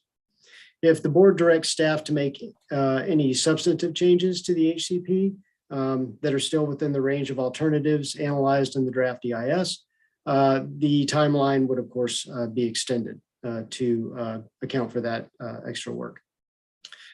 So with that, I'd like to turn it over to Kate Wells, the interim Oregon Coast Branch Chief for NOAA Fisheries, to provide an update on the NEPA process.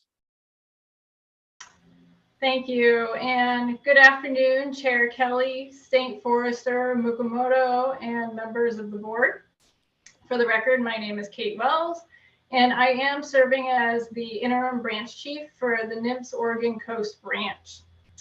As you know, we have been hard at work getting the DEIS ready for publication in the Federal Register and for public comment. The notice of availability, which is the notice that is published in the Federal Register announcing our receipt of the incidental take permit application and announcing the availability of the DEIS and proposed HCP for public comment, has been cleared through NMFS West Coast region, and it's now going through clearance at our headquarters office. Our target date for publication of the Federal Register notice is March 18th. And currently it looks like we are still on track to do that. There will be a 60-day comment period, and details for how to comment will be included in the Federal Register notice. Before the Federal Register notice is published, advanced distribution of the DEIS and the proposed HCP will be provided to tribes about a week before the Federal Register publication, followed by distribution to stakeholders. The DEIS and the proposed HCP will be available on the NMFS project website. We also have a tentative virtual public hearing planned for April. And once that date is firmed up, we will let you know when that is. And at that public meeting, oral comments will be accepted by those who register in advance. After the public comment period ends in May, we will go through the comments received and draft responses, which will then appear in the final EIS. The final EIS should be released in early 2023. With a record of decision following that in the spring of 2023. And the decision to issue the incidental take permit will happen at that time as well. Thank you.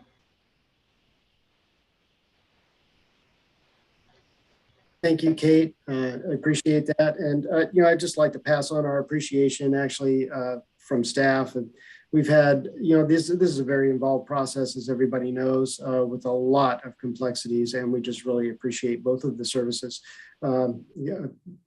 cooperation and support in moving this forward. So with that, next slide. And before we move on, I'd ask if there are any questions that are specific to the NEPA process.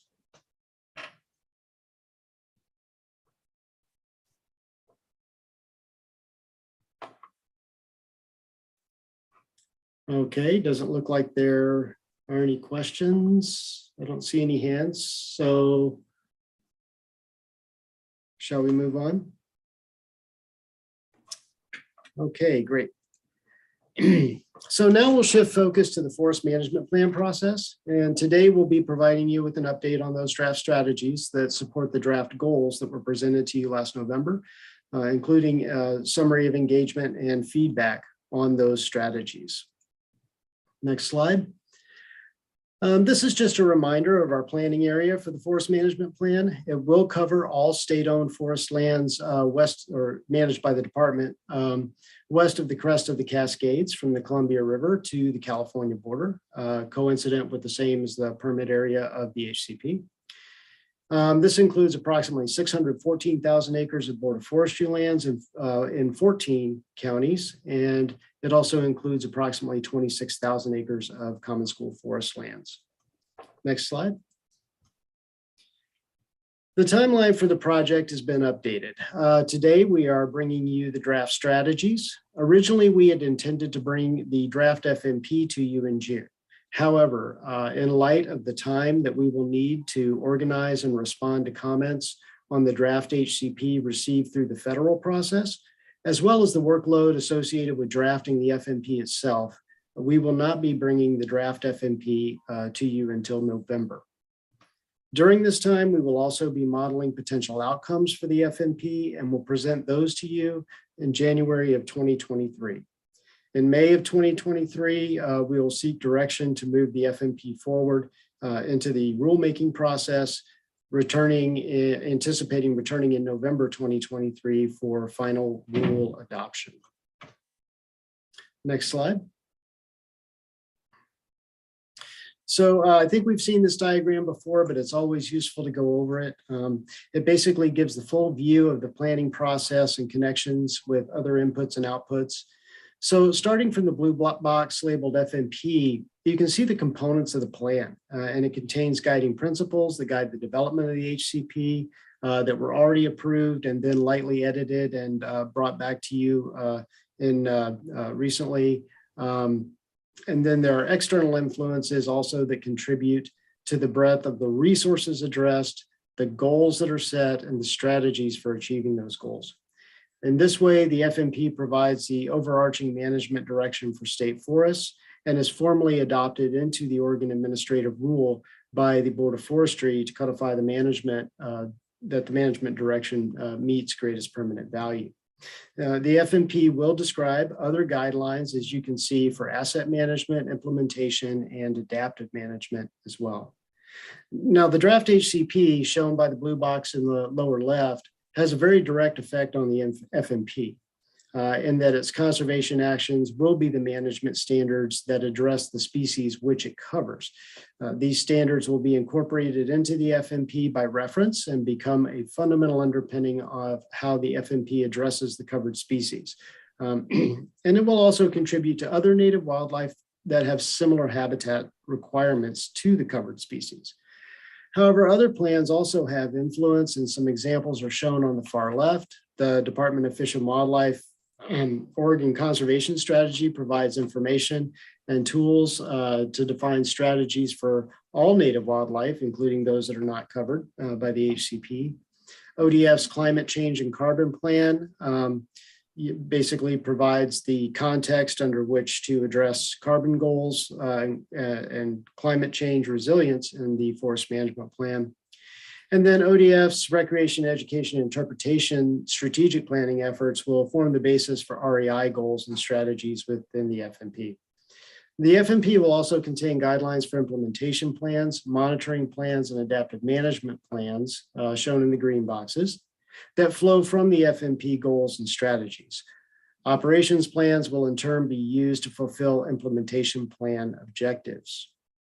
Most importantly, performance measures will be developed that contain specific metrics and targets to demonstrate progress towards FMP goals. The performance measures are monitored under the FMP and provide the essential dashboard for the Board of Forestry and others. We are going to be returning to you later on, and we have not set those dates for some workshop input on what those performance measures should look like. what would best inform you on plan performance. And we look forward to that at a later date. So now I would like to turn it over to Bodie Dowding to provide an update on the development of the draft strategies and the associated engagement process. Thank you, Mike.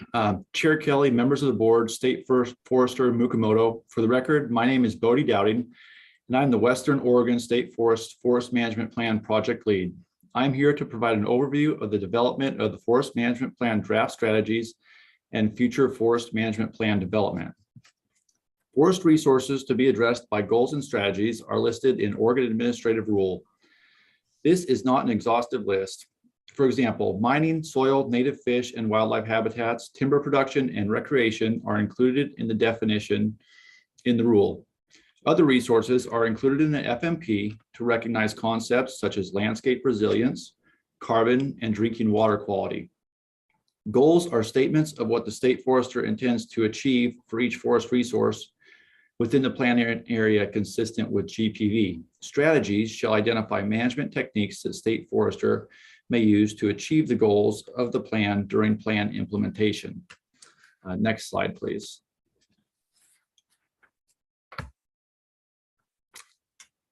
I would like to outline the engagement process employed during strategy development. After ODF staff developed draft strategies, they were reviewed by ODF staff and staff from other agencies. Draft strategies were then released to the Board of Forestry, Forest Trust Lands Advisory Committee, and the State Forest Advisory Committee. 3 meetings gathered public and stakeholder feedback were held, and strategies were discussed at the December 3rd Forest Trust Lands Advisory Committee meeting. Letters received and summaries of the public and stakeholder feedback received in an online survey were supplied with board materials, and a list of all comments can be found on the Forest Management Plan website. Today, we are seeking board feedback on the draft strategies. Next slide, please. To highlight Forest Trust Lands Advisory Committee feedback, FTLAC communicated that Board of Forestry land should be managed primarily for timber harvest and revenue production for the counties. There was also concern over a lack of specificity in the strategies and that strategies do not provide a clear plan of action or overall aim. Next slide, please. As I said, public feedback was solicited through an online survey, informational meetings for the public and stakeholders, and written input. In your materials, we summarized outcomes from a survey that was posted on our website. The survey was not random and is not a statistical representation of Oregonians, but it can be used as an indicator of public concerns. Emails and letters received commenting on strategies were also included in board materials. There was general support for strategies overall, but some strategies received a range of comments reflecting differences in values. Carbon storage, timber production, and revenue received lower support and were more likely to be criticized in comments from all stakeholder groups. For example, timber and revenue production were criticized for not being emphasized enough by some groups, and other groups wanted to see a major de-emphasis of timber and revenue related strategies. Overarching themes that came out in the strategy survey and written comments received were reduce or eliminate pesticide use, protect drinking water, stop clear cutting, grow and protect older forests, wood products are important for carbon storage, timber production is important for local government revenue and jobs in local communities, revenue and timber production are underrepresented in goals and strategies. There was confusion about why mining, agriculture, and grazing were permitted on state forests. It is worth noting that mining, agriculture, and grazing are specifically listed as forest resources in Oregon Administrative Rule and are consequently must have goals and strategies. I'll now turn it over to Cindy Kolomachuk to present on our tribal engagement for cultural resource goals and strategies.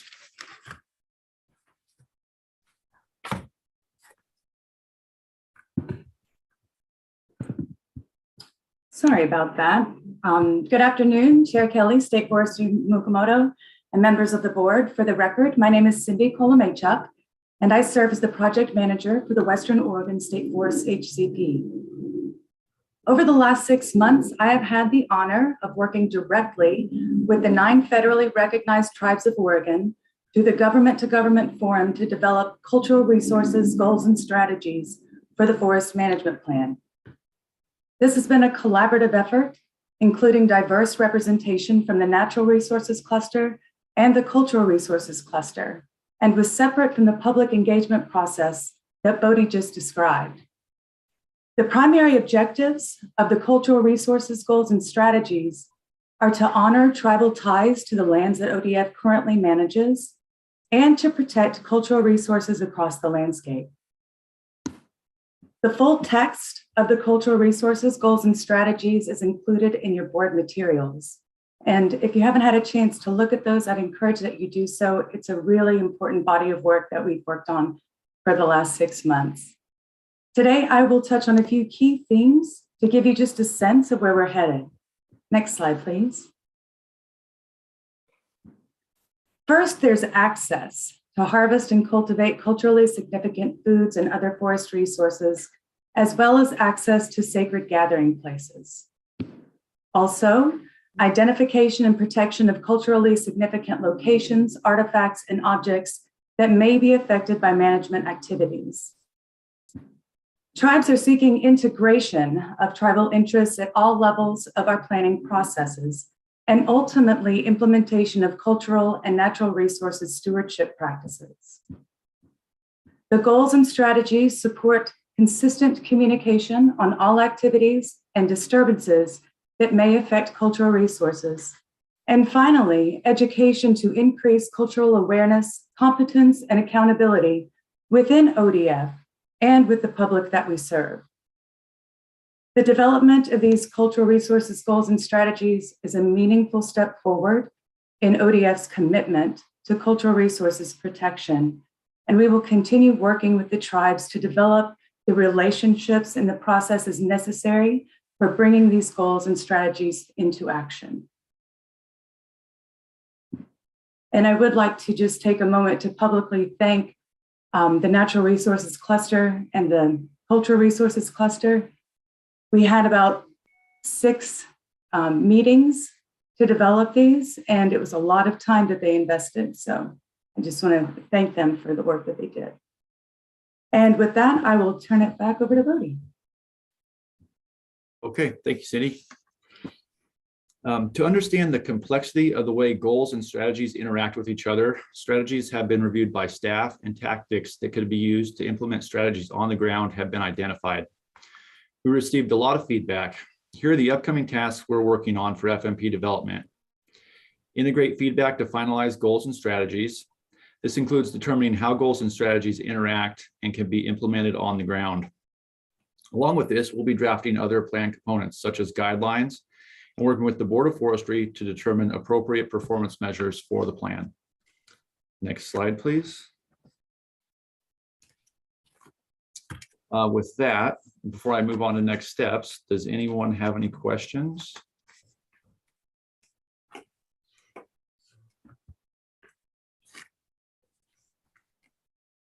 Not seeing any at this point. Okay, if there are no questions, can we move to the next slide, please? Moving forward with FMP development, we will be revising goals and strategies based on Board of Forestry, Public, Forest Trust Lands Advisory Committee, and ODF district feedback. We are currently drafting the FMP outline with careful consideration of who the end users will be, what they will need and want to see, and how best to communicate this information. Some sections of the draft FMP, such as the guiding principles, are in final draft form. Writing teams are working on other sections, such as the management approach, the forest resource description, and the adaptive management and monitoring guidelines. And the performance measures need more planning and collaboration to develop.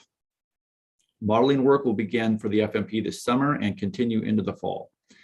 And staff will take board feedback and update the draft FMP based on board feedback in the early months of 2023. And now I'll turn it over to Kate for next steps. Thank you, Bodhi. So as you can see, and we've kind of talked about a couple timelines now, I wanted to highlight the 2022 engagement pieces for the board. We'll be coming back May 10th and providing the HCP draft EIS outcomes and an opportunity for discussion with ICF and representatives from the services at that meeting. September 7th, we're looking at HCP NEPA update for you at that point. And then November 16th, as Mike talked about, we'll come back with a draft forest management plan, and that was delayed from an earlier date. So we feel like we'll come back with a full draft for you to review and take a look at that point. As we move into 2023, we'll be looking at the modeled outcomes early in the year. And then April and May are some points for consideration, and we'll be looking for the board to, we'll be seeking direction from the board on implementing or moving forward on the incidental take permit. And then as well in May, a board decision on the FMP to potentially enter rulemaking at that time. So with that, that was the end of our presentation today, and we're ready for questions or input. Yeah, I'll start it off by saying that, as has been pointed out, Cindy was saying there's a lot of material there in our board books, and there's just a lot with all of the strategies. And there's been some, we see in the board book also some very thoughtful testimony from stakeholders. And there's so many different issues. I think most of them we can't really probably, cover in our public meeting. So I would encourage all board members as they have time to be reaching out to Kate and her staff with your questions and suggestions on the strategies, what you see as missing, or doesn't feel right. I'm certainly going to do that, but I'm not going to do all of that in this meeting myself. But I've got enough issues just myself to take up the next hour. So anyhow, with that in mind, I see a bunch of hands up, and I'll start with Carla. Thank you, Chair Kelly. 4 very quick comments. Kate, when we look back at this after a considerable amount of work, I think the test of time is, did we achieve the management outcomes that we had hoped to? And I look at every one of these goals and I just see huge prescriptions and tactics and strategies for every single goal, and it almost feels like every single acre. But as we implement this thing, measurements and metrics really determine how well we've managed this plan. So I would just like us to really think about that as we continue this review. My second point is we started the day with wildfire costs and acres burned. And I just would really, I've been assured along the way that this will include landscape resiliency and mitigation, but yet that doesn't stand out in this plan. And I want to be sure that it does. Under the financial viability under economic goals, the goal to generate revenue on page 7, item number 2, we say seek out and incorporate new revenue streams and market opportunities that maximize net revenue in alignment with greatest permanent value. That looks to me like we're saying we're going to not only we are going to maximize greatest permanent value, but we're going to look for additional resources to enhance where we are today. In light of this lawsuit, I want to make sure, we are very clear with the counties on what this plan would mean to them in terms of county payments. And, that's going to, what that means, we have to model our harvest outcomes, along with this HCP to give them financial a surety. And so I can take that offline with you, but I can understand that's a little confusing to me, and I want to make sure that we clear that up. Thank you. All right. Thanks, Carla. Thank you, Carla. Joe Justice. Thanks, Jim. Just a couple things. Indulge me for a second. We've been on this journey quite a long time, especially Brenda and Jim and I. And there's, going back all the way back to the business case analysis to increase financial viability and conservation outcomes was the goal of our process that we began some years ago. And it just got me thinking, and that's how I kind of process. I have to kind of go back to the beginning and think about where we are and how is this aligning with that process. And I too agree with Jim. There are lots of strategies and lots of things that we don't have time to really get into. But it was always my understanding this is a companion forest management plan. This is a companion plan with an HCP. And one of the things that I don't see, and maybe this is coming, I guess, is that the HCP, what will come along with HCP or HCAs or protected areas that are designed for conservation, right? I mean, the goal of those committed acres on state forests will be for conservation. I think that's widely understood. And it seems that we have, by the strategies, we seem to talk about kind of every acre, these strategies across the scale of every acre. And I guess in my mind, I feel like there are different goals and strategies for acres outside of HCAs and acres inside of HCAs. And I was expecting, or I guess I'm expecting that I would see something like that. In other words, it's because we have HCAs and we assume we have an incidental take permit, we should be able to be more broadly with management, utilize management more broadly on acres outside of HCAs. And so I'm not just will I see that? That's maybe my only question. I expect to see that difference. I hope to see that in a companion forest management plan. And that's what I believe this is a companion forest management plan. So that's kind of a comment. Maybe, I don't know, Kate, if you want to try it. I don't know there's really a question there necessarily, but will we see that? Will we see, I'm expecting to see different strategies and goals for those, we're going to ultimately categorize acres, right? Will we see that in this FMP? I'm gonna turn it over to Mike, but I think the short answer is yes, you will see that. Well, I'll let Mike get into the detail. So I can confirm that's a yes. However, the degree of specificity, of course, will still be at a certain high level. So one of the things that we haven't done, and part of the whole way that we're going about it here is really to gather input on goals, to gather input on strategies, to find out the things that are really important to people. And we sort of need that to really frame up the management approach for the plan.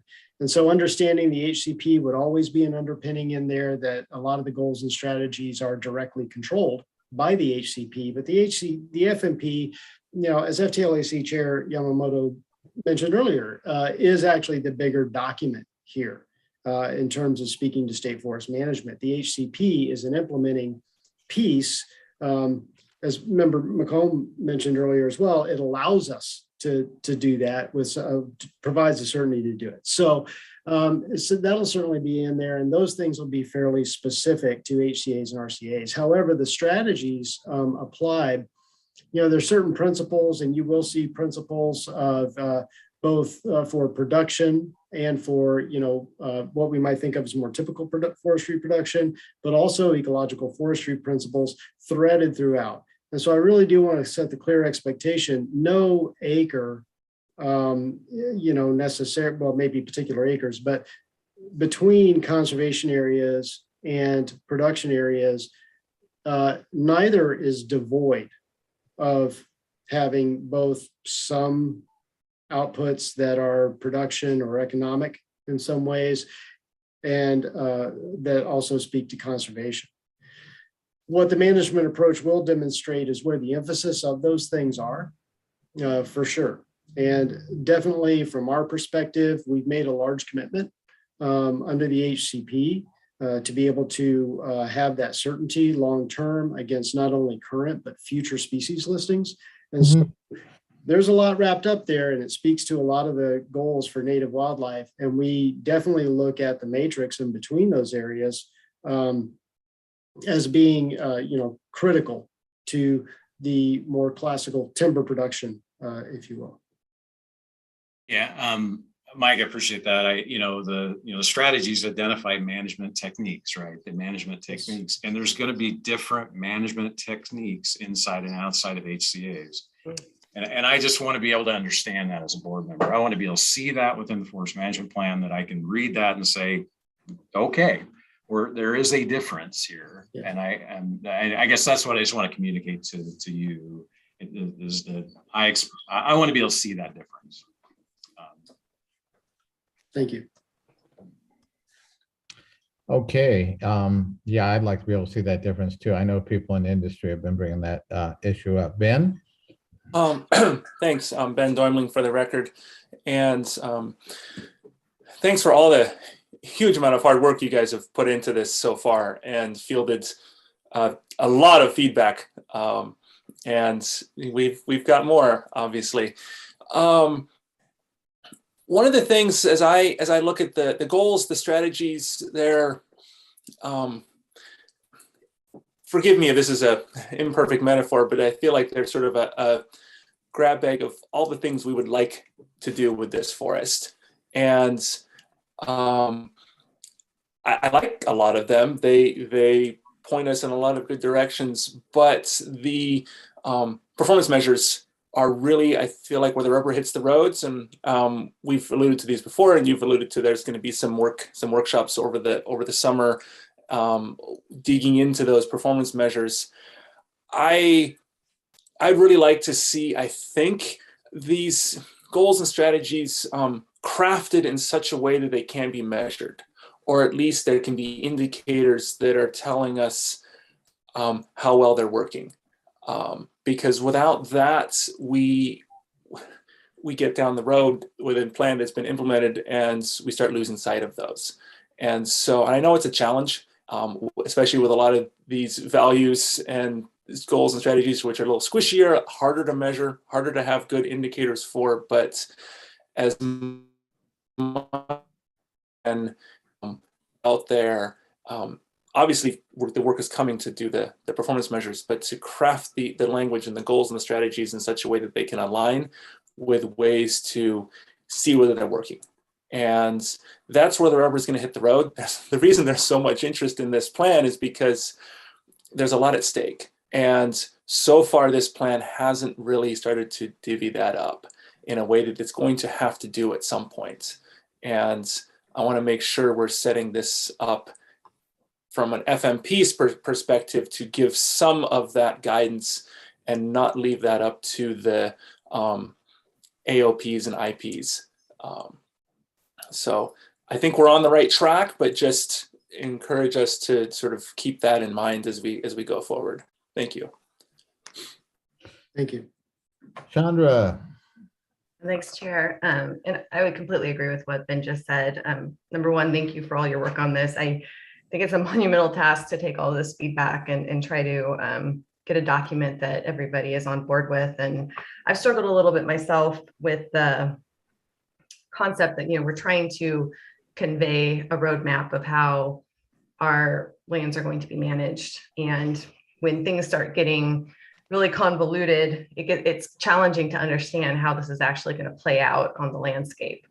And so I think what Joe had talked about, and kind of understanding that there may be some of these goals may apply differently in different parts of our state lands, right? Whether or not there's an HCP there or not, having an understanding of that would be helpful. But the other piece that I keep seeing come up in comments from all different stakeholders is, is there an opportunity for us to consolidate a little bit? Recognizing you got a lot of people saying these certain words are very important for different goals, right? But some of them do seem to overlap a little bit, and maybe there are still opportunities for us to consolidate.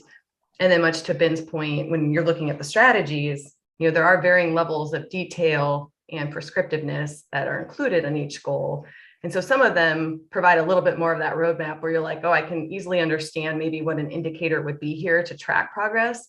But on some of them, you really can't, like what's anticipated here and what would be a good indicator. So maybe it's almost hard, like you don't, you kind of want to have that indicator conversation so you understand a little bit more about how that relates to the strategy and how appropriate certain things are. So anyway, I just wanted to throw that out there as, you know, I fully support everything that's been said here today and look forward to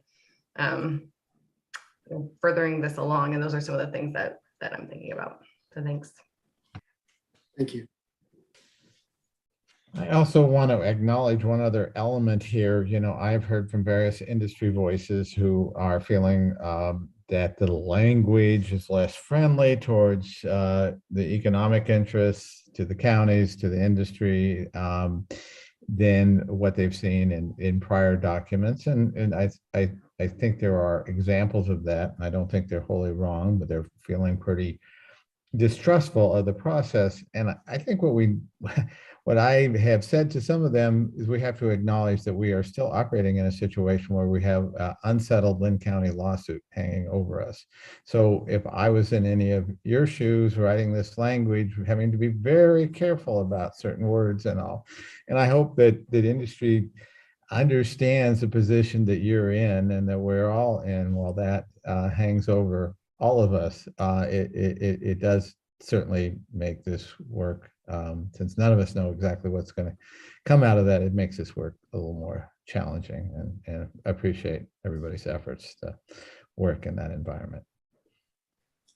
Thank you, Chair Kelly. And, you know, I would like to tag on to that, if I might, a little bit. When, you know, there's sort of a, just because, say, the number of strategies that directly mention one resource or another are not necessarily equal, I don't want anybody to think that we are discounting any given resource. And quite frankly, we see all the goals and strategies as being complementary with what we're doing. And in our view, forest resilience, the adaptive capacity of the landscape, the things that we're doing for forest health, and all of these things really support the continued production of timber and revenue as well. At the same time, timber revenue helps us pay to implement a lot of other things, right? So these things really do interact that way, and we are very cognizant of that. And there will be some consolidation of these things as we go along, for sure. That's part of what we're doing now as well. We take all this feedback. Part of that is just there's too many of these things. But then there's also the internal process of saying, okay, let's line up how all these things work. And it's a huge, huge task that the technical team is dealing with right now to go through. And then we'll finally land at something that's a lot more concise than what we've seen so far, and really a better description of how it'll be implemented. And hopefully that'll help with that. Super. Other comments and questions from board members? If not, I'm going to do a time check here. I am thinking we are ahead of schedule, and it looks like it's 2:21, and looks like we were scheduled for our break to start at 2:45. Hillary, maybe you could tell us, if we run a little bit ahead of schedule, will people be ready for us if we're 10 or 15 minutes earlier the rest of the afternoon? Board Chair and members, I believe we will be. I will get them ready. Just let me know the start time, and I will communicate that out. Okay. In that case, let's see if we've let's reconvene at 2:40. That gives us almost a 20-minute break, and I think we could all use that, and maybe we'll get out of here early today. So again, we'll adjourn now and reconvene at 2:40.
Good afternoon, everyone. Board Administrator Olivos Rude here in Salem. Just doing a quick video mic check with Mike Shaw and Ron Graham. You got me, Hillary? Thank you. Yes. And good afternoon, Hillary. Good afternoon, Ron. Thank you. So we'll be here in session. I'm just going to do a prompt reminder. All board members, please rejoin us in gallery.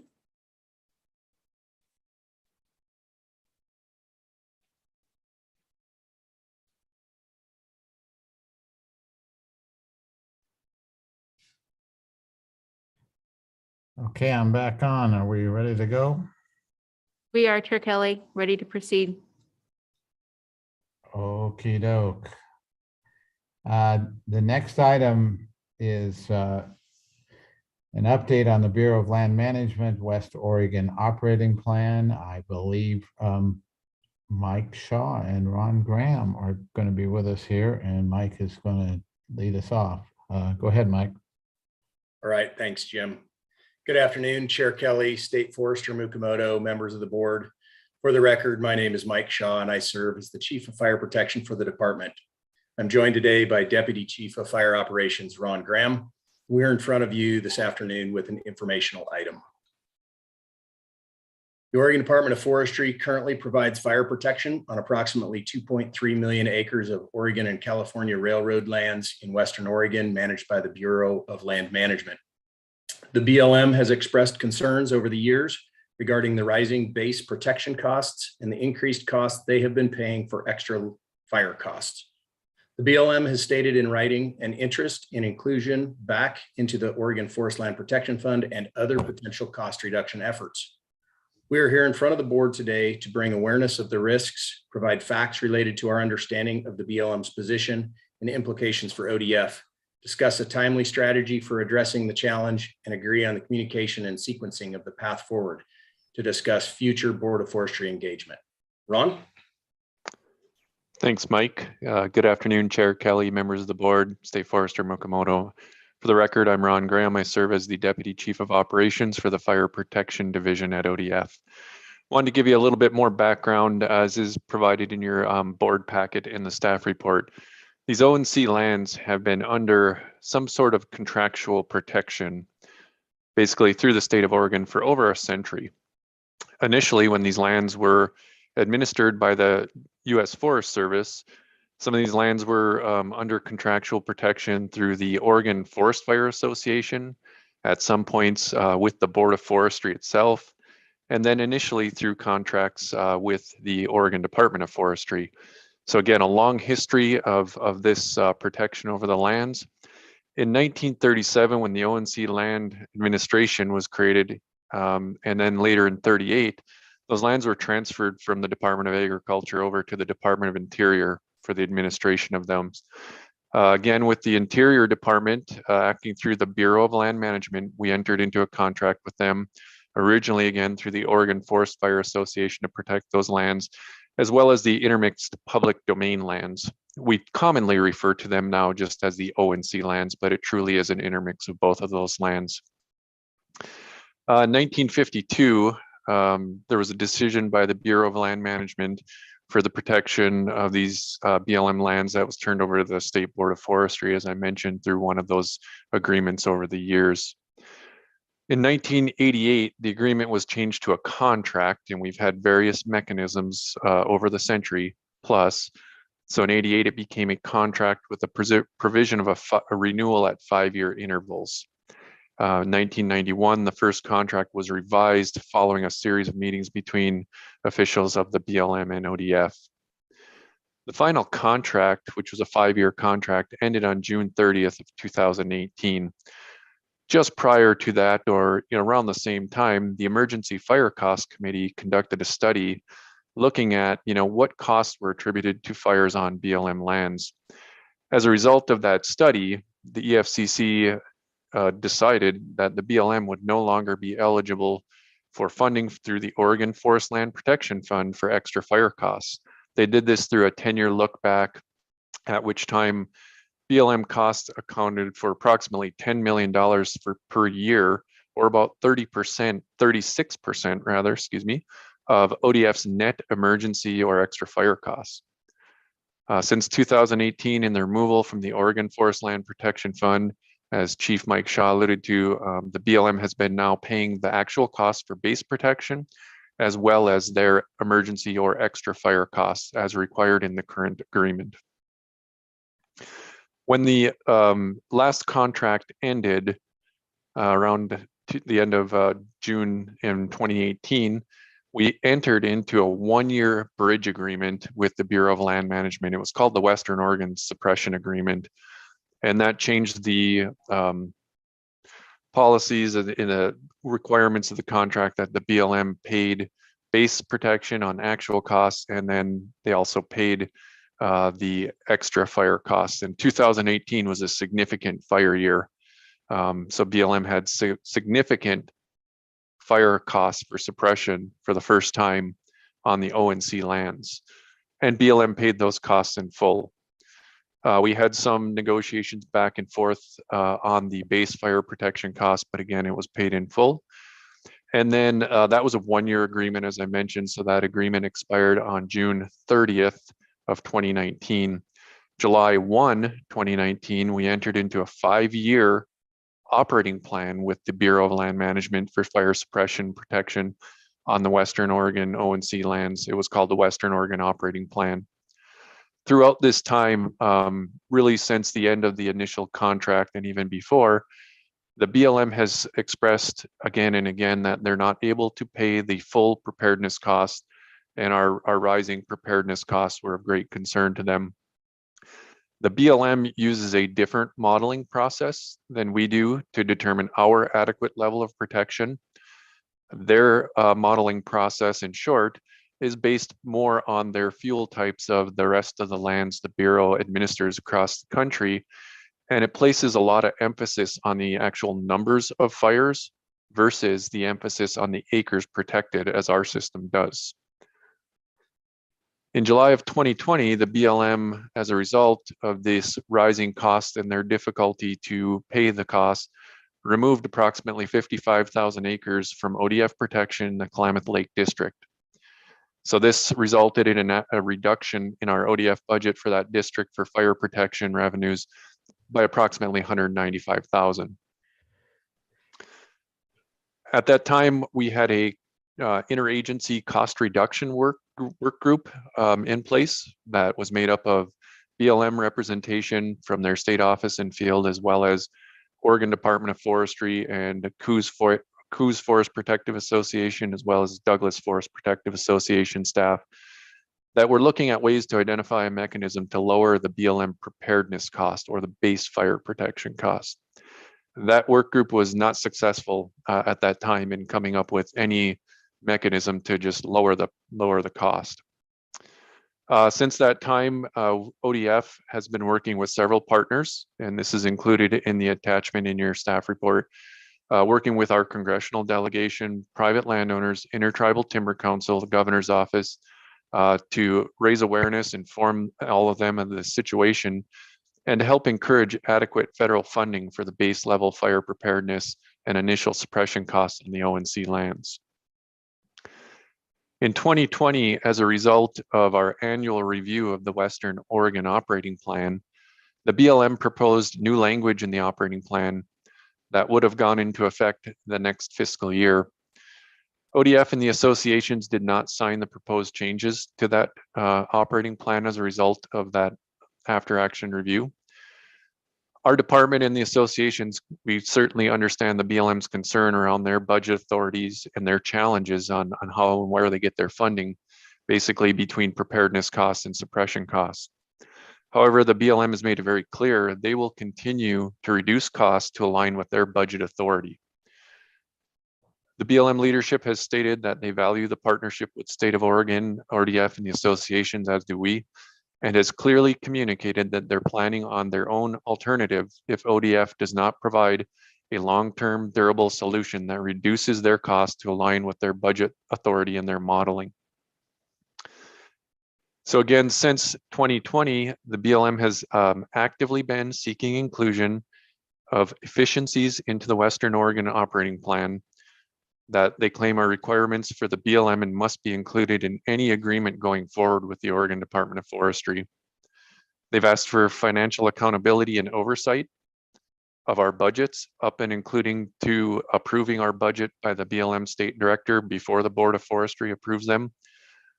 In writing, we offered back that our process allows for participation in the Forest Protective Association meetings and the fiscal budget development process, and BLM is welcome, like any other landowner, to participate in that process. The BLM was requiring the use of the Interagency Fire Occurrence Reporting Module, or INFORM, as an industry standard. It's a fairly new fire reporting process. The drawback for ODF is it does not include all of the information that ODF requires in fire reporting to do our cost recovery process. So we've been currently working to get approval, all the authorities and all the training in place to utilize the INFORM system. We actually use it after the fact now at the end of the fire season and send all of our detailed fire reporting information through it. We just aren't currently using it real time, which is what we're working on next, is to move to real-time use of INFORM. So essentially, once a fire starts and our dispatchers start tracking that fire, it feeds into the INFORM system. They've also required the use of Wildcat, a dispatching system, a computer-aided dispatching system, once again, as a claim as an industry standard.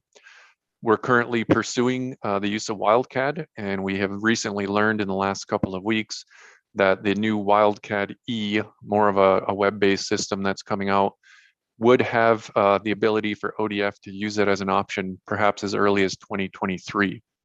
We're also exploring another computer-aided dispatch system that the Douglas Forest Protective Association has been piloting as well, that we also believe will achieve the same results. This other system has some newer advancements and enhancements that might be more useful for us and more efficient for us as well. So we're currently looking at both of those systems, but fully intend to move forward with one of the systems. The BLM asks also that we adopt standardized use of complexing of fires. So when they have multiple fire starts, say out of a lightning bust and we have 7 fires that start, we typically group those all into one complex and approach them with one complex name. And the BLM has different standards for complexing of incidents, and we agreed last fire season to implement those, and we'll continue to refine that implementation process to meet their standards.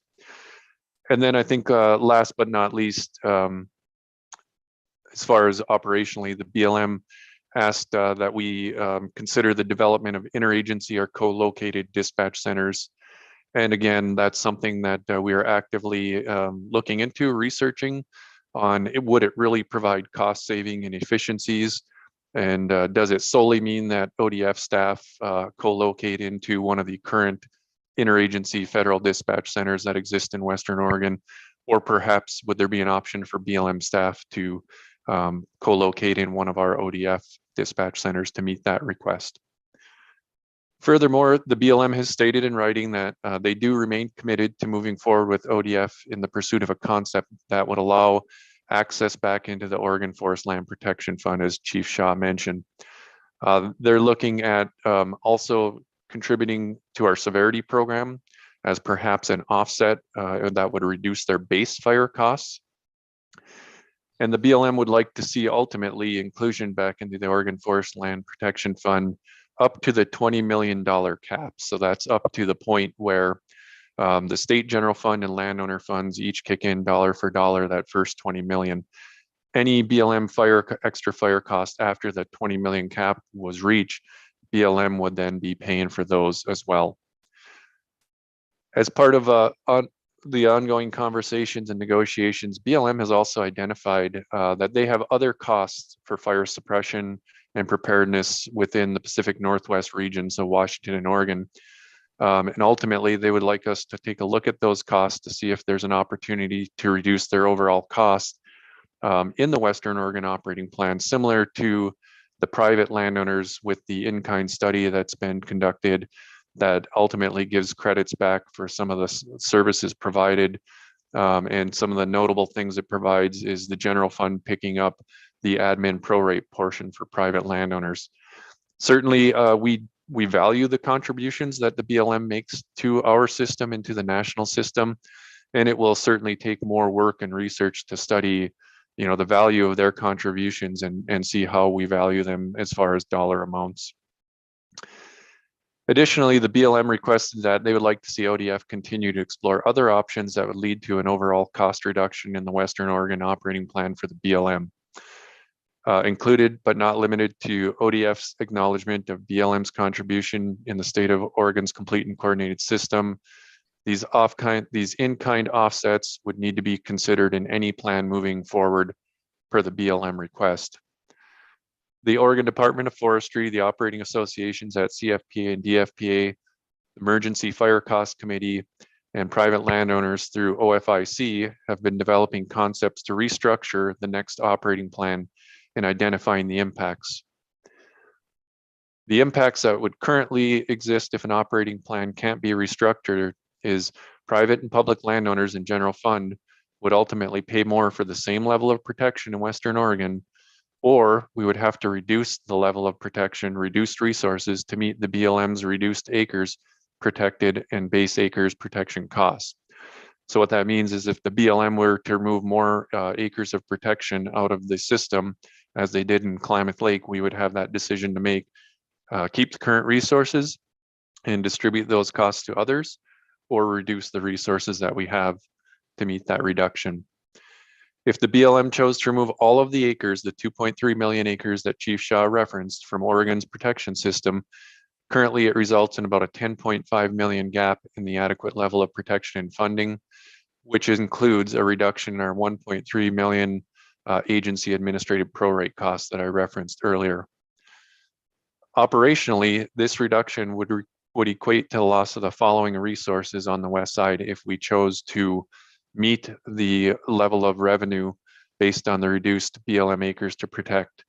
It would reduce our resources by 34 engines, 125 firefighters, 23 fire line leadership positions, 5 wildland fire supervisors, 4 unit supervisors, 18 dispatchers, 4 helicopters, and a fixed wing aircraft. So a significant reduction if we were to reduce our resources commensurate with the BLM reduction in revenue. The BLM has stated that their priority is to continue working with ODF. However, they've stated if they're unable to reach an agreement with ODF on the mechanisms for reducing costs incurred by the BLM and others, to include executing financial oversight of the Western Oregon operating plan, the BLM will be left with no other alternative but reduce costs on its own through acres reduction. Currently, as I mentioned earlier, the associations, ODF, EFCC, and OFIC have been working on alternate concepts to restructure the next agreement, whatever that might be, that reduce the base cost for the BLM, authorizes extra fire costs through the Oregon Forest Land Protection Fund, but reduces the increased financial risk to private, public, and general fund. So we're looking at some options where perhaps the BLM could contribute to our system, such as the severity program, as they mentioned, and alternatives to considering their in-kind contributions that would ultimately, hopefully, minimize the increased financial risk. I'll close with the fact that currently to date, the BLM is currently paid up on all of their base fire protection costs, and we are working through the billings for the 2021 fire season for extra fire costs. And so far, previous years have been paid in full as well. With that, I would close, and either Mike or I would be happy to answer any questions that you might have.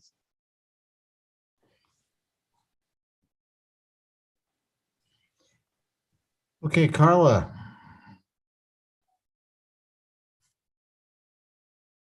So living in a production business right now, natural resource business, this is the only conversation I've observed where people are expecting lower costs when we're sitting here in a 40-year high on inflationary pressures. And everything we're touching in natural resources, from diesel, gasoline, wages, equipment, heavy equipment, aircraft, everything is going up. We're seeing anywhere from a 25% on the low end to a 300% increase on the highest end if you look at our top 10 costs. So it's hard for me, we serving a lot of customers. This is such an unbelievably unique conversation in the inflationary times that we're in.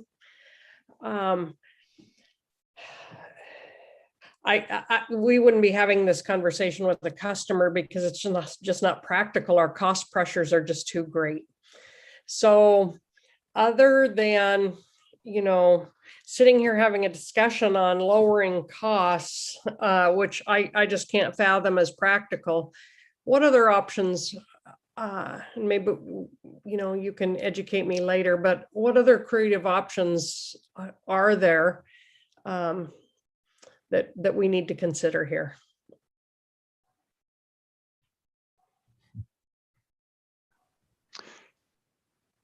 Board Member Chambers, I would attempt to answer, and perhaps Mike, Chief Shall join in too. We are developing options, and it's really hard to come up with too many creative options given our current financial makeup. So basically, as I mentioned, if we recognized in-kind services, somebody else still has to pick up those costs. And historically, like with the private landowners and the in-kind services, that has been picked up by the general fund. Right now, currently, the BLM doesn't have a sufficient amount of resources that, they can add into the system and be additive that way. So I think, one of the most creative things so far has been, the BLM expressing desire to look at including funding into our severity program as a new line item on funding, and then kind of taking that credit to reduce their base level protection costs. That's been one of the newer kind of fairly innovative, where ultimately it doesn't impact our base costs. It shifts their funding and their ability to pull in funds through their severity program, as well as their preparedness and suppression dollars that they pull in. Yeah, I think that's probably the level of discussion we need to get to on, do they buy some of this equipment, outright? I mean, you can't even order some of this stuff today, because if we ordered a semi today, they wouldn't even take our order because we're not a fleet, unless we were ordering a fleet. When I was down on that Skyline fire, we had put it in order for 35 heavy equipment operators and we got 12. Well, there's just a severe shortage of truck drivers, and none of those wages are going down. Everything you touch, we don't fly helicopters down here, but there's a lot of similarities in the natural resource world. And these costs are just escalating at rates that none of us have seen in our management careers. So I think that this is not a real practical conversation in light of the business environment we're living in, or the cost of this equipment, or the cost of firefighters, or anyway, I think we kind of need to step back from this and say, what other budget modeling options do they have? The other point I would make is it's not practical. We have a fiduciary duty as board members on the oversight of this agency. We have a fiduciary role. We're appointed by the Senate. Having BLM oversight between us and the board, looking over and approving our budgets, that's just a no-go from a fiduciary point of view. Anyway, those are my comments. Yes, Board Member Liz. Hey, I found my hand. So Ron, I adjust the same kind of this piece, kind of nibbling around the edges and trying to find some options. Is there one big cost center that we could look at that would get us most of the way there? Maybe no matter how painful that would be, just an opening, look. And I'm just thinking, the big cost for, when we talk about fire is aviation. Is there something there we can, look at options around? Because as Carla said, I mean, just ordering all these other things is, you don't even get them, but I'm sure you've looked at that, but that is far and away the biggest costs around wildfire. I would certainly agree. Those costs are the big drivers. And I think, again, that's where the severity program funding, getting some additional funds, where we have the ability to procure those local resources and additional resources that we have. The struggle always with the aviation resources through our federal partners is they're managed nationally and they get prioritized nationally. So that means even though we might have a lot of fire activity, they might not be available to us. However, as was the case in 2020, the BLM provided an extra $250,000 directly to the Oregon Department of Forestry to procure extra contractual aviation resources and ground resources. And that worked very well because, again, they were confined to the national system and the national priority and movement of resources, where we could independently procure resources outside of that system. Ben. Yeah, thank you, Ben Dormling, for the record. In the board packet, there's a letter from a portion of our congressional delegation from 2020, and we about this subject. And we had Congressman Blumenauer on this morning saying, "How can I help?" And I think you probably are in conversations with our congressional delegation, but this seems like a classic place for them to fix this. And our hands are tied.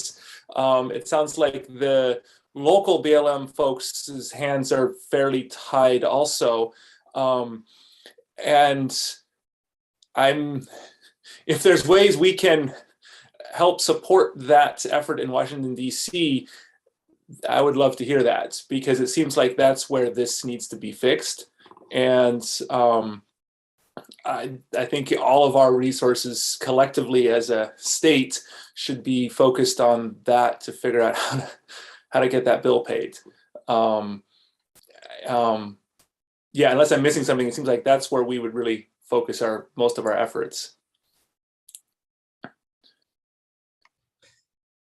So Ben, I think, as you look through all that record, there has been, attempts that have not borne fruit really by all of our federal delegation and the governor.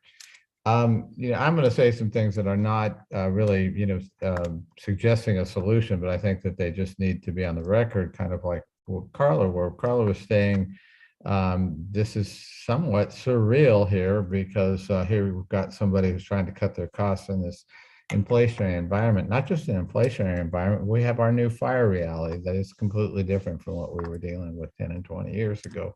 So it seems to be kind of an extraordinary position, and I tried to understand this, and the best I can do is that I do understand when I look out our window at the ranch, I'm looking at a lot of rangeland, scrub brush, and I'm looking at some BLM land, and that is kind of typical of BLM. They are usually low value lands, and it seems to be quite exceptional for the BLM to be actually managing federal lands that are high value forests. Most of those are held by the Forest Service. So I could kind of understand from a being counter perspective of them sort of looking at this and why should we be paying so much? But this is a high value asset. And so I say all of that just because I think it needs to be on the record, not because I see the solution here, but I do agree, Ben, whatever we can do to continue some pressure on the with the federal delegation, because we don't seem to be getting anywhere with our local BLM folks. I'm sure everybody wants to find a solution here, but this it's been pretty elusive.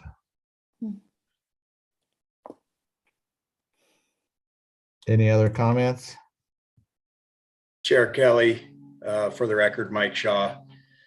Just wanted to say thanks for all the comments. And, Ron, correct me if I'm wrong here. This is somewhat new to me. This in the last few months, but this has been a challenging issue for several years. And I'm going to put myself in the space of the BLM just a little bit and maybe provide just a piece of context as to where they could be coming from.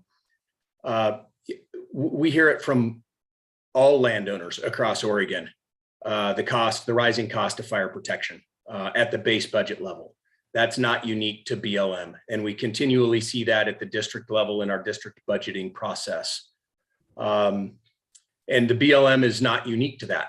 And all landowners, to Carla's point, that's a very real challenge that landowners are facing. On top of the notion that a few years ago, the BLM was removed from the Oregon Forest Land Protection Fund. And so uniquely for them, it feels as if they as a landowner were singled out and not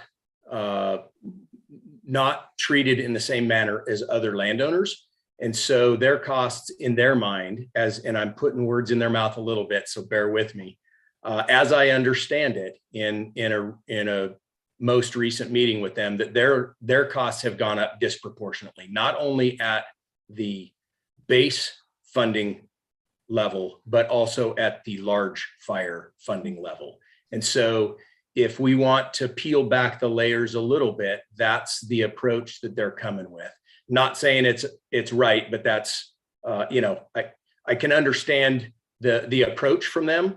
And I think you folks have given us really good feedback, and I appreciate that. And we continue to look for ways to work with the BLM and continue to provide the funding and the protection necessary on those lands.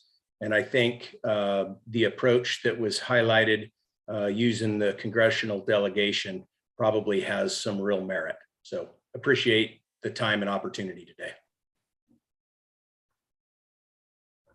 Okay, with that, not seeing any other hands up, we will move from this. Thank you very much, both Mike and Ron, for that presentation.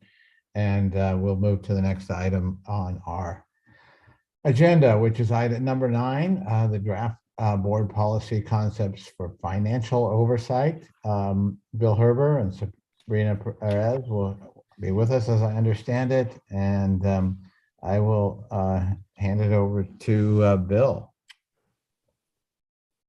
All right, thank you. Good afternoon, Chair Kelly, State Forester Mukomoto, and board members.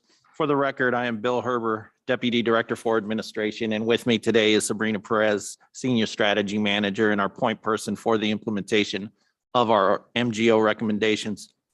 As you heard from the State Forester this morning, the department continues to be focused on and is making good progress on the remaining 24 of the original 28 MGO recommendations. In fact, we're excited about our upcoming efforts in the next few months as we were able to fill positions and increase our capacity on several fronts, both within the MGO implementation team and admin as a whole. So much of MGO's observations were about oversight and control, and this topic today in front of us is a continuation of one of those oversight recommendations, specifically regarding the board's role in that oversight. So with that, I will hand it over to Sabrina to walk us through this agenda item. Sabrina. All right, thank you, Bill. Good afternoon, Chair Kelly, State Forester Mukomoto, members of the board. I'm Sabrina Perez, Senior Strategy Manager for the Administrative Branch. We're positioned to provide a full project update on the MGO recommendations at the April meeting, but today's topic continues the January policy conversation and efforts to implement MGO recommendation number 16, specifically related to a formal policy on the board's financial oversight. Attachment number 1, which was also provided in January, details the recommendation in agency context. We had also presented several policy standards for your consideration. In your discussion in January, it helped us hear policy standards that were important to you, as well as ideas for additional resources through professional capacity or external assessments and training to support your financial oversight. So attachment 2 to your staff report presents a concept for us as an agency to develop an agency policy that codifies our responsibilities in financial reporting to the board. This would address the particular recommendation from MGO related to formal policy and procedures, and we folded in your ideas into the policy standards. We're seeking your approach today, your feedback on this approach today. We have a brief 15 minutes of discussion planned. If there's support from you for this direction, We'd work on final policy development in-house using these standards and any further feedback as our guide.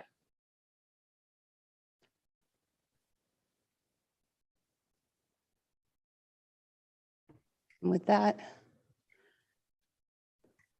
we're really seeking your feedback. Okay, board comments and feedback.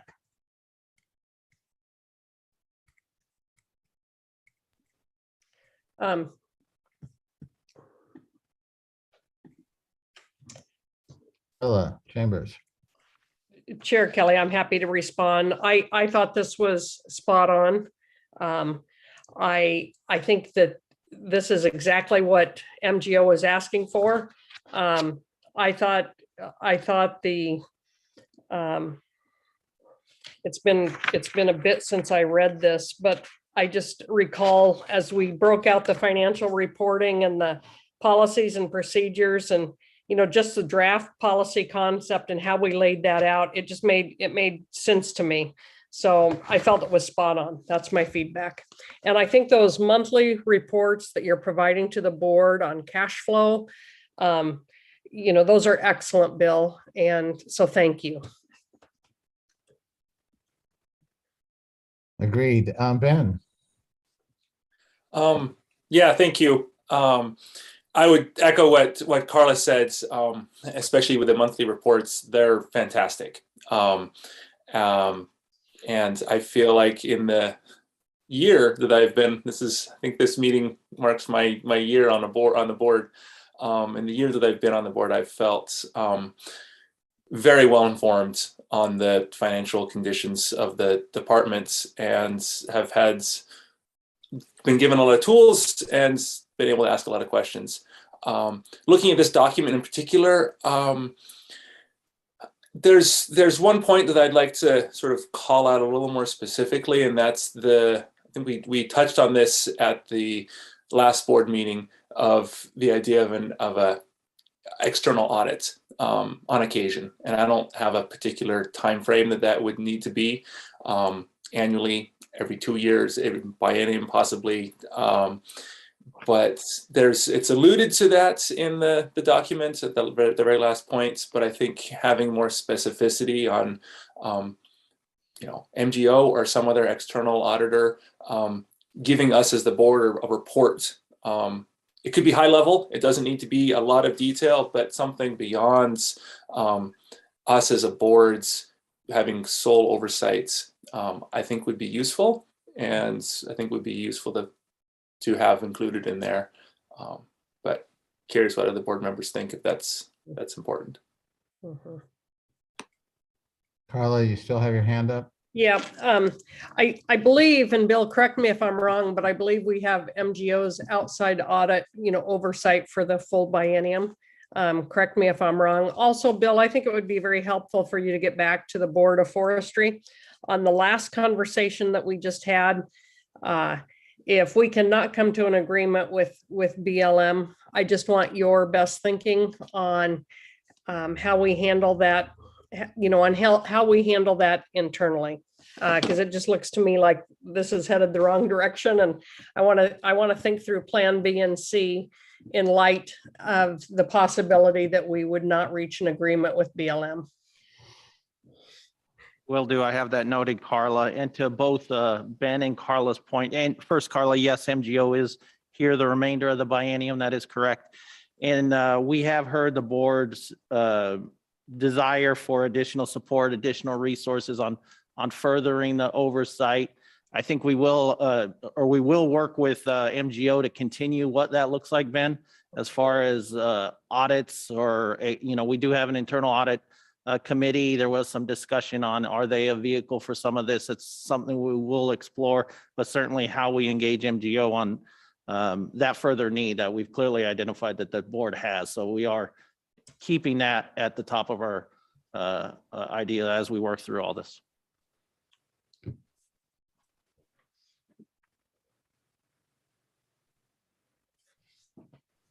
Brenda. Yeah, thanks, Jim. Sabrina and Bill, first of all, this is great. Good work. And I think the the regular reports have been wonderful. Could you remind me where things stand with the online dashboard that would allow us kind of any day of the week kind of a look at where things stand? I certainly can.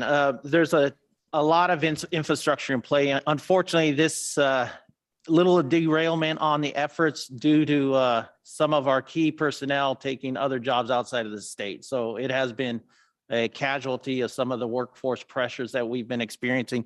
But a little bit of what I highlighted as far as capacity we're adding has some focus on that. So it's a little stalled right now. There's recruitments in play to pull that capacity back. Infrastructure is still going strong. It's the aspects of what you can actually see that we're currently working on. A little bit slower now with some capacity loss, but otherwise it is in the future. Great, thank you. I do anticipate a rollout at some level this fire season on fire costing, and as specific urgent needs arise, we focus on those, but definitely all with the idea of convergence around the product you are discussing. Great, thank you, Bill.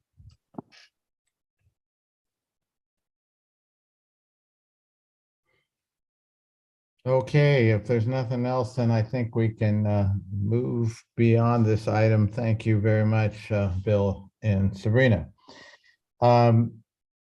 Next up on our agenda, we are still ahead of time. Next up was a scheduled 15-minute afternoon break. I'm kind of thinking that maybe we want to try to power through here. Is there anybody who disagrees with that strongly? If anybody needs a 5-minute break, let me know. Otherwise, I'm going to suggest we do power through. Let me look at our schedule here. So the next item is going to be led by Ryan Gordon. It is the Forestry Program for Oregon revisioning presentation and discussion. Is Ryan ready to go there? I am. I'm here. Perfect. Take it over, Ryan. Great. Thank you very much, Chair Kelly and State Forester Mukomoto. My name is Ryan Gordon. I'm the Planning Branch Director. And I'm joined today by Danny Norlander and John Tokarczyk as well. Danny and I are going to work together on the presentation. And we've got John here on retainer to help us out with any tough questions or other history that we need some assistance with. I think I'll start off by apologizing for being the last agenda item or the last item on an agenda that I think is been pretty challenging. As I look at that, all the consent agenda items and some really difficult and challenging topics that we've just worked through. I think it really is, in a way though, a good backdrop for this discussion of the revision for the board's strategic plan or the forestry program for Oregon. And I've been reflecting on it through the day, and I just wanted to take a minute, to really highlight that I think the discussion today really shows the breadth of the challenging issues that the board and the department are struggling with. At a time when not only are we absorbing tremendous investment in the agency, but also going through a period of significant change and growth. And I know there's been a lot of conversation about that over the last months or maybe even years. But what better time than to start thinking about the strategic plan for the board? So with that, I'll go ahead and dive in, and we can move to the next slide. So again, I'm going to start out with a real brief and high-level overview of the existing FPFO. And this is a conversation that you may recall from the fall retreat. So I'll try to be pretty quick and move through those slides. And then Danny's going to follow behind me, offering some key concepts for consideration in the revision, as well as a framework and a timeline. And I did want to take a minute here as well, just to mention that I'm really excited about the information session that we've got scheduled with the board on April 6th. I think that is going to be a really interesting day with some great conversation. So I'm just looking forward to joining all of you for that early next month. Can we move to the next slide? So some of these slides have a lot of detail. I don't expect that you'll pick up on all of it. If you're so inclined, you're more than welcome to take a look at the PDF and zoom in and look through some of those details. But I'll, again, like I said, highlight some key points. I wanted to start out just kind of big picture board planning. If you look at this graphic, which may be kind of small on your screen, there's kind of those two wings up on the top. And those are the inputs really coming into board and agency decision-making processes. So on the left, that sort of left wing, we look at all those policy inputs. On the right wing, talking more about environmental inputs. Those could be social, they could be actually be environmental. Those come together, and we try to balance and reconcile those in setting priorities and building work plans. And we do that. In order to do that, we need some kind of a lens. And that's really how I think about the FPFO, or the board's strategic plan. Next slide, please.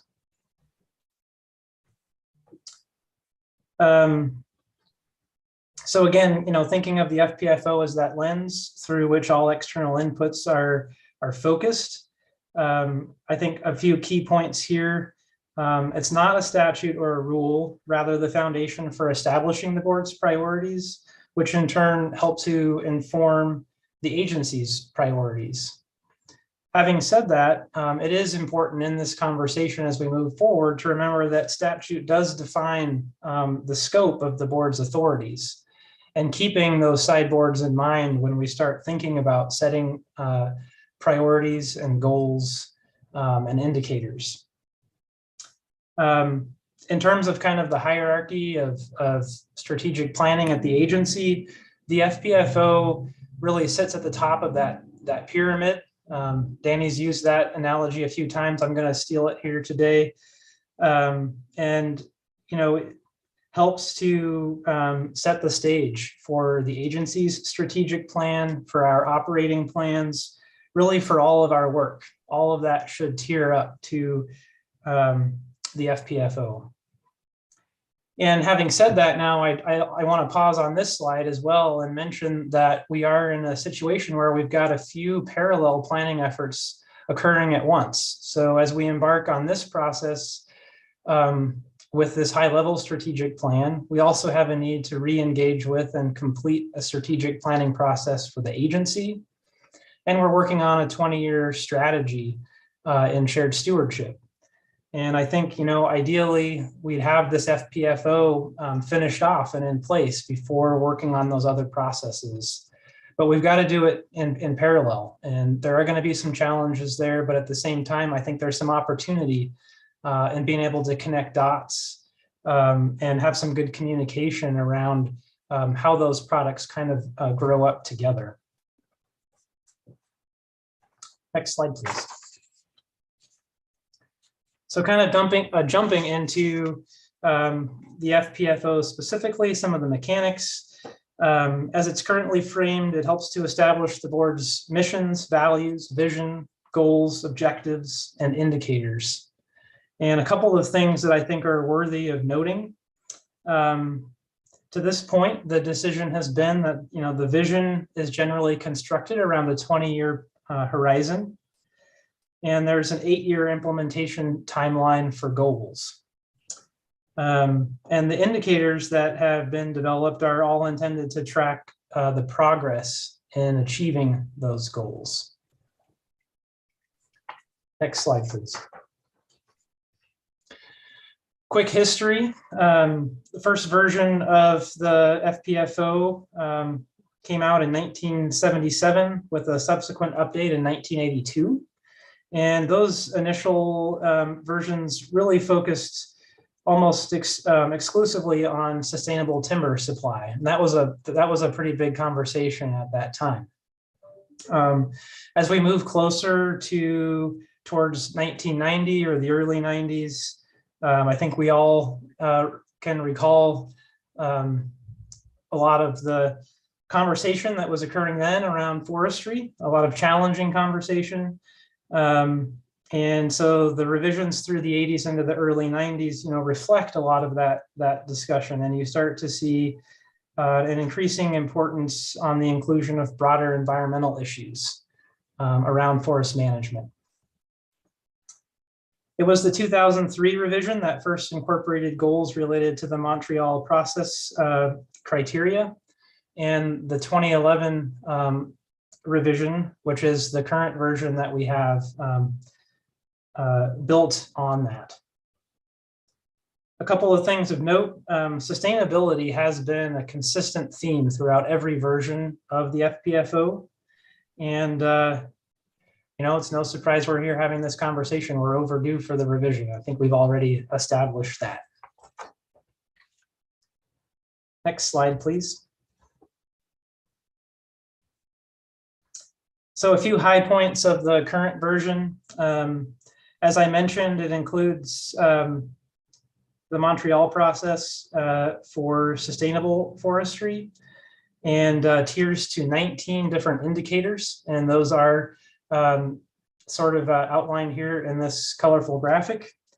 The current version represents a substantial shift away from timber supply to a focus on maintaining the forest land base. And this version also established board work plans, and that those 8-year cycles that I noted earlier for achieving the goals set out in the plan and for revising the plan itself. Next slide, please. The current version outlines 7 goals. I've collapsed them a little bit in my comments here. They relate generally to support for adequately resourced institutions to support environmental, social, and economic policies. A focus on helping to ensure Oregon's forests meet broad demands for environmental, social, and economic needs. And there are a number of goals that are related to maintaining and improving the productive capacity of our forests, as well as protecting soil, water, plant, animal, and other natural resources, and a recognition of the importance of improving carbon sequestration and storage and reducing emissions. As I kind of conclude and pass the baton over to Danny here, I do want to highlight what I think are some challenges that we've discussed before, and we really have the opportunity to address with the revision. I think those 19 indicators that we talked about briefly earlier have definitely proven to be challenging and a little bit unwieldy. The goals that are laid out are comprehensive, but also pretty broad. And the document itself, I think, is pretty complex. It hasn't been widely read and understood. And I think that last point is something that we've all discussed and agreed is really important to address, to really create something that is useful, straightforward, something that folks throughout the agency and throughout Oregon can pick up and quickly understand. So with that, I'm going to sort of that backward look at the past. I'm going to turn it over to Danny to talk a little bit about the revision and a proposal for the process moving forward. And move the slide forward. Good afternoon, Chair Kelly, board members, and State Forester Mukomoto. I'm Danny Norlander. I'm the Forest, Climate, Carbon, and Health Analyst in the Resource Planning, or the Planning Branch. Still getting used to changing names. So I'm here today to talk about the future of the FPFO after Ryan provided that background. And looking forward at this revision, it is a substantial process and will likely take up a lot of time. I know that all of you have been well engaged with the department over the last year or so. So we look to continue that engagement, but probably outside board meetings as well as bringing in public engagement as well. So things that will be included are assessments, public engagement, board discussions, and a variety of other things there. Just kind of start off, we're going to talk about a framework, what the timeline will be, and then further on down the road, we'll talk about the public engagement process. We do have that split up a little bit. So the initial revision of the FPFO, including the goals, mission, vision, values, et cetera, will take place and hopefully be accomplished in about a year. And then that will be followed up with development of the measures and the indicators beginning after that, and have that done hopefully within about 18 months of that. So go ahead. So looking forward and keeping in mind that the Montreal protocol has been used for the last 2 iterations of the FPFO. Previous conversations have really led us to kind of describe climate smart forestry as the lens to look at the FPFO in the future. So that includes 3 things as was laid out in the climate change and carbon plan. And those are adaptation, mitigation, and social dimensions, another 3-legged stool or triangle or whatever 3-sided pyramid you want to choose for forestry. So that social dimension actually makes it 4 legs where we have communities and economies. And I'll describe those a little bit here with the next slides. Go ahead. So as we think about adaptation, it really requires active measures and seeks to build resilience to the effects of climate change. So this is adaptation of our forest lands, not of people to climate change, but adaptation of the forest. So that could be things like using different species, changing stand structure, and using a variety of management approaches across the entire landscape. It means that forest managers are looking to the future and not relying on historic mean norms and policies and practices. And it will require bold steps looking to the future to ensure that forests remain forests, that we aren't losing forests into the future as a result of climate change. It's important to note that our strong land use laws here in Oregon have really helped us maintain forests as forests, with roughly 97% of Oregon forest lands when those laws went into place still in forestry. Go ahead. So we talked about mitigation. This is really how we're going to help the climate through our management. So what efforts are we going to put in place to increase carbon sequestration, to hold carbon out of the atmosphere and to make it so that there's less greenhouse gases in the atmosphere? That can be a variety of things, including different tree species. I think this slide got duplicated, or at least parts of it. Other things, including reducing fire emissions, increasing sequestration through carbon projects, through changes, and potentially other bold and broad things, including things like agroforestry or afforestation, reforestation on currently a non-forested lands, things of that nature. Go ahead. And then the third leg there is that social or economic standpoint. Utilization of the state's forests for harvest of traditional foods, recreation, tourism, wood fiber, all support a diverse set of communities and economies throughout the state. A lot of those are in rural locations. We've all heard and speak a lot about the economic implications of forestry to rural communities. So how do the policies and procedures that we put into place as a board and a department impact those, and how do we think about that moving into the future in an uncertain world of climate change? So forests are very culturally significant to Oregon. I think everybody can attest to that, including a significant amount of the state's drinking water coming from forests, fish and wildlife habitat, urban and rural jobs, and many other things. Next slide.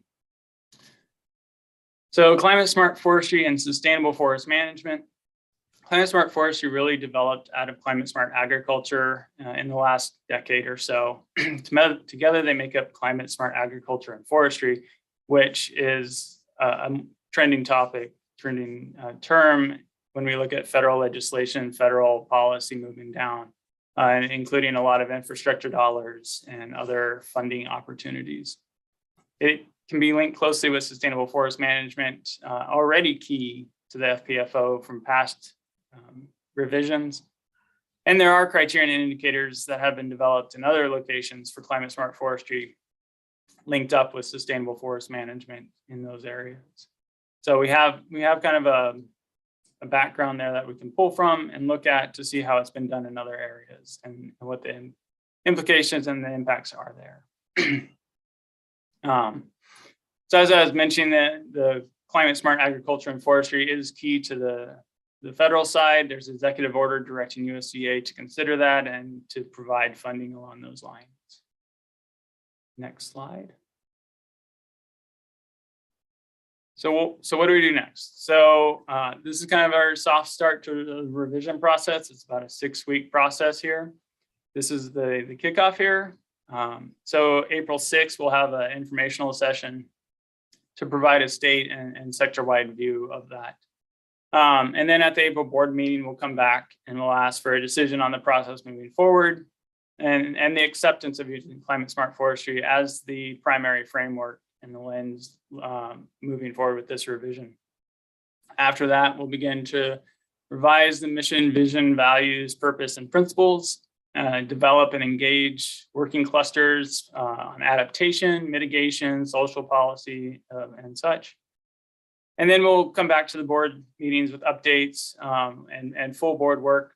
We'll be working with each of you individually in small groups within those other working clusters, I suspect. And then looking to finalize the likely 2023 version of the FPFO about a year from now. And then that will be followed up with development of the criteria and indicators if the board decides to go that route. Next slide. So our timeline, as we're thinking about it, kind of that level setting workshop in April, come back in April, the end of April for the decision moving forward. After that, we'll have a kind of a stakeholder engagement process, public engagement process to work on the different parts of that framework. Do some drafting development of language and actual documentation, and then finalize the mission, vision, et cetera, probably in October. Do final edits and then come back to the board for approval and recommendation in March. There's a lot of work that'll take place amongst the board, amongst staff and the board, amongst stakeholders, public, throughout that whole process. And then as I was mentioning, at the end of all of that, really look at the criteria and indicators so that the goals that would be set during the revision process can be tracked and accomplished and measured over time. I think that's about all I have. A few things to think about as we look at this in a global context. We're in the midst of a mega drought that goes back 800 years to the Dark Ages. So it is very unprecedented times.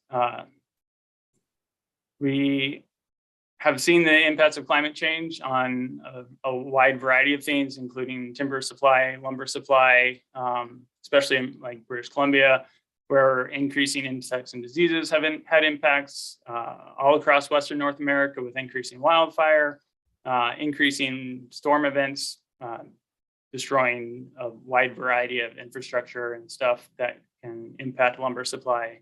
So we got to remember that Oregon isn't by itself, and how do we integrate with the global context there as well will be important.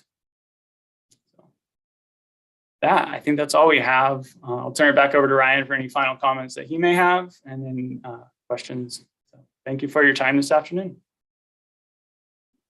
I don't have anything else to add right now. I also appreciate the time and thanks, Danny, for putting together a good timeline and framework. I wanted to say a few things about process. You know, I think about as I've looked at what we have currently, you probably have heard me say this before, I see a big document with a lot of repetition as we to speak about the different goals, and then the goals become, you know, the mission, values, goals. It's a lot. It's a lot to digest. And so I'm thinking then maybe trying to figure out, how do we really start this process and start it well? And so I've been thinking about that. We really need to do a little reverse engineering and go back and think about, what is this at the end of the day? It's a communication tool, right? And and our customers, I think, are the citizens of Oregon, our stakeholders, and then to a large degree, ODF itself, the leadership and people who work through ODF. So to me, if you're going to have an effective tool, it's got to be usable and used. And so what I want to figure out, first of all, you know, is start with that whole concept of is it being used, and who's using it, and how often are they using it, and what part of it are they using? And so at every, obviously people at the top levels of ODF are going to be more actively engaged, but who is it that we would probably be wanting to reach with the current document that we're not really? So what's the level of familiarity with the current tool by foresters throughout the state that work for ODF? I mean, I'm just using that as an example, but the idea here is to start with a process to see what seems to be working about it and what's not working about it, and then what would be to start giving us some concept of how could we present this tool in ways that it is used more effectively. I just fear that we will go into a process and we will update it, and we'll have a climate smart lens and all of that, but we'll still have something that's pretty dense and rarely used by many of the folks that probably should be using it. Okay, Chandra. Thanks, Jim. Chandra Furry for the record. Thank you for this presentation. I think it was very responsive to a lot of the things that we've said over at least since I guess I've been on the board, which is also a year anniversary. But I do appreciate that. So my question kind of mirrors, I guess, Jim's, or maybe I'm curious how we're setting up the information session, because I think that may get to some of the points if we're structuring questions for all these different stakeholders to kind of provide us feedback. So I guess I'm wondering how structured that conversation is. And then if it's how much information we're giving them in advance in terms of the suggested structure, or is it more kind of like Jim had suggested, is this a lessons learned based on how useful the existing framework is and where they see value or things we should consider moving forward? So I was just hoping you could give me a little more background on how we're structuring that session. Sure, thanks for the question. I'll tackle that one, and then maybe John or Ryan can follow up if I miss anything. So the April session it's an informational session. And the idea really is to provide a level setting opportunity for the board to hear from a pretty large swath of constituents. So it'll have,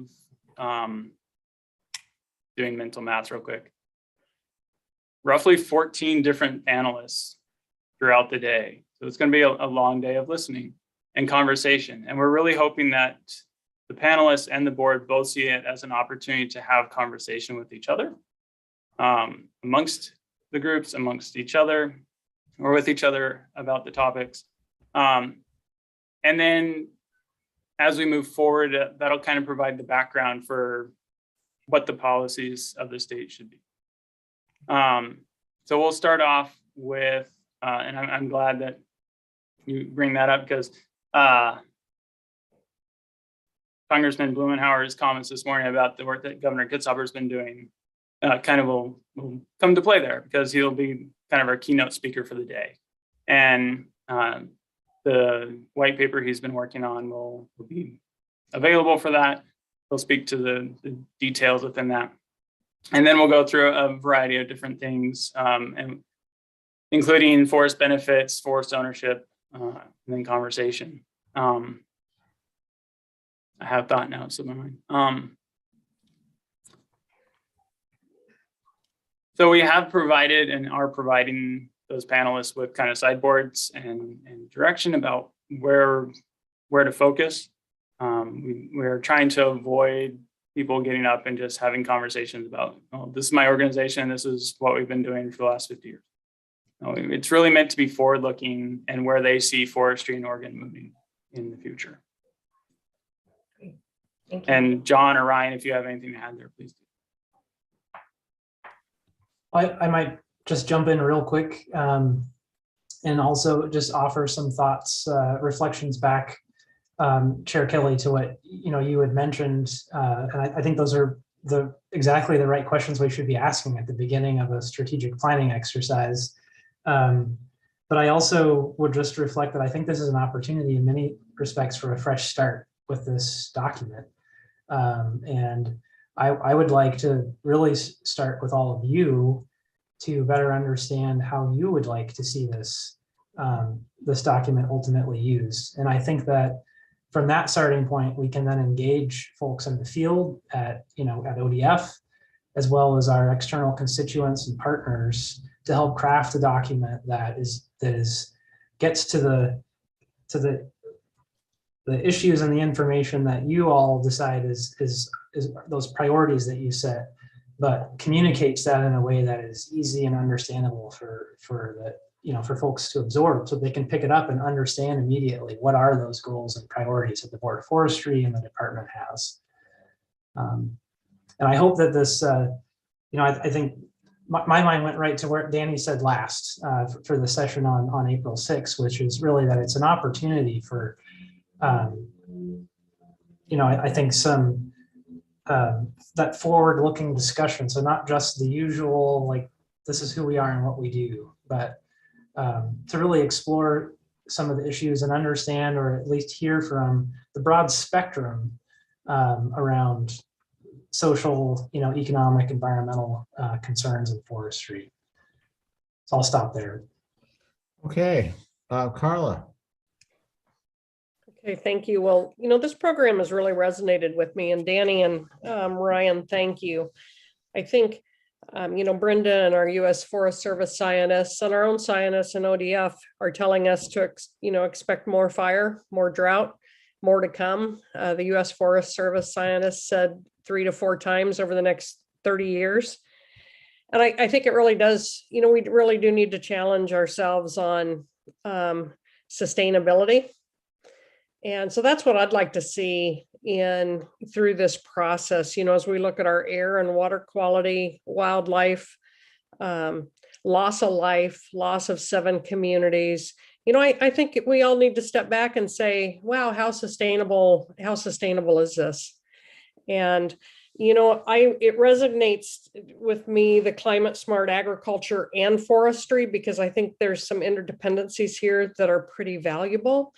But we're seeing crops move north. We're seeing crops not grown in the south that were grown in the south. We're seeing watering, at night. We're seeing crops going away because there's not water. New species, new crops.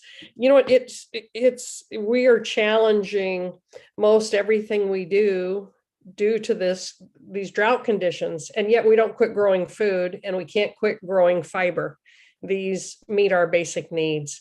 So I can really resonate with this process to step back and really challenge our own sustainability, our definitions of sustainability, and probably as complex of environment and natural resources that any of us have ever managed through, or those of us living have ever managed through. And that's, before we get to the 40-year inflationary pressures. So thank you for your leadership here. I think this makes sense to me.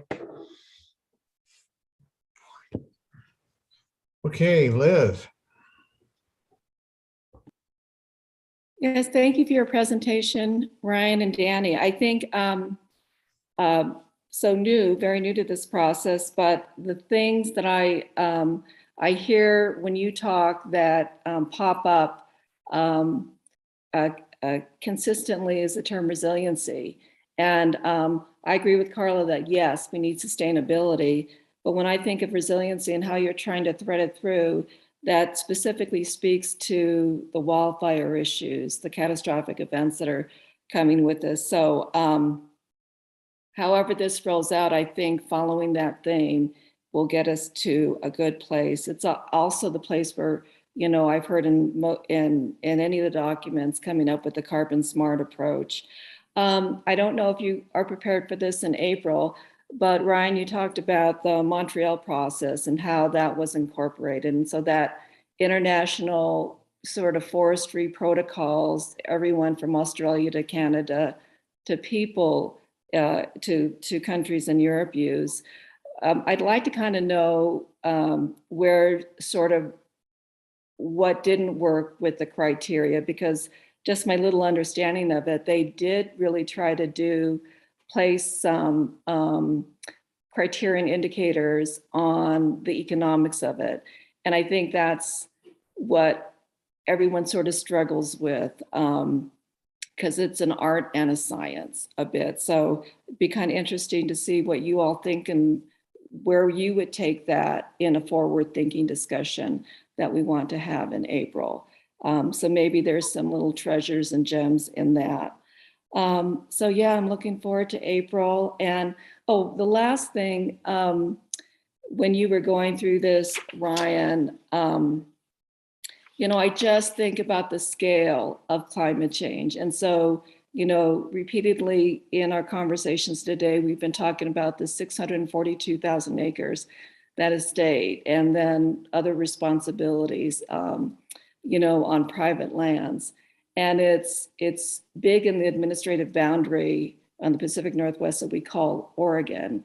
But we know that climate change is, you know, the scale of it and the air masses and how we need to measure it is beyond that administrative boundary. And it includes national, you know, forests. And then it includes what's happening in California every time California, you know, burns and, you know, smoke gets into Southwest Oregon and stays there for weeks.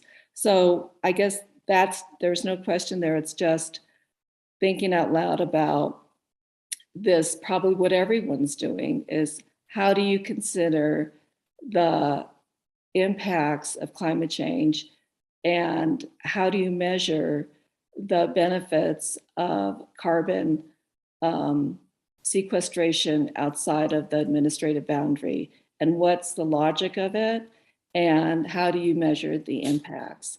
So nothing easy there, just more questions, but I keep on thinking that scale piece every time someone says climate change will do this. And so how do you put a big lasso around it and use what is important in that and logical? That's all I have. Thanks so much. Good luck to you. Looking forward to April. Okay, Ben. Thank you, Ben Doimling, for the record. I've been really inspired by this conversation. There's a lot of takeaways from Ryan and Danny from your presentation and from the comments. I echo the comments already. Carla, your comments are spot on, and Liz, I really like the term resilience. That's my catchphrase. That's my word. Has been for years. And Danny, your use of the word bold. I think we need to rethink our paradigm about how we relate to our forests as they change around us, and make sure we can continue to have vibrant, productive, resilient forests. And so I'm excited to put words to these ideas and put this on paper. And I would also just really like to echo what Jim has said about who's this for, who's our audience, and make sure we identify that and write it for the right audience, so that this is actually a document that's used and is impactful, because it is going to be a lot of work to make it. So yeah, I'm excited for the meeting in April. Okay, thanks, Ben. Brenda? Yeah, just to maybe pile on here a bit, you know, if we build it, will they come? Right. So if we put all this effort into this planning exercise, which Ryan, I think is great, and you and Danny have thought a lot about this, but at the end of the day, when we have a document and it sets the direction for the future of forestry in Oregon, are the staff in ODF going to buy into that? And is it going to influence what they do on a day-to-day basis? And, you know, I think I'm going to make a suggestion here, Cal, and I'm going to hopefully not make your life more complicated than it needs to be, but I wonder if there could be a statement that came from the executive group that you work with there in ODF regarding their commitment to moving forward with what is produced out of this process. Okay. Thank you, Brenda. A couple of follow-up thoughts there. Specifically kind of going back to my, how does this get used as a tool? And I think we need to remind Cal and Ryan and all that we don't work at ODF every day. And I'm not suggesting that there be a polling process or whatever, but I would sure like, whatever hearsay, walking around talk you have through the department and giving us a feel for what I was talking about before. Do you use this? What parts do you use? Do you never use it? Whatever, that'll be useful. I also would remind you all that there's no board member that's been on this board for more than 3.5 years. So when you talk about sort of, Ryan, when you talk about the indicators, that hasn't worked out so well. Well, we would love to, I think, understand why, what was the follow-up, or the total lack thereof, or whatever level. If there's parts of it that worked and didn't work, we're pretty blind to that. So I think we have to have, in these first steps, there's things we need from you guys. It's so that we can be smart about how we move forward here. Okay, let me see, Cal. Yeah, I just wanted to answer Brenda's request, and I think that'd be really appropriate to have a tone from the top. And this idea of inquiring on what we do use, but I think we need to, one of the things we're discussing is having a meeting, half-hour Zoom meeting regularly with all forestry, where the director's office comes up and answers questions. And I think this will be important because the messages in this plan we can repeat and reinforce as we're answering questions. And so I think that's the thing, is you can get to the people who are actually doing the work and getting them the messages that people closest to the action can make decisions quicker and within the framework that we think are important. Then I think that's where we'll achieve some effectiveness here, Brenda. So I agree with you. I just wanted to say, good idea. If I could respond, Jim. You bet. Thank you, Cal. I appreciate that a lot. And I think as Jim has tried to point out, that's a key part of the puzzle here to make sure that we're headed in a good direction for the agency. But by the same token, I think if you could listen to what your staff are saying, and if we're going off in a direction that is just completely in la la land, we need to hear that too. So it needs to be a back and 360-degree feedback loop here. Eric, could I just respond to that real quickly? You bet. Three-quarters of communication is listening, and I agree with that 100%. So thank you. Okay, with that, I think we can wrap up this item. Thank you very much, Danny, Ryan. Really appreciate it. Good conversation. And with that, we would move to our last agenda item, which is the sort of wrap up and board comments. And as I said before, on item 3, it appears that we didn't really all agree on exactly what we had voted on. So I think we need to reopen that and do a do-over there. And I think from what I've seen, there was some disagreements between Joe and Brenda and Chandra on that. So I'll go to you first, Brenda, to Yeah, I don't want to make a mountain out of a molehill here. So I'm wondering if we could just keep this simple and just ask Cal.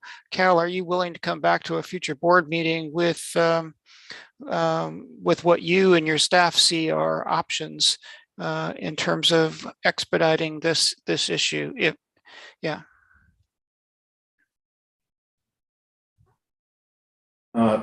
Chair, can I answer? Okay. Of course. Okay, this is Cal again, State Forester. Hey, yes, Brenda, I think we need to answer that question. But I have a couple of timing questions. One, we always do, we're posted to do a mid-course correction in October, and given the PFA implementation, we have to do rulemaking, we have to hire people this summer and start getting it deployed. October would be probably, and we would know better what the future looks like by then, we think. And then we have fire season that we have to contend with this over the summer. So October would be best, but if that is not expedient, I know time is of the essence when we talk about endangered species, I'd like to hear some feedback on that. But I think as an agency, I would prefer to do it by October if possible. But I think that would be, sorry to butt in here, but I think that would be part of the feedback that I would like to see, Cal. These are the options, and this is the timing that would allow us to move more quickly on this topic. Yeah, and Chair Kelly, Joe Justice, I'm fine with that.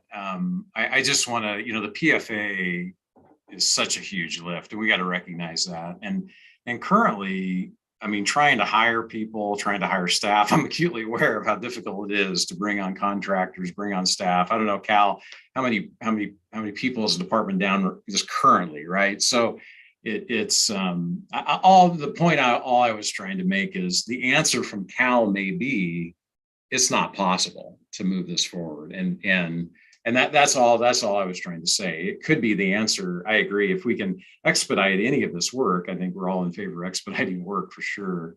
It's just I think there needs to be a recognition that we're not trying to tell the department without knowing exactly what it's going to take to make that lift. That's my point. That I was trying to make. I'm going to take that we're all okay. So we're at the point where we have put into our board meeting schedule an opportunity for us just to bring up any other things that you'd like to comment on based on what's gone on during the day.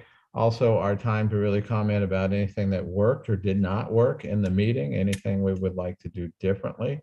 I spoke, first thing that I'm going to be working with Cal and Hillary on trying to make life a little easier on us and on and her staff before these meetings. So I think you'll see some changes there. What else? Anything else from anybody?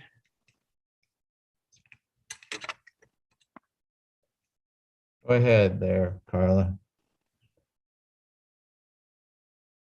Thank you. I think for me, Chair Kelly, just the sheer volume of everything we've got going on is pretty monumental that we kind of step back and say, okay, let's really be sure we do these things right. You know, we've got a $1 billion plus lawsuit. We're trying to come up with a large fire fund to segregate that from our daily operations. We've had $260 million of large fire costs in 2 years. I don't think any of us expect low fire seasons going forward. I'm very concerned about our ability to find the firefighters and the labor and the heavy equipment operators that we're going to need for this fire season. I think we need to be really thoughtful about that. I think MGO and the financial oversight, we're getting our arms around that. But you just think of all the initiatives we dealt with today, you know, the HCP, FMP, Marble Merlet, PFA, WUI, Forest Plan for Oregon. That is monumental in itself, let alone, you know, the labor pressures, inflationary pressures. BLM wants lower costs. I mean, who doesn't? The counties have inflationary pressure, need for more dollars. So do we.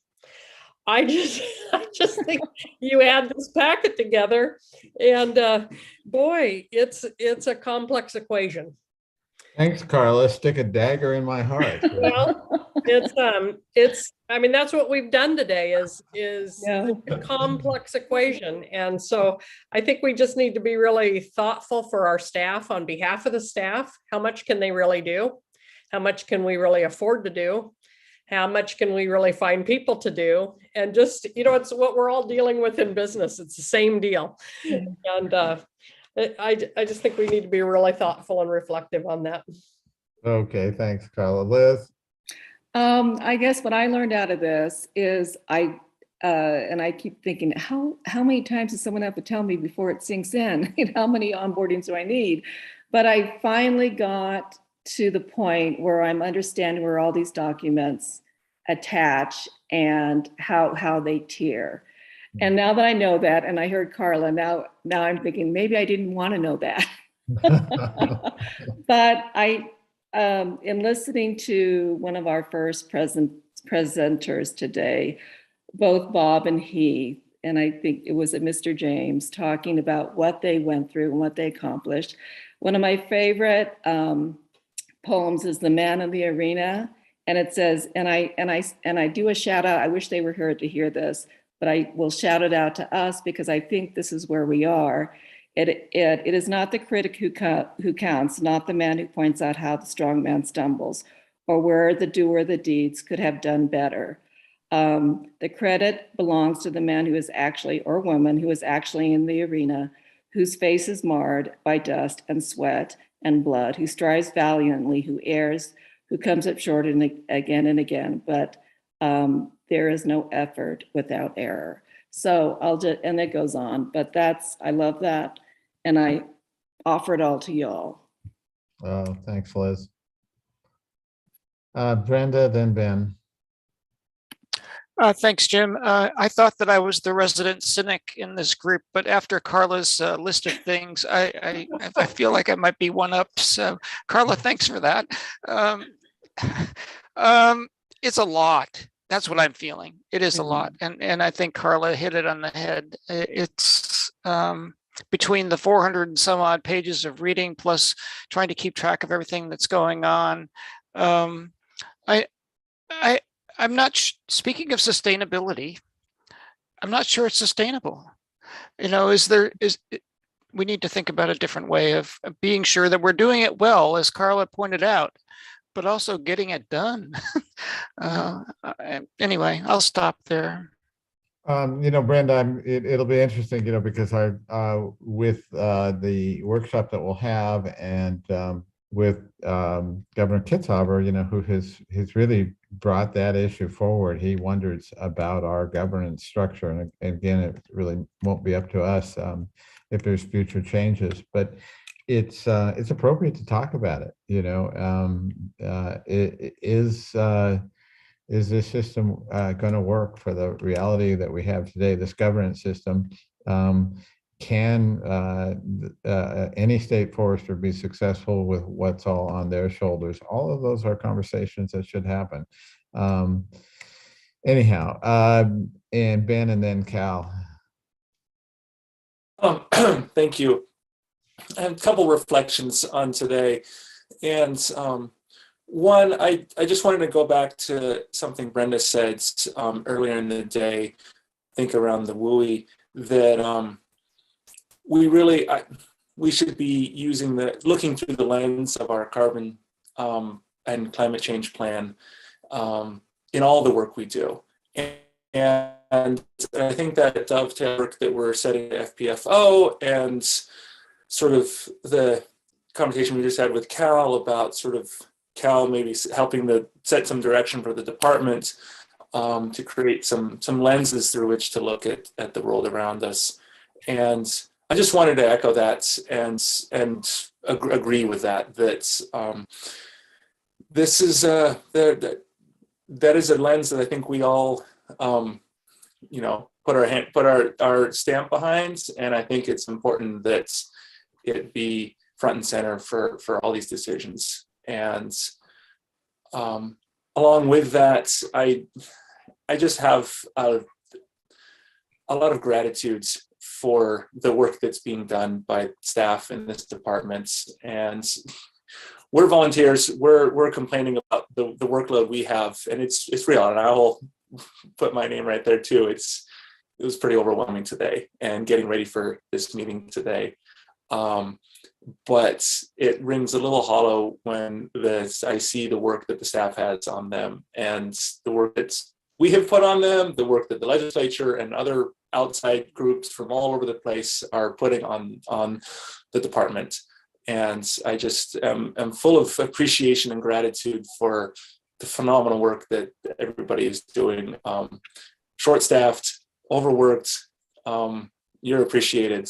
So thank you. Okay, Cal, then Mr. Justice. Well, thank you, Chair Kelly. I really just wanted to say a couple of things. And first off, I wanted to say thank you to the board. Your countless hours of volunteering and your input is valuable. And I've been in your position, and I just want to thank you. But reflecting on the day, we've had it was a very high workload, but we had some great things with Congressman Blumenauer. But I also wanted to respond to Chair Kelly's remarks about the timeliness and the adequacy of what we deliver so that our board and our stakeholders are well informed before we have these meetings. And I agree, we need to improve in that area. A couple of Fridays ago, I think I inquired to Hillary how many staff reports we had, and I was very surprised how many were not delivered. And when I inquired about that, I found out there were things like legislation wasn't passed yet, waiting for DOJ, but those are excuses, and I don't want to lay on those. What I do want to do is tell you that we are committed to improving this situation. I'm going to be working with my director's office. We're going to start with a Jim Kelly approach, and let's begin with the end in mind. We need to define what is timeliness. We need to define what's adequate. And we also need to talk about that in terms of 400 pages being delivered to you that you have to read before this meeting. Is that overkill? Is it adequate?